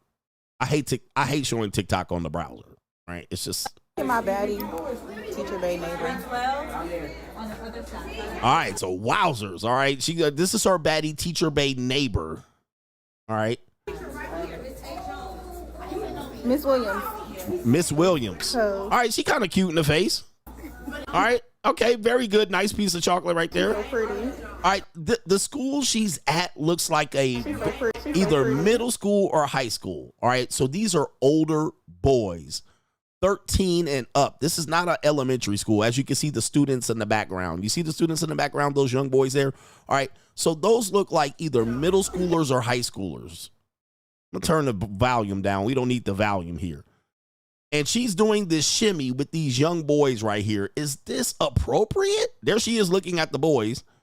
All right, she's actually even oogling these boys. Like, what is this about? You see her staring down the boys there? Maybe she's looking at someone else. All right, there she is looking at the boys there. And there she is there. The boys pass by, and she hears the other teacher. And wow, this is, I don't know. This is demonic, man. This should not be in school. Let me see if I can copy this and paste this so I can center the video here. There's some young boys right there. You see that? That's middle school or high school. Okay, this is, then when you look at this, is this appropriate dress for these boys of this age right here? All right, so these are definitely look like middle school, 8th grade, 7th grade, 9th grade young men here. And she's got these boys here, but she's dressed like this. Okay, is this appropriate behavior? All right, so I was going to play a video, but it's a YouTube video, so I would imagine that I would get silenced on this one, so I have to be careful. There have been many, many cases of teachers directly targeting these young boys sexually, even in the past 15 years.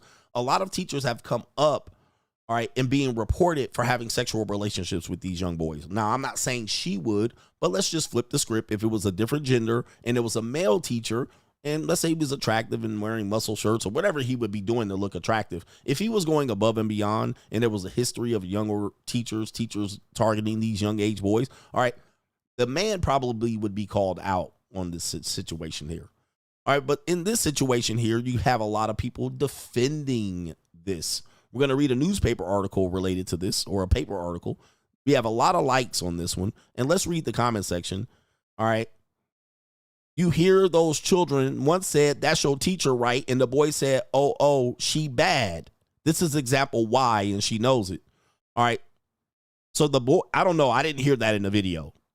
But this woman is saying that she heard that in the video. The boy's commenting that she's bad. All right, I don't know. I can maybe if I can pick that up. Let me see if I can hear that. Look at my baddie, teacher bay neighbor.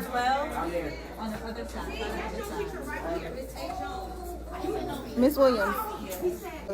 Oh, she's so pretty. All right, I heard the person say this is your teacher, right? But they didn't reference Miss Jones and not Miss Williams. I'm not sure who that is. But let's go back to her other page here just so you can see the type of content that she's promoting. All right, and somebody said, is that a BBL? Is that a BBL? A BBL teacher. All right, that's here you go right here. Look at this, bruh. So this teacher, oh no. So this is what she's recording for the internet. All right, this is her most recent post 3 days ago. And now she's showing the work that she did. We could just turn the volume down. She's showing she can write on the chalkboard here, or the dry erase board. All right. And this is what she's doing. Is this the appropriate attire? Panty line, too. Not the panty line. Okay. Oh, the humanity. All right, she's showing the whole panty line and everything. Oh, my goodness. It's been a long time since I've seen panty line like this. Is this appropriate behavior? What school is this, bruh? On any level, this is foul behavior. This is definitely sexualizing. Oh, here she is on the school grounds, nonetheless. Nah, man. All right, I can see the dimples on the booty there. She definitely looking like a golf ball. Here she is here. More show. This is an indicator of the times that we live in. So we can have these people get a little bit of education and credentials, and then we'll put her in there. There's the screen. Don't let your confidence offend your insecurities. Obviously, she has insecurities. All women have insecurities. And this is why they reach out and use social media to validate themselves. Even, they used to use men for this. We have another one that has 6 million views on her TikTok page. TikTok page here. And the other teacher, female, seems to be an enabler. So she's the one recording. I don't know if it's recording on the account of the teacher, but there she is right there. Wow, she's got the wrapped up. She got her feet out. Short skirt way above the knees. Young boys all over the hallway, and she's standing out there enticing these young boys. Okay, on purpose. Take a look. All right, the hallway's filled up with young boys. I haven't seen a female yet. I heard a female student, and there's a young boy in the classroom right here. You think this is an appropriate attire for a teacher to wear in school? All right, or are we just being incels here? All right, is this appropriate attire? This is like nightclub activity to me. She's dressed for a nightclub. That has 6-point-something million views. People are saying right here, and people are concerned about, I can't even know, right? The whole administration needs to be investigated. At this point, baby, the principal is a problem also. So people are disagreeing with her wearing this, right? It's giving, I'm dressing for young boys, right? So people are literally giving her that work in the comment section. Right, they giving her that work in the comment. Honestly, I think it'd be the shoes, because why are you wearing open-toe stilettos at a school from 7 to 3 p.m.? At this point, it's rage-based, bait, time, and a place. What club are you going to? The purse is a dead giveaway, sugar baby activity, right? We do have a couple more videos here. Let me see if I can play this one. This one says, yeah, she's getting nasty shit on the comment section. This one says, Teacher Bay is selling pussy for steak. All right, so the women are coming out against it. Let's play the video. Y'all, I've been gone for almost 2 weeks. I get back on here and I see y'all talking about Teacher Bay. I'm gonna say this, as somebody who work with young kids, teenagers in particular, Teacher Bay vibe with them shoes is giving. She trying to sell some pussy for some steak. Ain't nobody out here hating on her.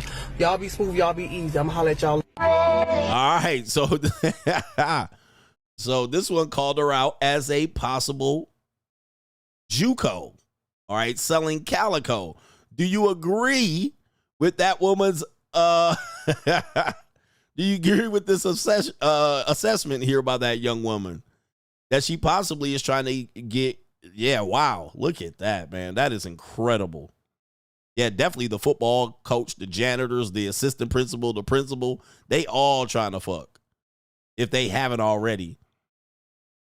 All right, definitely she got back shots coming her way right there. Do you think she's selling punani for steaks, as this woman called it right here? This woman says she sell pussy. Y'all, I've been gone for almost 2 weeks. I get back on here and I see y'all talking about Teacher Bay. I'ma say this, as somebody who work with young kids, teenagers in particular. Teacher Bay vibe with them shoes is giving. She trying to sell some pussy for some steak. There it is right there. All right, so she said, I ain't hating. All right, but that's what her vibe is presenting right there. Do you agree or disagree on that the Teacher Babe is selling punani? Let's look at this one. There's 3 million views, although this one is she's not on the school grounds, so we'll give her that.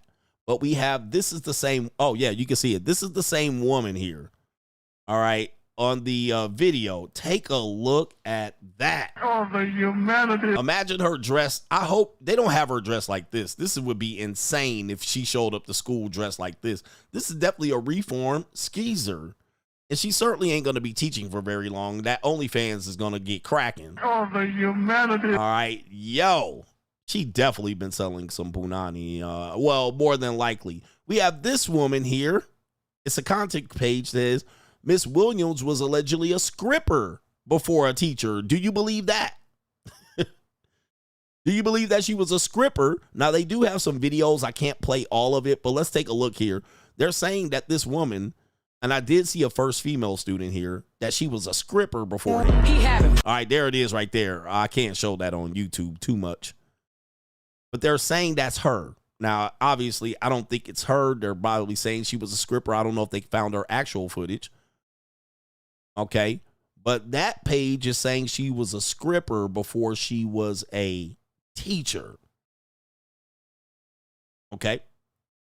And it says right here, scantily clad, the New York Post, scantily clad instructor known as Teacher Bay sparks outrage. School needs to start enforcing teachers' dress codes. So what if you have a dress code for the students, but not the teacher? Okay. Says she's turning heads, not in the way the school administrators would want. She's a self-described educator and fashion influencer with over 134,000 TikTok followers. That has since gone up significantly. She's sitting at 141 now as of this article. And she right here has ignited a firestorm on social media after sharing her tightly fitted provocative outfits, all filmed on school grounds. The videos have garnered millions of views and shows Williams strutting through the hallways and posing in classrooms and striking flirty poses while students walk in the background. Critics say it's inappropriate and outlandish and better suited for the night out than the day of teaching.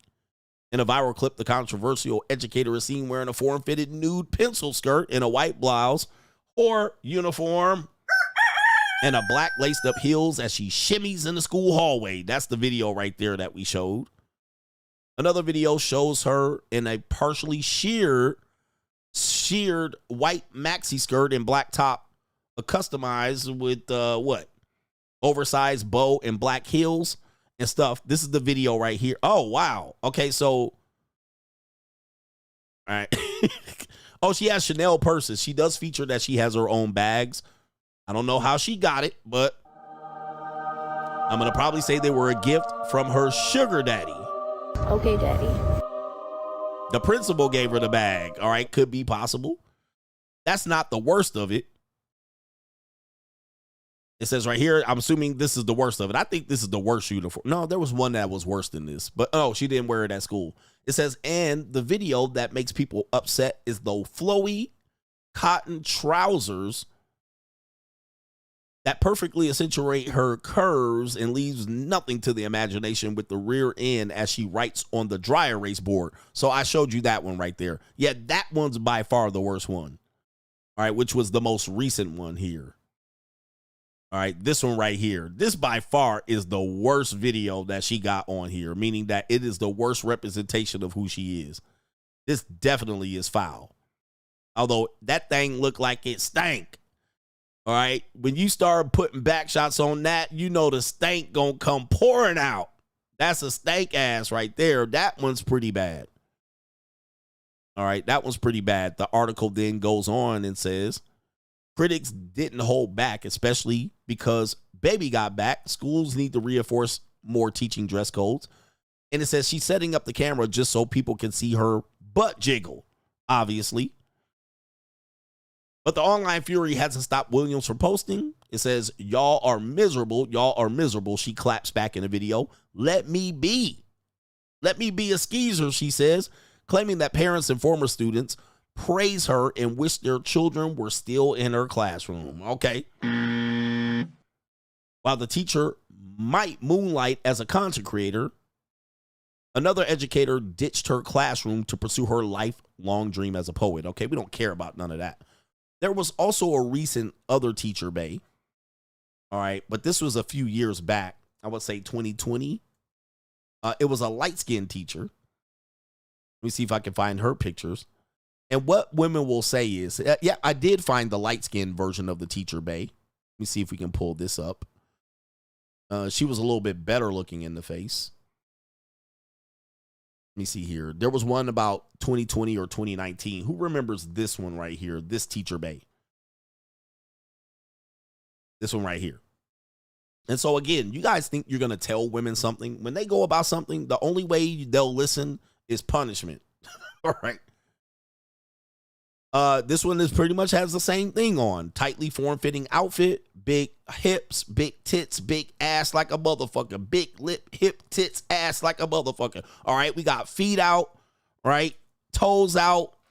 I mean, this is nightclub activity. And I believe these children were younger. They weren't high school or middle school. I believe these were very young children. All right, but this was a previous teacher bay.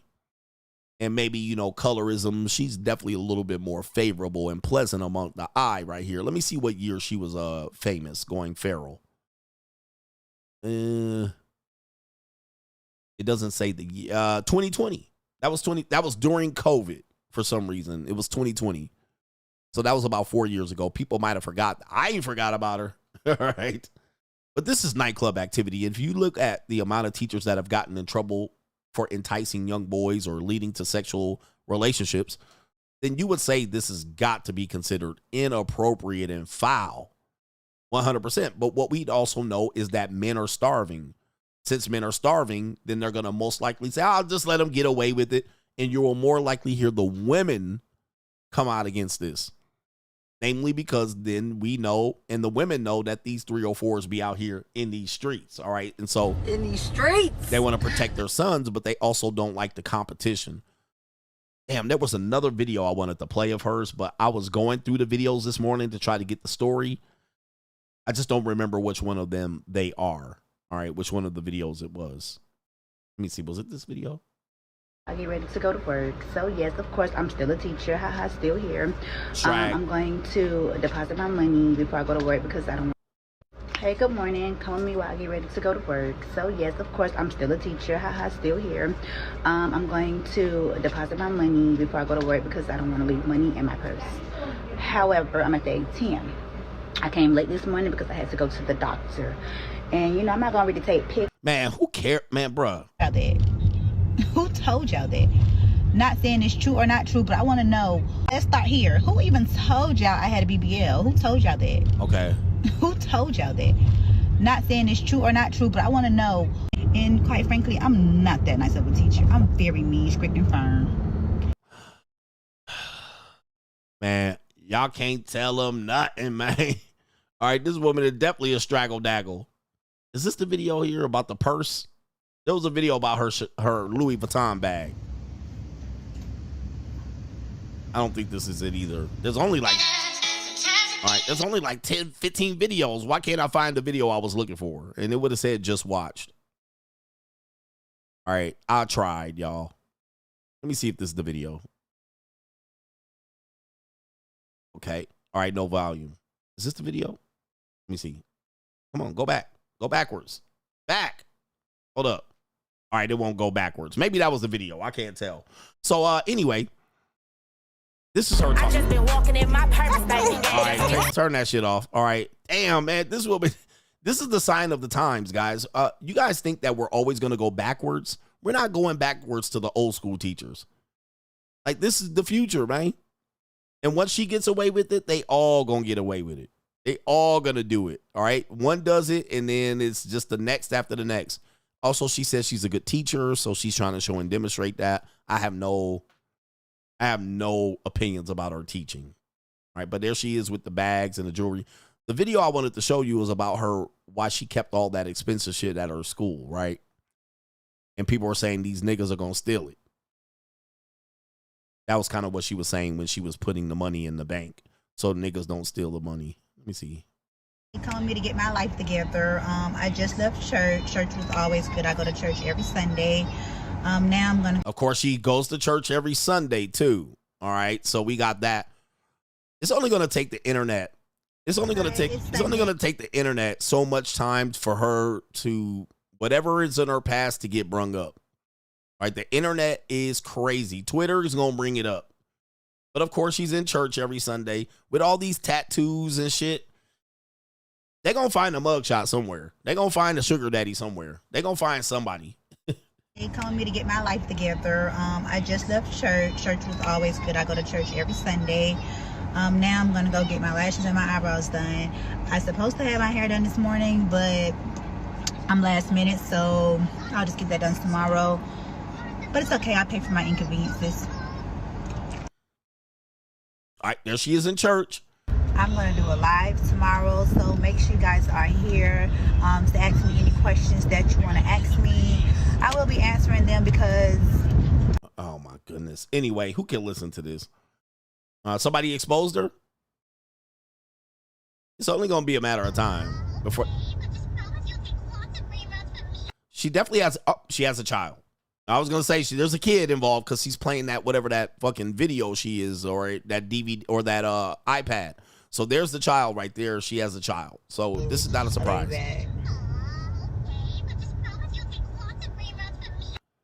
Yeah, there's the diaper. So this is a young child. All right, at least under or around 2 years old, no older than 2. Oh, and formula as well. So this is definitely the case there. There's the formula. It looks like Infamil for you formula ass kids out here. New world and order. Single mom, Straggle Daggle. We don't know her location. All right, so we don't know where this school is. Let me see if we can find the location of the school. Maybe to protect the students, they don't put the location.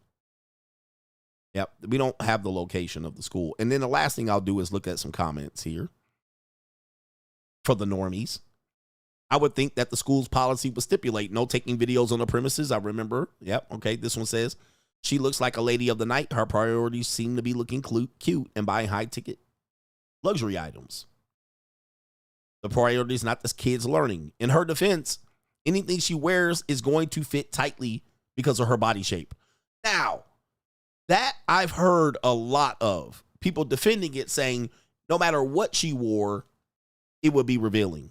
Okay, I've heard that argument quite a bit, especially with the previous teacher Bay. Okay, so you're going to hear a lot of people say that. It's particularly overly developed women, all right? Women with big titties and big ass. So they're going to go, yeah, she could wear anything and it could be form-fitting or it could be revealing. Do you agree or disagree with that statement? Like, for instance, the woman in this picture is not showing any cleavage, right? So, but she still looks very busty. And somebody says she could wear baggy clothes. I've heard women say if she wears baggy clothes, she's going to look fat, right? She could just look fat and overweight because the boobs are going to go over the clothes and it's just going to make her look fat, right? So do you agree or disagree? If she wore a baggy shirt, it would just make her look like one big fat egg with legs, right? Because it's going to stick out and it's going to poke out at the chest and then it's going to hang and then it's going to poke out at the buttocks.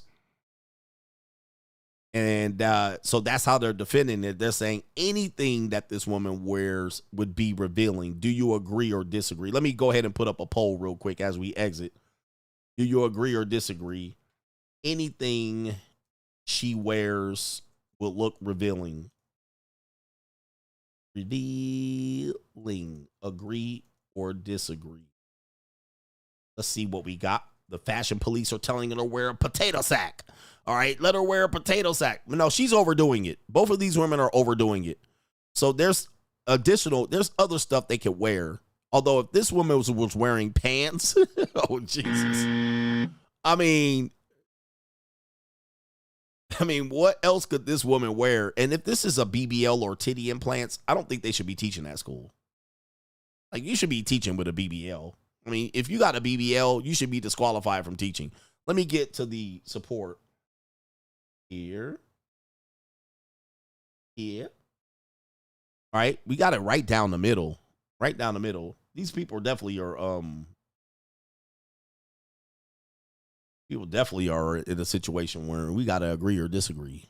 Okay, we got Venmo love. Shout out to everybody on Venmo. We got no government name SD.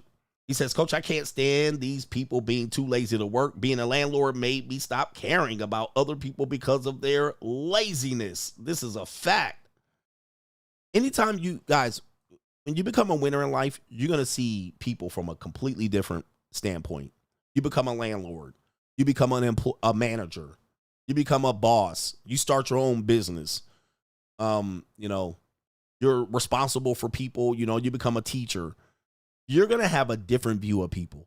All right. And look, everybody has a sob story, man. Like, you will not, as a teacher or educator or a coach, people don't do shit and they have a sob story.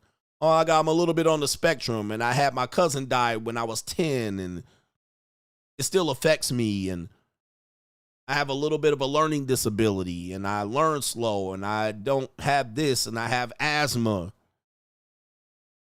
To the point you get desensitized from people's bullshit excuses. So you don't want to hear no excuses. All right, no fucking excuses. I'm accepting none. So you got to imagine, all of my life, I've been a kind of a manager position. I managed people. I coached people. I led people. I directed people. Almost all of my work life I've been put in that position, to the point, even as a content creator, it's like this manager position where I'm leading you and instructing you and giving you examples. Now, women know this, and they'll even my mom will say, don't talk to me like you talk to them niggas on YouTube. Because when I start spazzing out on them, they be like, hey, you ain't going to talk to me like you talk to them people on YouTube, right? Because they already know that I'm going to pull rank. Even when I was coaching, my wife was like, hey, don't talk to me like you talk to them players. So they know that I am a director, I'm a manager, and they know that I put discipline in and instruct and lead these people. They don't want it. They're like, I don't want you to talk to me like that. So for me, I can say, I've heard so many fucking excuses that I don't give a fuck about anybody's excuses. I don't. So when y'all see me ice cold out here and I say, fuck these Mitches and fuck these weak ass men, it's real out here, because all I hear is excuses. I don't hear about your fucking sob story and shit. I want to hear your sob story and you say you triumphed over that motherfucker and you overcame it. Right? That's what I want to hear. I don't want to hear about, but Coach, man, it's out here and this, man, fuck you, nigga. I don't want to hear none of that shit. I done heard every excuse in the fucking book for the last 35 years. I don't give a fuck. I don't. I hear it from my kids, my family members. Oh, nigga, go. Hey, take that bullshit walking, bro. Tell that bullshit walking. So if you've ever been in a situation where you were a manager, a coach, a leader, a boss, an employer, you don't give a fuck about excuses, man. Fuck them excuses, bro. Get your motherfucking ass up there, nigga. You got breath and you have an able body, male or female. Go get the shit done. Go get that shit done, bro. I got days where I don't feel like doing shit neither, but I got to. Why? Because people depend on me, bro. The school is in Memphis, somebody said. People depend on me, bro. I'm too old to be listening to a motherfucking person's excuses. And then here's the funny thing about it. You see they ass partying on the weekend. You see they ass blowing blunts and smoke. You see them out there having a party, staying up 12, 1, 2, 3 in the morning. When it's time to go to the party at a nightclub, they ain't got no excuses. When it's time to party and bullshit and drink and smoke, no excuses. When it's time to stay up late, when it's time to go travel, no excuses. When it's time to be all in the video, no excuses. Them motherfucking excuses disappear when it's time to party and bullshit. When it's time to win and get rewarded. When it's time to get in line and get the money handed out and the paychecks handed out. first in line. When pay period is over, last in the office. Fuck that, bro. Yep, then it's mental health. Oh, man, ain't no pay period, ain't nothing going on. Mental health. My mental health, that's all bullshit. Mental health is bullshit. Meaning that when people use it as an excuse, it's 9.9 times out of 10 absolute bullshit. 9.9 out of 10, it's a bullshit excuse for why they a lazy piece of shit. All right. You just a lazy piece of shit, don't want to do shit. Go sit your ass over there. Fuck that. I ain't listening to that mental health bullshit. You know what it does is it disarms you. Now you can't slap them motherfuckers across the head and tell they ass to get up and get to work. My mental health and you're ruining my self-esteem. Man, fuck that. Fuck you and your self-esteem. Nigga, you fired. All right, fuck that. Okay. Ask them. What have you done to improve your mental health? I went to a therapist. Well, you a dumbass to start with. You a dumbass. If the first thing you did was go to a therapist, you striking out already. A therapist ain't there to cure you. There's no cure to mental health and depression. They can only treat it. So let's find another damn reason. Did you go for a jog? Did you walk outside, nigga? Did you get up early? Did you go to sleep late? Did you not doom scroll? What the fuck? Did you drink water, nigga? Did you eat 3 square meals? Do some jumping jacks, jump rope, nigga, go walk your dog. Did you do any of this shit? No, you didn't, motherfucker. So shut the fuck up and your mental health. All right, all you did was pop pills and listen to an old white woman with rimmed glasses, all right, and pay $250 a session. That is not working on your mental health.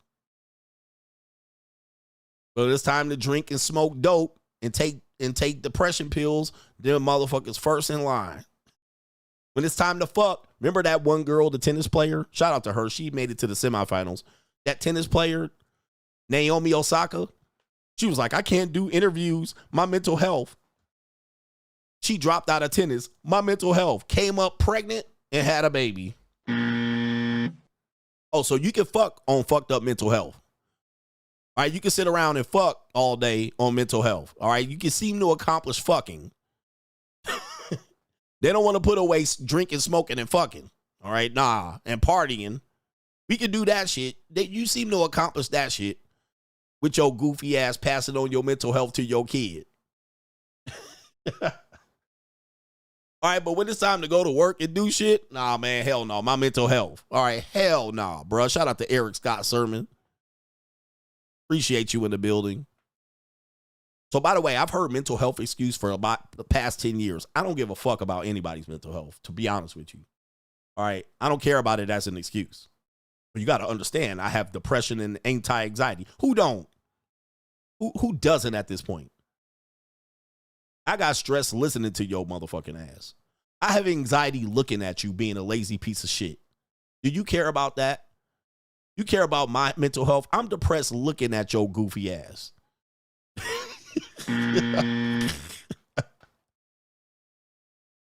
I get depressed looking at you turning in this fucking useless life that you live in. That's depressing to me, motherfucker, and I gotta pay for it. That shit is super duper depressing to me. What the fuck?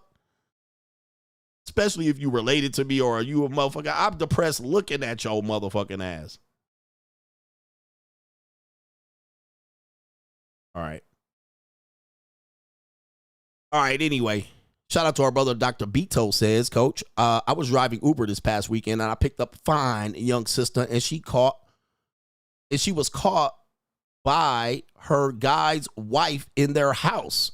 I guess the wife came back early. So sloppy, my brother. So let me clear it up. Dr. Beto says, I picked up a fine young sister and she was caught by her guy's wife in their house. There you go. Damn. It's a cold, evil world out here. Blue Baggins says Mr. Let Go is a simp sucker and a lame. Shout out to you. Teron McAdams, I remember in junior high school, there was a fine chocolate milk petite tine. As my teacher, we all were starving. Sadly, she had to resign a year later. He says, hit me with the you can't win, sir. Why did she have to resign? I'm interested in knowing that right there. You can't win. All right. I'm interested in hearing that. It's crazy. Crazy. Why did she resign? She was touching on something? We don't know. Okay. What are we doing here? I think we got everybody. I'm going to refresh the stream and refresh the chats to make sure I got everybody. It looks like we got almost everybody. Let me do one more. All right, over here. All right, looks like we got everybody right there. Where we at over here? We got everybody. Shout out to the Coach Gang. Do me a favor, hit the like button on the way out. And we out of here. Peace.